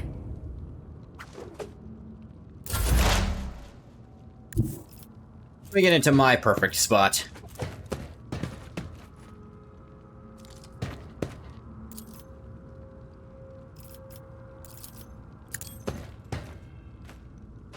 Just apply some of that to you.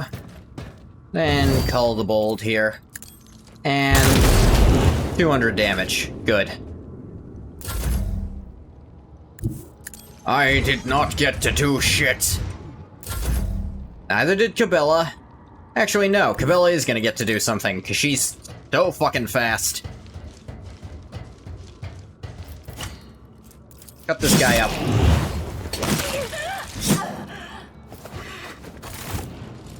Good job, team. By which I mean, good job, Argenta and Cassia.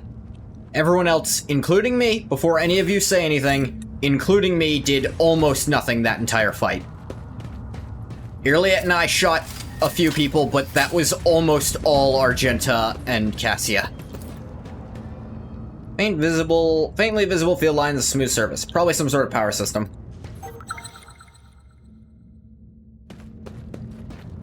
This is how absurd Argenta can be. Hell, this is how absurd Arch-Militant with a heavy weapon can be.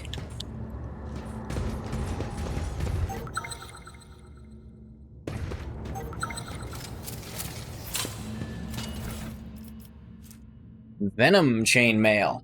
Whereas attack of opportunity to an additional 10% toxic. Whereas attacking the attack of opportunity, the attacker also suffers toxic damage. 15 armor against range attacks. That's really good. Blitz Boots. 4 damage against enemies who have no adjacent allies. Only applies to the first strike or projectile in a burst attack.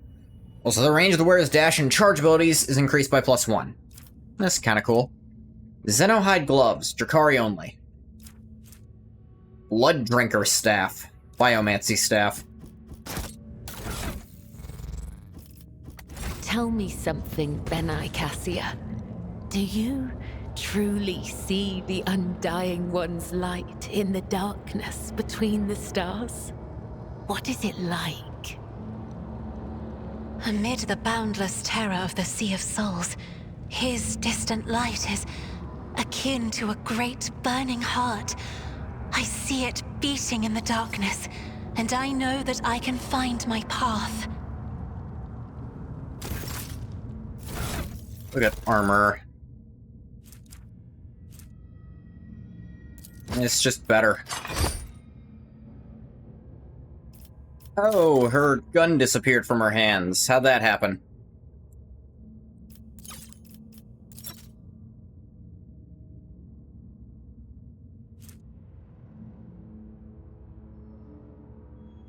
Hell is this thing?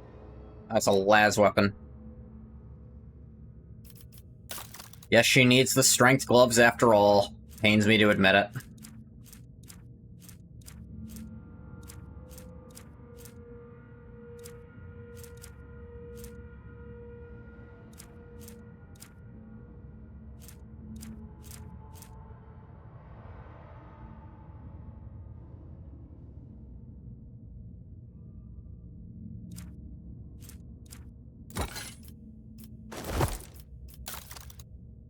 Whip. Oh, my mic.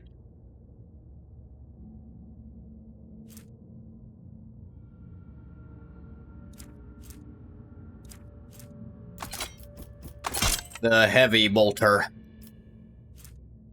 Ringer of Terror, which is a heretic-only Heavy Bolter. That's worse than default.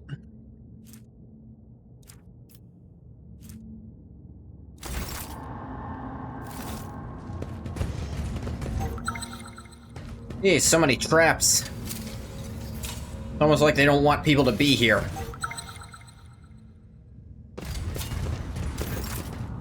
I don't know why my portraits have disappeared from the top of the screen. It's a weird glitch that's getting annoying.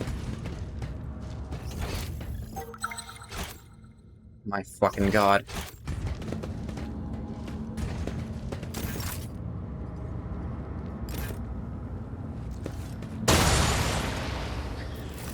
Oops. Good thing it didn't do anything.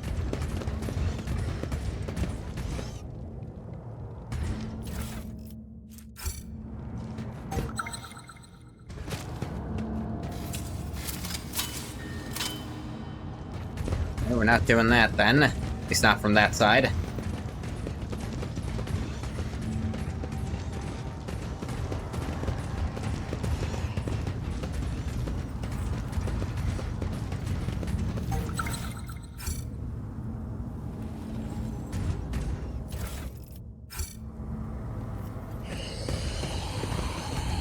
Ah, there's Tervantius. Bastard.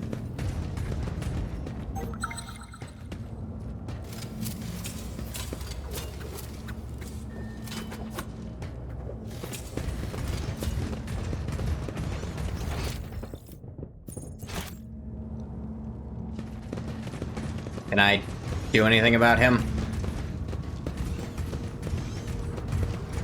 Yes, I can. I can talk to him. The homunculus looks up from the control panel and gazes at you with disdain from the other side of the impenetrable force screen. You survived, specimen. What a woeful lack of ability to follow orders. You're supposed to die, be it in the arena or in the chasm. However, the servants of Ayesh will soon remedy your blunder. You hear a whisper behind you. Cabela's ardent, ecstatic whispers. She's praying to the Undying One, her eyes closed, a blissful smile on her lips, clutching her weapons in a white-knuckled grip. Then she opens her eyes wide and says quietly, I cannot tell you how glad I am to meet you again, till Tervantius. Hello, Tervantius. I've not missed you either. Specimen, as you might have noticed, Homunculus's limbs simultaneously gesture at the massive construct supporting the force field around him. This version of the Stifler blocks both the energy that bleeds in from beyond the veil and any physical attempts to intrude inside its range. Your attempt at conversing is pointless. Simply continue on the way to your demise and do not disturb me. Ulfar's voice turns quiet and insinuating, and a smile plays on his lips. Yes, you are safe. For now. But as soon as you step out from behind this field, who knows in what shadowy corner will catch you? Any step outside could mean your death. And again, perhaps you will not come out. You might sit here for a day or two, a month, a year, forever, sitting and trembling, a small, frail inhuman trapped in a prison of his own toys and fear. Which of us is in a cage now? Tervantius' face stiffens into a mask of contempt, but his working limbs begin to twitch nervously, and his chest heaves with a mechanical creak as if he is suddenly running out of air. How strange. Next to this construct, my soul is both naked and swaddled at the same time. The colors around me melt away. And so do my powers. This should work? The Stifler is enormous and resembles the devices you've seen before. There's no doubt that its purpose is to suppress warp manifestations. However, you notice a few details that are out of step with the construct's otherwise typical Drukhari design. Several of its parts were made from a material foreign to Comorroagh and fused into its frame by an unknown force.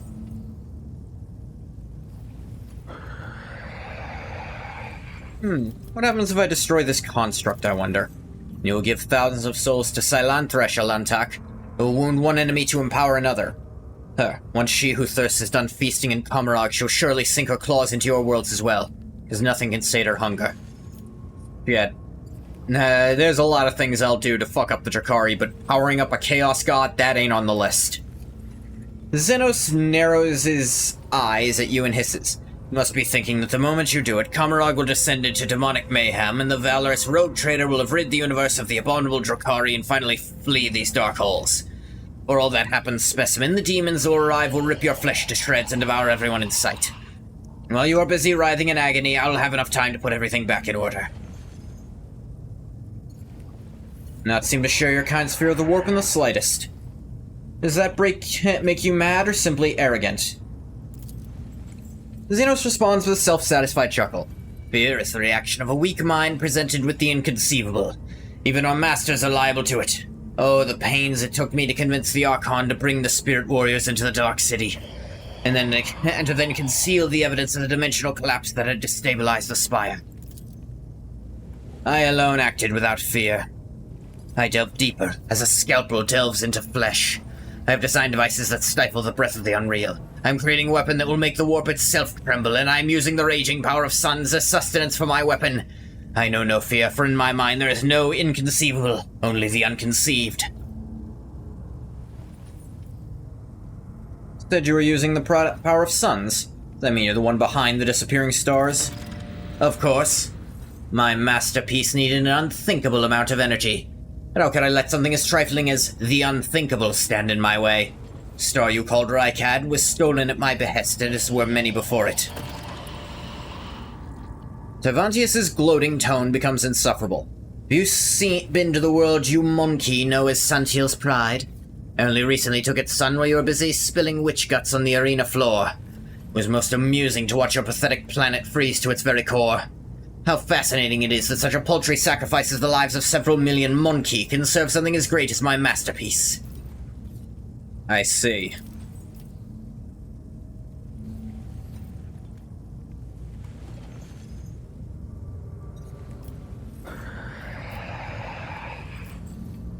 Are you hiding behind a force field, Tavantius? Are you afraid of me? You think highly of yourself, specimen, but make no mistake. It will not make me deem you a worthy opponent. Man. Look, killing this guy, trying to bring down this city would be great, but giving it to fucking Slaanesh is not the answer here, unfortunately. That is the one line he will never cross. He will never empower chaos, no matter what. Till our next meeting, Tavantius, it will be your last. Farewell, monkey. Wish we got a bunch of... I don't mind being partially iconoclast, because I can have it. Rogue Trader and 2 random allies start combat with temporary wounds equal to their own resolve. That's okay. What would 2 give me? First round of every combat, the Rogue Trader and allies gain 2 plus my iconoclast rank additional MP. That's okay.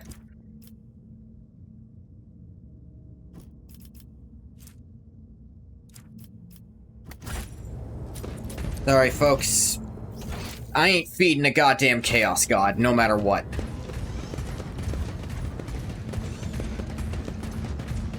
That's just... Ugh.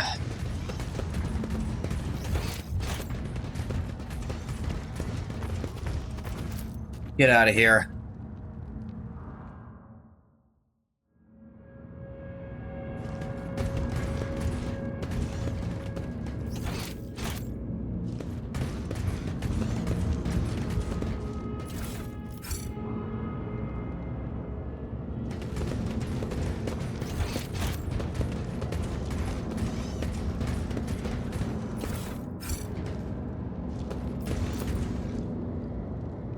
Fires of Comorroagh pierce the darkness like needles through living flesh.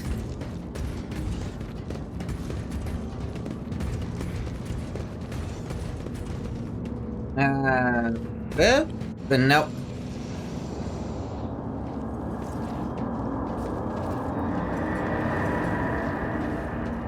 You wanna fucking go, Knife Ear?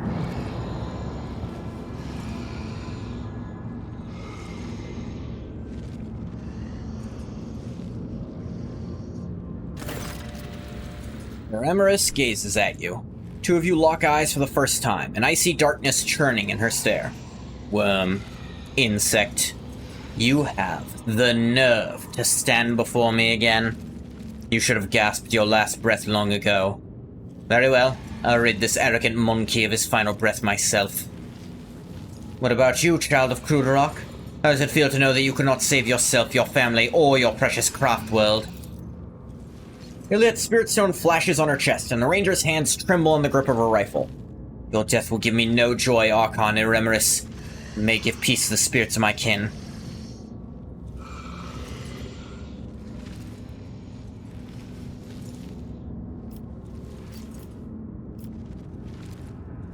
I see you've taken Tavantius under your wing. Again. The homunculus may play as many of his little games in the arena as he pleases. I'm satisfied with what he provides for the ranks of the Cabal. That makes him valuable enough to spare his life.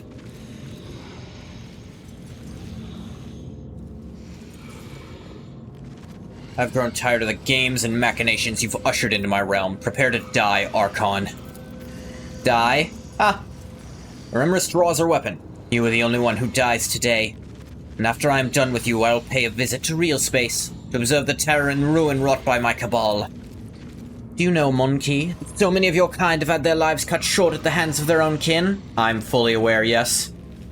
I used you to purge the ranks of the Cabal, to clear all obstacles from my path. I used you to accomplish my goals. I colluded with your kind, despite your much vaunted hatred of Xenos, which ought to have prevented any of you from even considering such a thing. You lie, Xenos. This is the foul slander of an enemy of humanity. Argenta, you know damn well they're enemies of humanity who are humans. I know. My servants are heading out on a new hunt as we speak. Who will become their prey? Which lights will wink out in the void? How many Monkey will perish in the darkness? Remus lets out a mocking laugh. You will never know. In the name of the God Emperor, I will destroy or have any final words to speak. You know what? What you need the Farseers for? Why take such a rich? So be it, I'll humor you before your death. You will need to step out of another shadow once and for all. I wish to orchestrate a little disjunction. With my helpless brethren in my clutches, who are capable of tearing apart the veil with their mere presence, would not have been any simpler. When the time came, the Farseers would be my weapon against the Reaving Tempest's rivals. Under cover of the Cataclysm, my blades would behead all those who stood in the way of my ascent. All those craft world fragments, all those prisoners. Is it all worth it? Spare yourself the struggle of comprehending the meaning behind my deeds, wretched creature. Cruderach was to be my key to power, the likes of which the Reaving Tempest could only dream of. Majesty is mine alone to claim, and I will claim it. No, Archon, you are destined for retribution. Blood for blood. I cannot destroy your entire cabal as you destroyed Cruderach, but I have the strength to cut off the snake's head.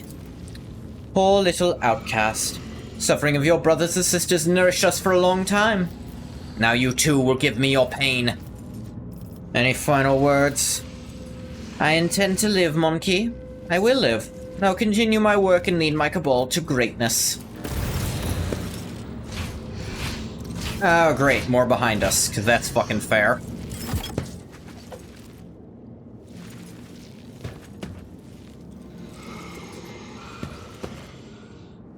Yes.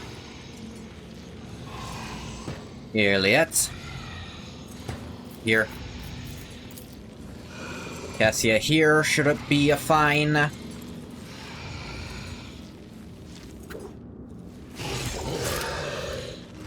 Bella's gonna be a hindrance during all this, but... What the fuck do you mean, no line of sight? She can clearly see past this stupid thing! Tilt your head 3 degrees to the left and you can see it. It is not complicated.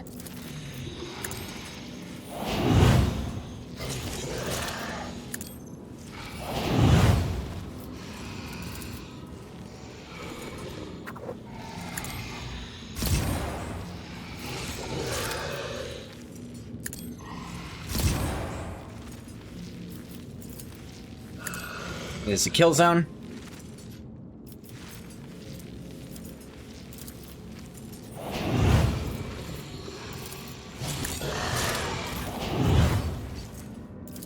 Furious recital. High momentum.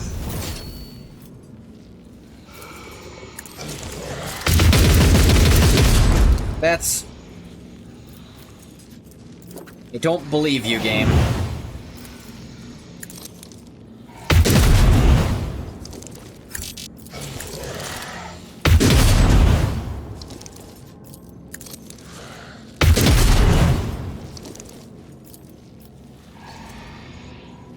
Everything here has so much goddamn health.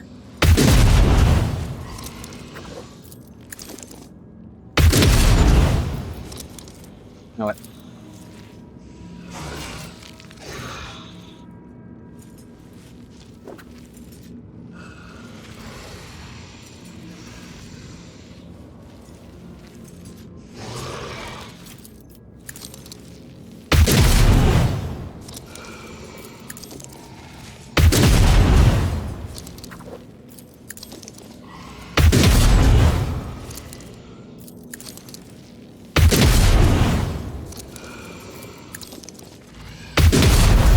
There, half your health gone. Tear your throat out personally, Monkey. Why did she just regain all her health instantly? That's complete and utter bullcrap.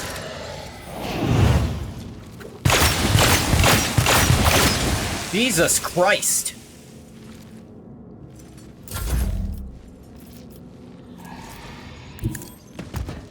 So she just, for free, gets a turn extra gets all of her health back on that turn, and then attacks like 4 times at once. That is unacceptable, Owlcat. You can't just do that shit every fucking time.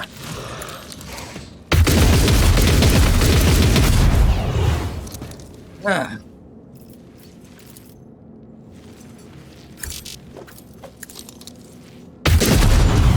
Swear to God.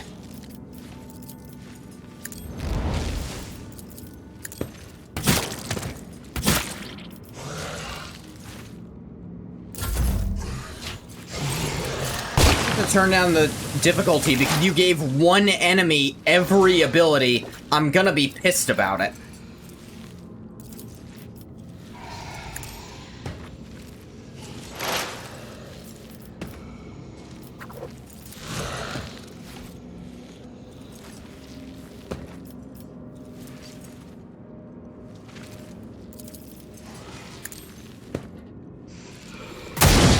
Are you fucking kidding me?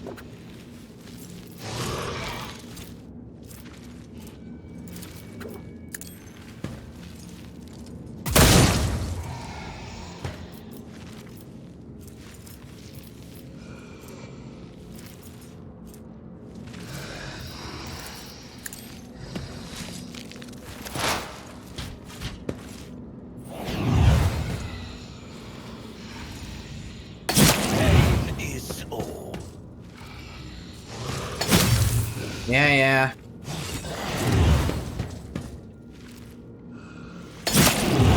I don't even know what the hell. What the fuck was that?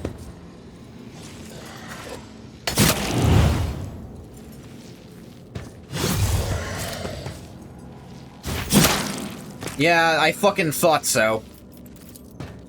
You couldn't allow something to not be bullshit for even a few seconds, can you, game?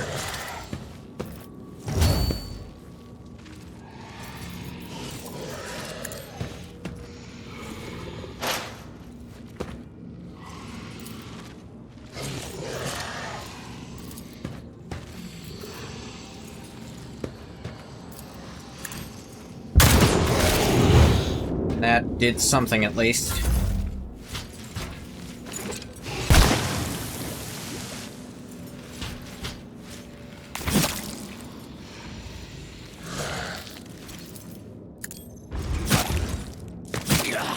Woe to you! Oh, fuck you.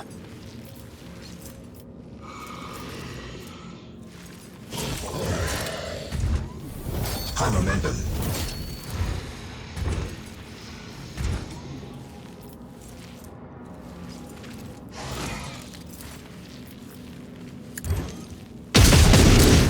Yeah, I thought so.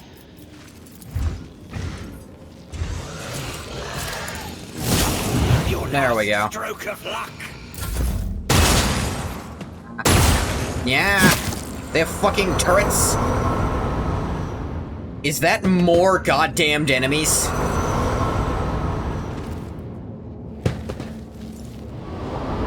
Are you actually insane?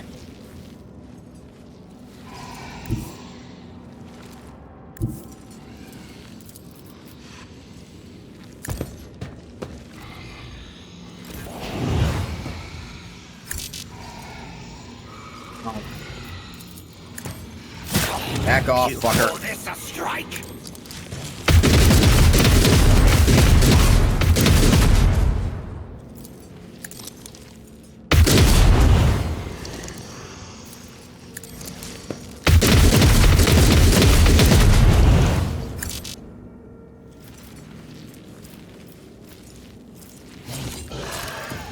Revel in the slaughter, Argenta. Revel. You know what? Run and gun.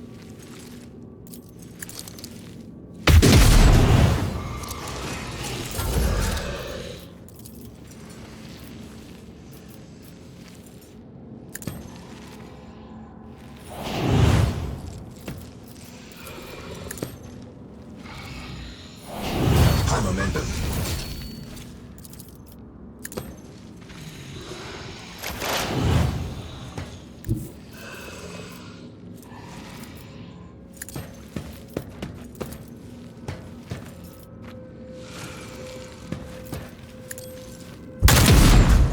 Son of a bitch.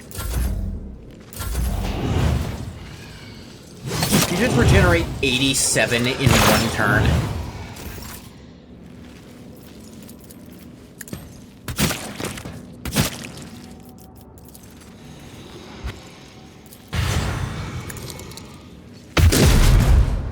Not what I wanted to happen.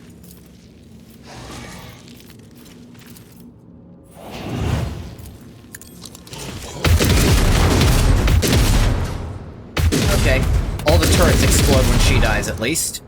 That's kind.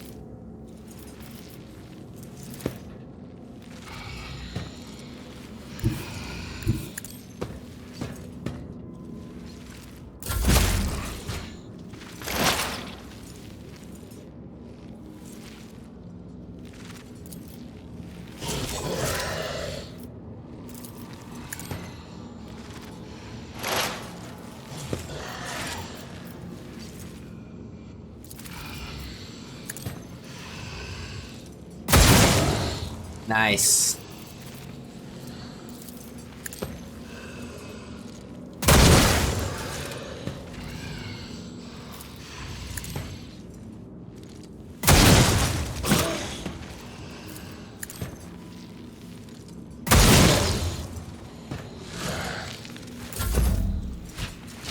Yeah, shit's just regenerating because it says it is, in absence of any sense or logic. Jesus Christ! To make you cow.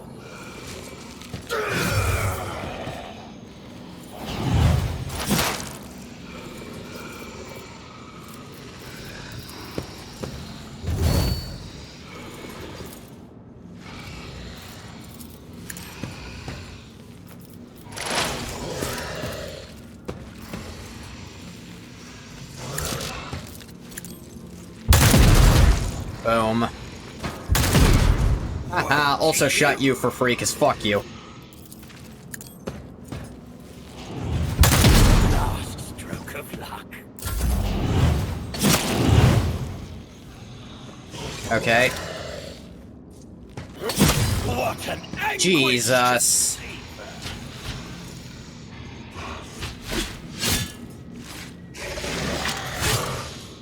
Yeah. This way! Uh-huh. Yep. Totally.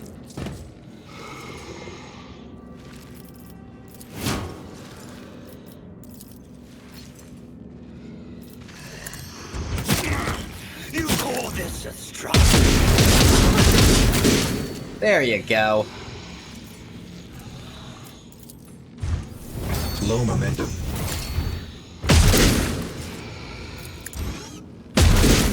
Yes, keep shooting, buddy.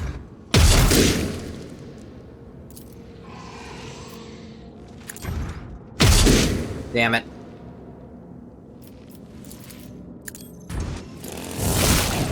Got him.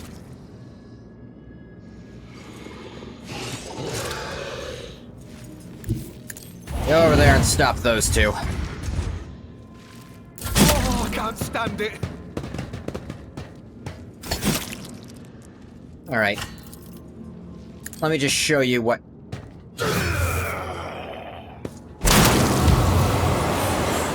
It's best not to get so close to her without her permission.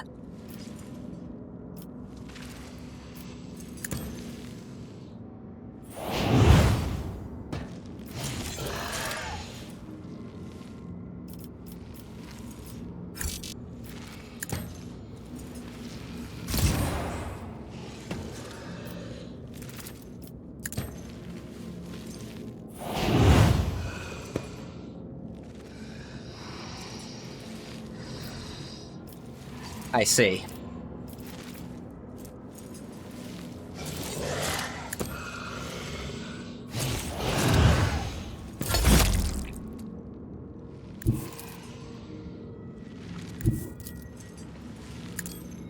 Argento, would you kindly? You will pay. Thank you, Argenta.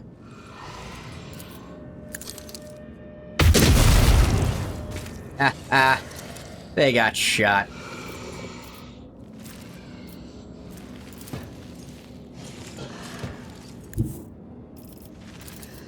Go kick that guy. Kick him. Yeah, he deserves it. Fuck him. Revel in the slaughter.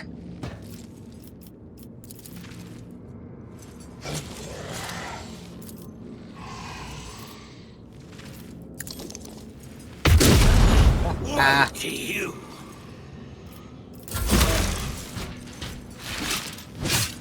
Ready.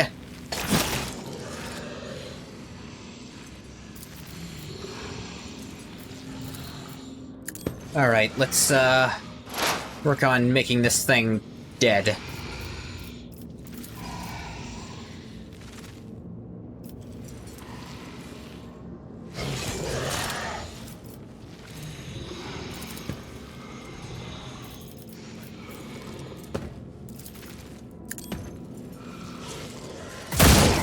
Your last stroke of luck.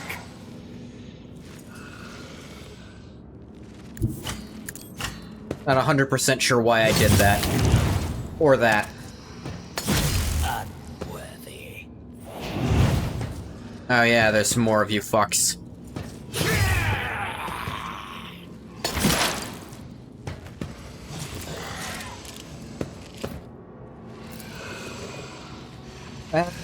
This is not gonna hit Argenta. If it does, I'll call bullshit.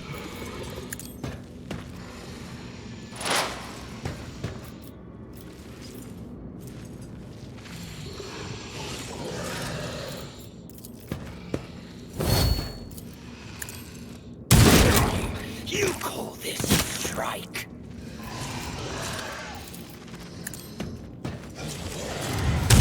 Will pay for Just this shoot you with a shotgun twice. Those two aren't getting past him. In fact, just cover their way entirely if you can help it.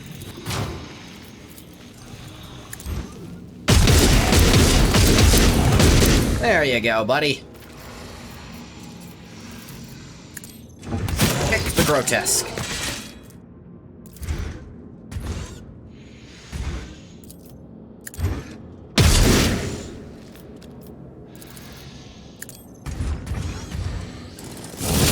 Chop. Back in front of you. Reload that pistol. It's all good.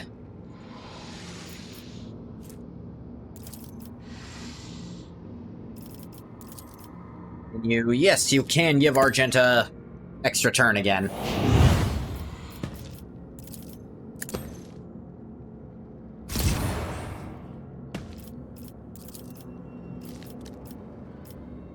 Can't do that twice, but you don't need to either.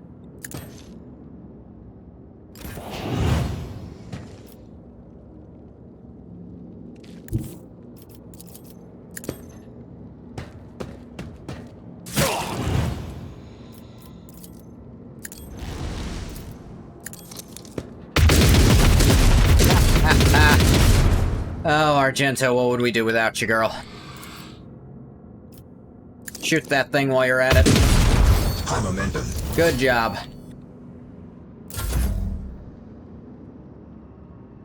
To the left? Oh, you.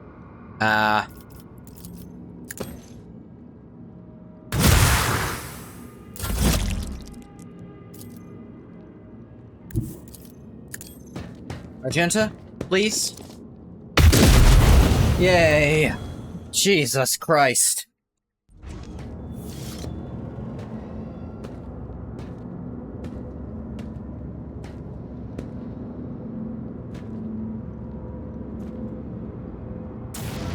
Ah. Did it work? Oh yeah, it did. Let's get the loot and then get the fuck out of here.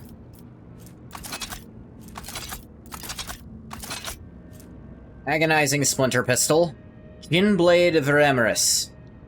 Wielder deals damage to the target with his sword. The wielder gets +3 bonus to their weapon skill, ballistic skill, toughness, and strength. Target suffers a -3 penalty to the same characteristics until the end of combat. Yeah, of course. Shadow Field. Beginning the combat, the wearer gains the Shadow Field effect. Under this effect, the wearer counts as being in full cover against all ranged attacks. Lost when the wearer is hit by a range attack and suffers damage from it. Harming Crown. Bleeding, burning, or toxin effect inflicted by the wearer deals damage to an enemy. They suffer minus 5% armor against only the wearer's attacks. Wearer gain 5% crit chance against them stacks. Wearer's int bonus percent dodge to the wearer and their allies. Ooh. Actually, probably want that more than this worthless-ass pendant I've got on. Monkey Hide Cape. All incoming damage except direct damage by how much percent? 1 plus your versatility stacks. It'd actually be really strong on certain characters, but...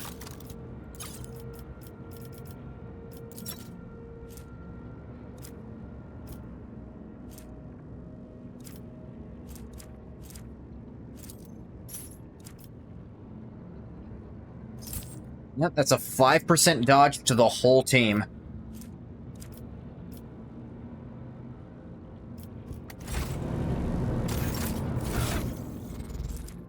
Their current thing. Bonus to persuasion. 3% dodge if they're affected by a thing. Is this really gross? Yes.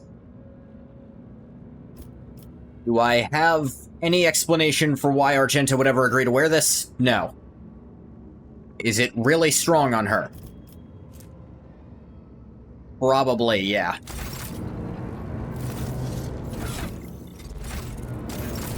Well, if I think about it... no, he's got this.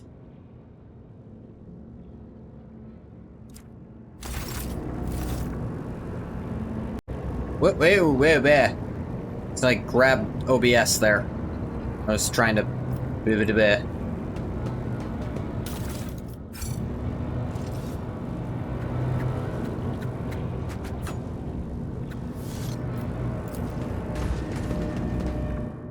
Come on, everybody, let's not be in Comorroagh anymore, please.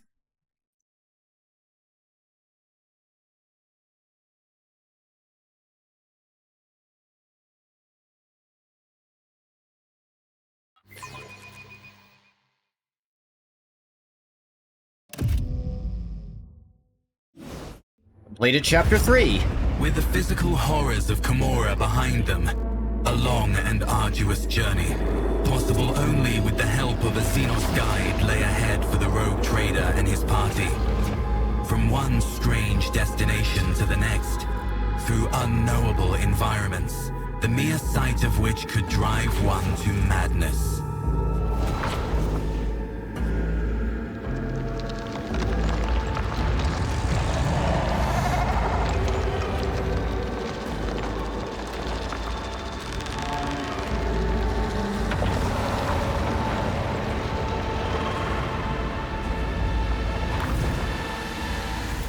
Despite the challenges, they managed to escape the labyrinthian webway and find their way back. Home?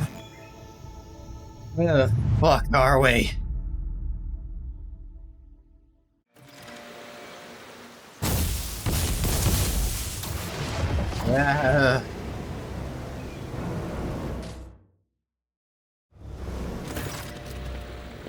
A poorly shaved commoner in worn coveralls eyes you with suspicion, clutching an autogun that looks like it's one careless reload away from falling apart. The man narrows his eyes and inquires, "Oi, who are you lot? You're not bandits, are you?"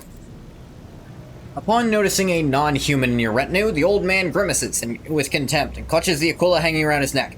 "Shoving around with inhuman scum, no less. Be gone, you lanky freak. Compel you in St. Cognatius' name, in St. Nicomedes Keith's name, in St. Drusus' name."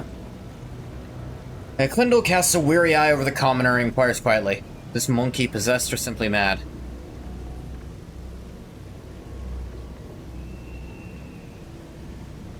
"Master of this planet and Gothon Valancius, and I require something of you." "Blessed throne, you're joking me! His lordship and these here backwoods! What honor, big ol' honor this!" Man drops to his knees and tries his best to hide his travesty of a firearm, pretending that he was not just pointing it at your chest a moment ago. "Just a lowborn, a small, humble man. Only ever seen your lustrous vision on the holy icons in the temples of the capital." "So who are you?" "A scout, your lordship. one of the woods to test the soil. Taking great care, the old man reaches into his sack and pulls out a scratched auspex with a long spike, wrapped in a muddy rag. Tech priest told me, once 1,000 steps you have walked, thrust the mystical probe into the soil, say a prayer, and press the Smaragdin seal. Offer 3 prayers to the Emperor, then press the ruby seal. Thus will the probe test the land and tell you what minerals dwell therein. What do the people of Janus say about my abduction? Man gives you a puzzled look. Is that? Some rot to abduct you? Who could perpetrate such villainy, kidnapping his lordship the nerve? They ain't heard nothing here on Janus. Suppose they're keeping it quiet to avoid a panic. Need a shuttle and some means of contacting the astropathic choir so I can summon my void ship here. In a jiffy, your lordship. Please be welcome to our flying ferry. It's right over yonder in the brush. It's also where our expedition's Vox wizard is staying. Eklindel shoots you a keen look and asks coldly, your capital offer protection? And I wish to exchange one prison for another. Old man glances at the Farseer suspiciously. That there chatty mug be flying to the capital with your lordship? Got an awful big mouth, he looks like trouble. Xenos is coming with me as my guest. Browning grimace, the commoner bows and mutters under his breath. Oh, this won't end well. Guess like these better grab by the floppers into the pyre. Burn 'em right quick.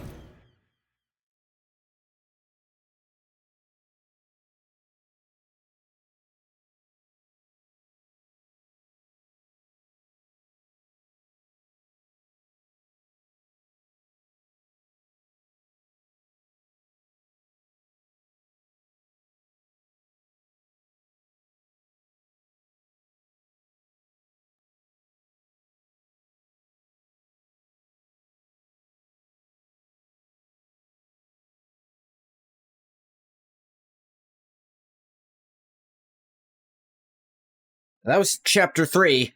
An entire chapter of the game where you can't explore the world, can't recover from injuries you receive, can't do half of the mechanics in the game. Not a fan. I'm gonna level with you.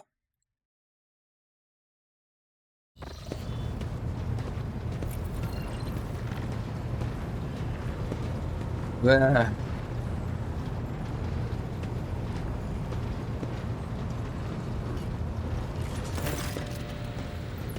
high-ranking officers beam with genuine happiness. Danrock steps forward and solemnly says, Welcome to the bridge, Lord Captain. Like the rest of the crew, we are overjoyed by your return and thank the Emperor for it. The crew stares in awe and terror at the giant towering over the crowd. Some make the sign of the Aquila on their chests, others collapse to their knees with a prayer to the God Emperor on their lips. This wave of pious shock does not seem to discompose Ulfar in the slightest. He just chuckles into his beard and glances around curiously. Heinrichs van Kalox approaches you. He is not looking his best. Seems he has not slept in quite a while. Lord Captain, allow me to express how glad I am you have rejoined us, alive and unharmed. Unharmed is a strong word. Serene light of my eyes. I'm overjoyed to see you among us once more. Truly, the Exalted One is merciful for showing you the way back home. I hope all the Ashmags who left us to languish without our Lord Captain have already become food for the warp demons. First off, how much do you all know? Not much, Lord Captain. All contact with your party was lost shortly after the supposed pirates boarded the ship and abducted your companion's kinspeople. We immediately sent shuttles with boarding parties to your aid, but we didn't find anyone on the ship save for the crew, all of whom had either been butchered or driven insane. Heinrichs' gaze is focused on Iliet. His eyes burn with undisguised hatred. And a promise. Iliet's expression is inscrutable, but her eyes are fixed on you and you alone.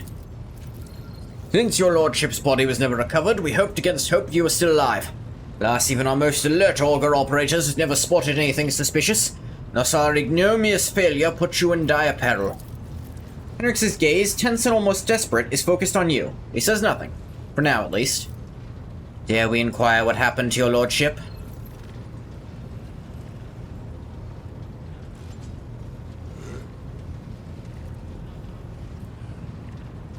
It does not matter. The topic of my disappearance is closed. As you command, Lord Captain. Where's my ship been? The officers' council decided to take the ship to Footfall, but one can hear the gossip of the entire expanse. Our agents tirelessly searched for information about your lordship. If we heard even a whisper of where you were imprisoned, we would have immediately launched a rescue expedition. While you were absent, Lord Captain, we made every effort to find you. That resulted in a number of modifications to the ship that have significantly upgraded it. Next to a favorable deal secured by the esteemed High Factotum, the ship is now equipped with state-of-the-art auger systems and direction finders from Kiava Gamma. Quite enough fawning and fussing. Wish to return to my duties immediately. Yanrock throws up his hands, but the crew is overcome with joy and gratitude to the God Emperor. Nonetheless, your will is absolute. Factotum smacks his lips awkwardly and adds in a quieter voice, Lord Captain, your senior officers will report to you shortly. In your absence, we received a number of astropathic messages and dispatches that demand your attention. I'll get to those when I get to those. The group of servitors suddenly stirs.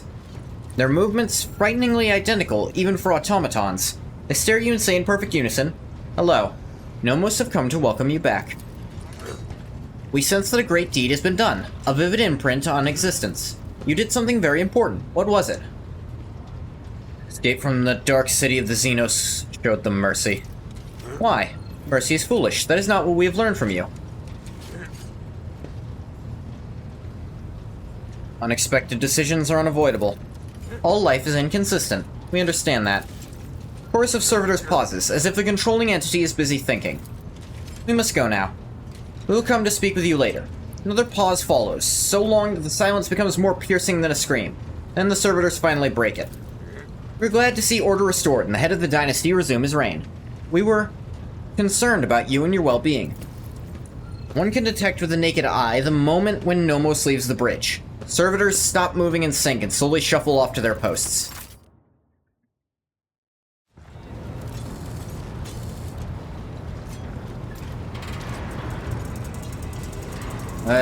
Fuck is it?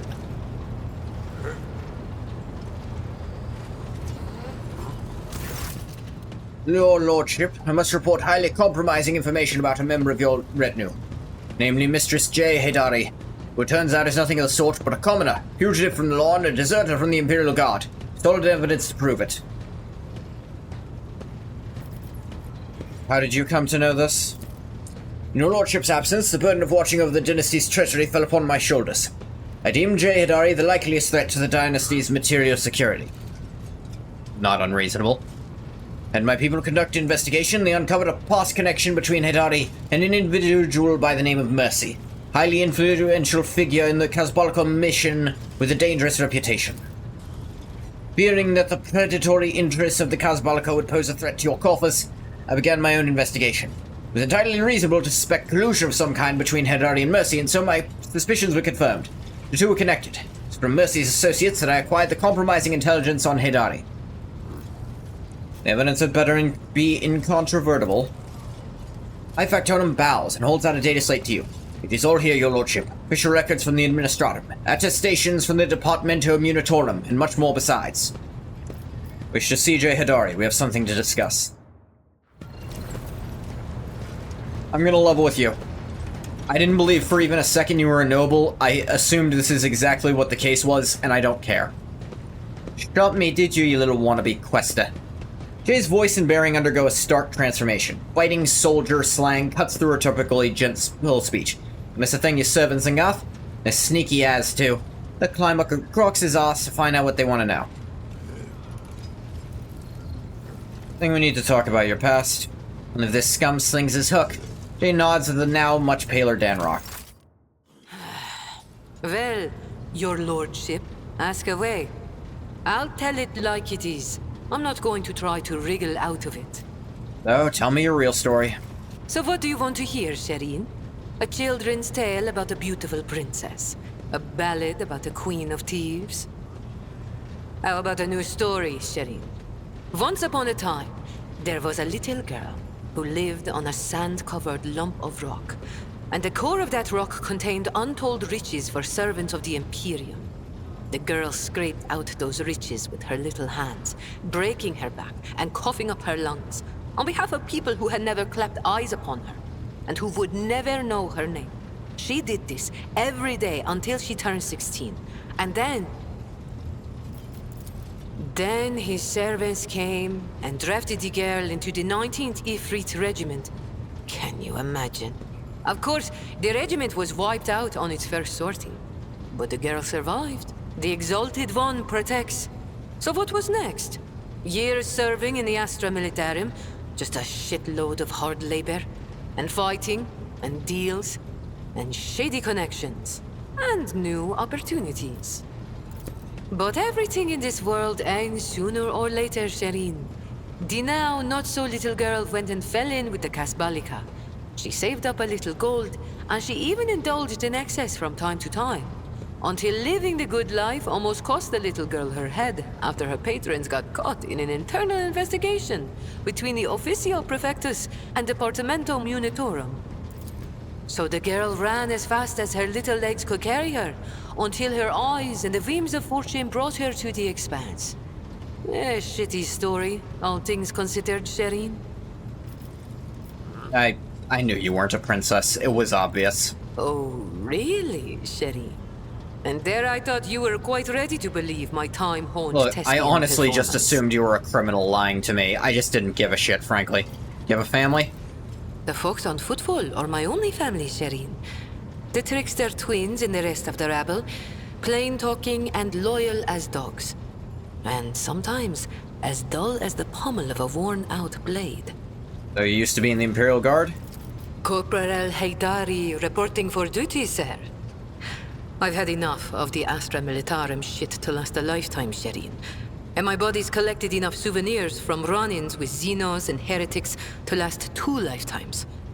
Except, when it comes to the Guard, there's no such thing as used to be. That wretched life sank its claws into me good. But that also means I remember what it's like to be a small, shaking, insignificant pawn. And that's why I appreciate what I have now all the more. How'd you get involved with the Kasbalika? What? You think it's difficult? No, I'm just asking what Once started me and my fellow it. guardsmen snuck into the upper city in search of a good watering hole, where the high and mighty of that world congregated. Another time, our regiment was sent to defend the tallest spires on a hive world. And I had an epiphany.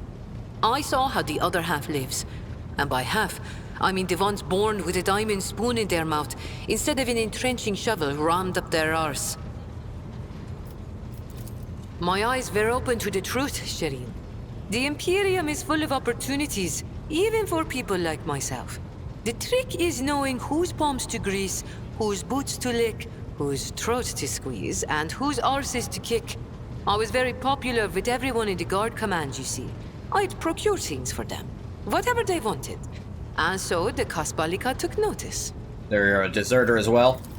You know, Shireen, I could still be bouncing around from one world to another, holed up on tired old ships with only venal grunts for company, if I hadn't decided I wanted more for my life.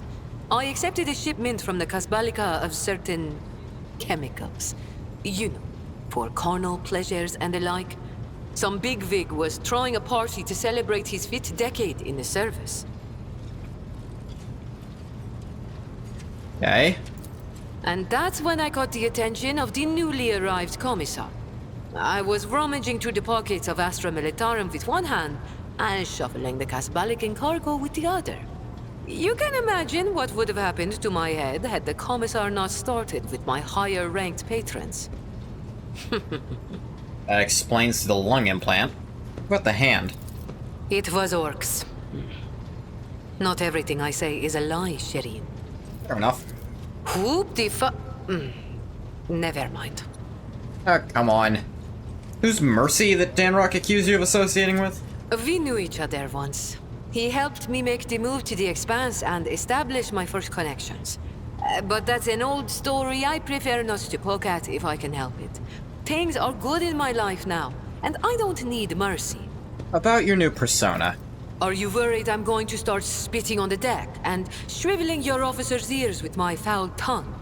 No, Don't be, Shireen. I much prefer being seen as a princess rather than a deserter. I'll continue to play the part in front of the others, but you wanted to talk frankly, so I've dropped the act. Fair enough. Alright, that's everything. Back to your stuff. Sir, yes, sir. Your lordship, Shireen. I'll be here, all primed and ready to go.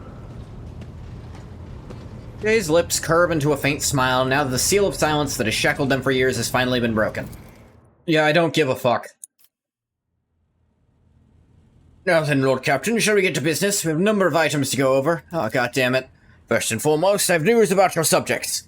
The time you were gone, the servants of House von Valancius have toiled tirelessly in their service to you, for the benefit of the entire Trade Protectorate.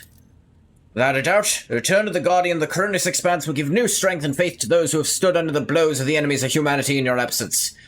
Rumors of the Holy Relic kept aboard your vessel are spreading to every system of the Expanse, inspiring and emboldening the weak and the forlorn. The Expanse is in flames, your lordship. Squadrons and smaller groups of despicable Drukhari radar systems. Cult of the Final Dawn has emerged in full force, wreaking havoc everywhere.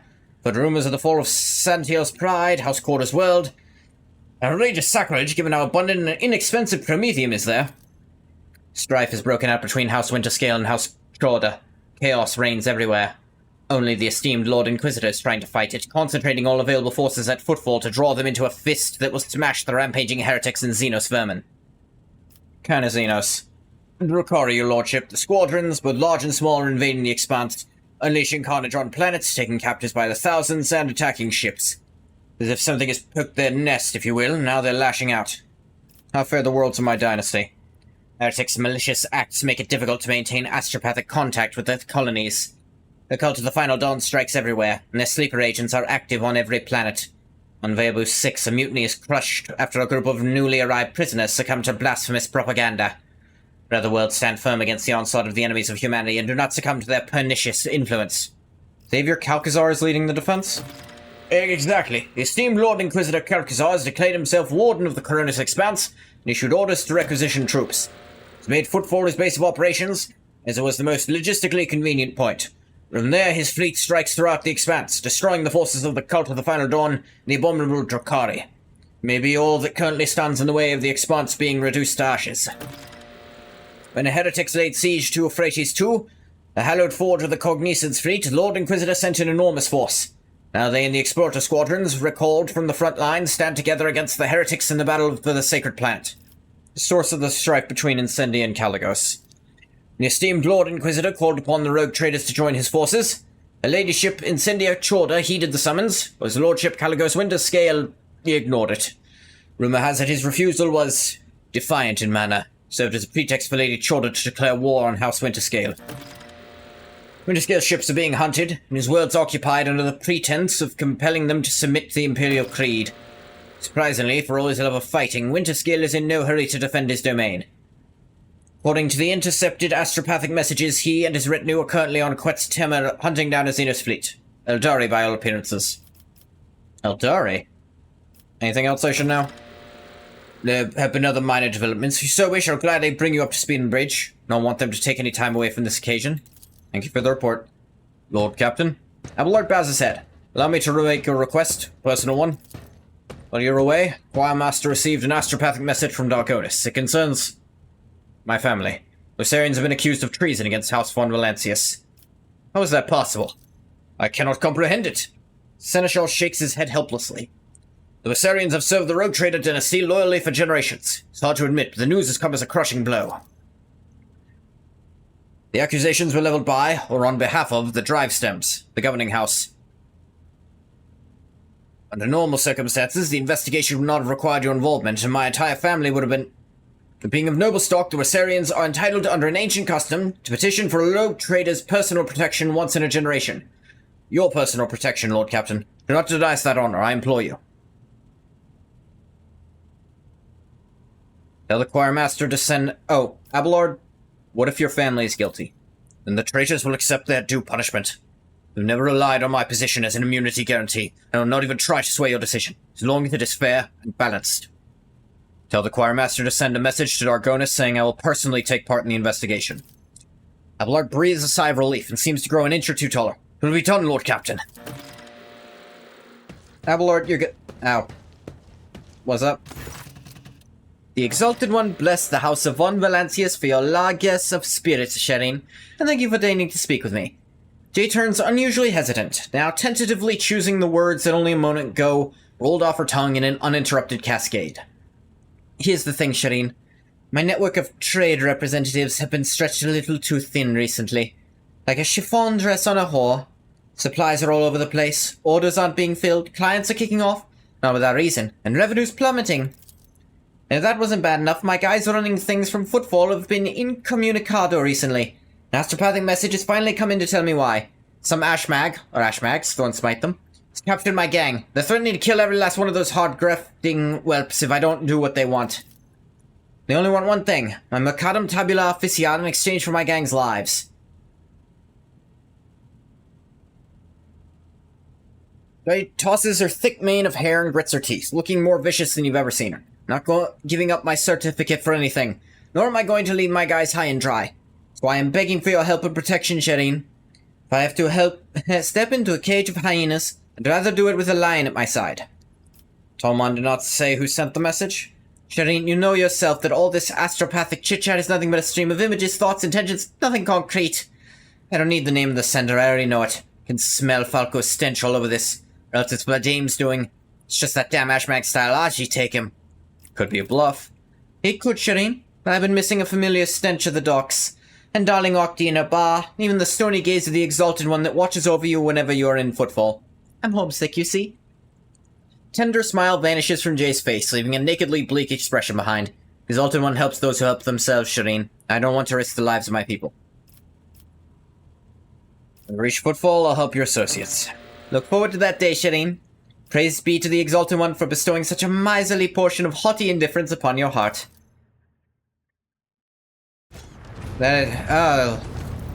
Alright, what is it this time, folks? Enough, Xenos. Justice will be done one way or another. Heinrich's voice drips with venom. Slither all you like, heretic spawn. You'll never leave this ship unscathed. The bridge is enveloped in an unusual silence. The officers on duty are huddling in corners, looking curiously at what is transpiring in the center. Heinrichs, what punishment awaits him who failed to realize his own acolyte was a traitor? Upon hearing your words, the interrogator stiffens and grits his teeth in anger. Chilius died after receiving due punishment, even if it was not at the hands of the Inquisition. I will hear no more about it. Catching sight of you, the curious crew members dash to their posts, leaving only the senior officers in the middle of the bridge. How long are you going to tolerate this filth on your ship, Ngoth? This foul traitor who has already dragged you into the darkness once and who almost left your protectorate without its sovereign. Rogue traitor. Heinrich's voice makes your blood run cold. Has Eldari heresy clouded your judgment? Treachery always means death, either for the traitor or the one betrayed. You almost died in Comorroagh. Your retinue, you know what became of them. It's not high time that justice was done. Those present nod wordlessly, but do not dare to interfere. Now this is a fine spectacle. The Inhuman gets what she deserves. Let us all watch and laugh. Iliad does not react to the curses being slung at her. With an imperturbable expression, she watches the crowd before her, then turns her gaze at you. Anyone else want to share their thoughts? The enemies of humanity have no place among humans, you know this. Cassia's hands shake a little as she clenches her fists. Death is far too merciful a sentence. What I endured was far more terrible. The heinous behavior pattern of the Xeno entity, and of specimens similar to her, statistically leads to unfavorable and unpredictable outcomes. Vil Iliet does not deserve death. For her, it would be a release from her sorrowful lot of being an unclean Xenos. Murderous rage flashes in Cabela's black eyes. But we do deserve her death, as payment for what we have endured. Iliet blankly surveys the crowd.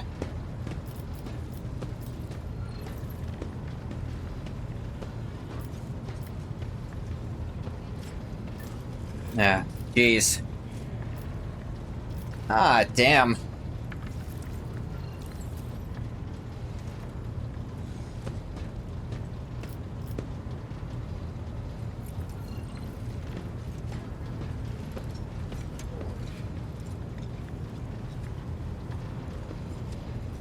Jeez, man.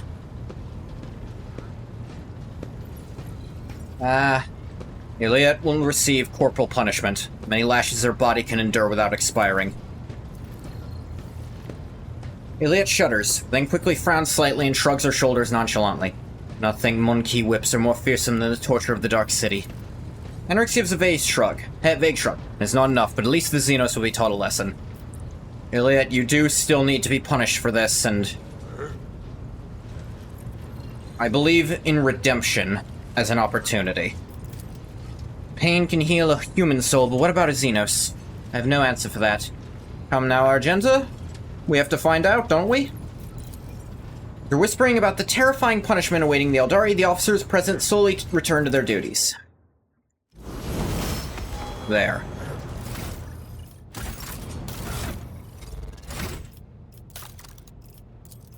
Leveled up twice, Jesus. First tier archetype ability.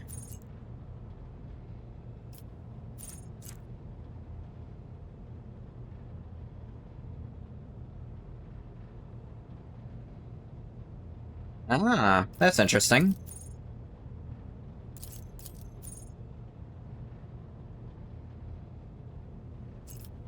I don't see myself using any of these, frankly. Do-do-do. I could go for more logic. Oh, here we go. Exemplar talent.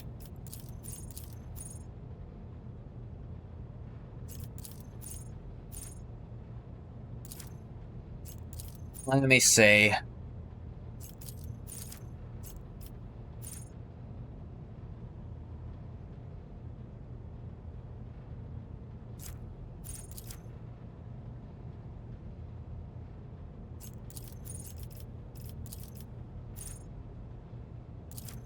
Da-da-da.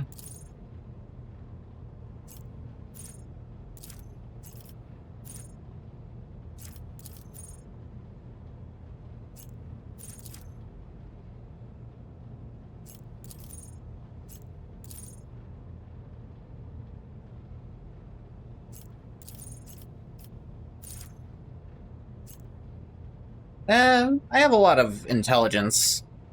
I think my intelligence bonus, I could make it higher, so... This is definitely a contender, know-it-all.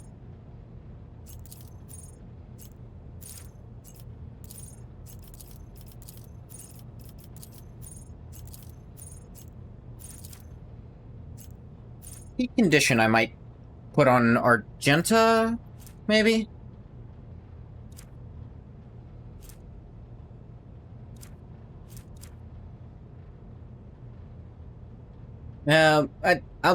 I'll try to get her more strength so I can take off those gloves and replace them with something better. Plus 5 dull characteristics would be a good start for her. In fact... Oh, yeah. This, real good.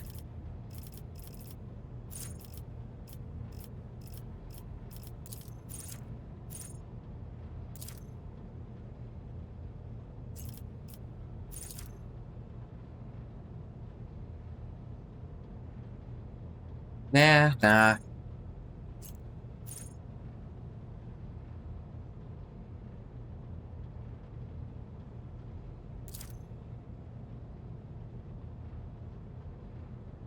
Yeah, that. If I make something my prey, it'll be down there. Okay. Finally out of Comorroagh. I get the feeling I'm gonna have to do some more talking to some of my crew.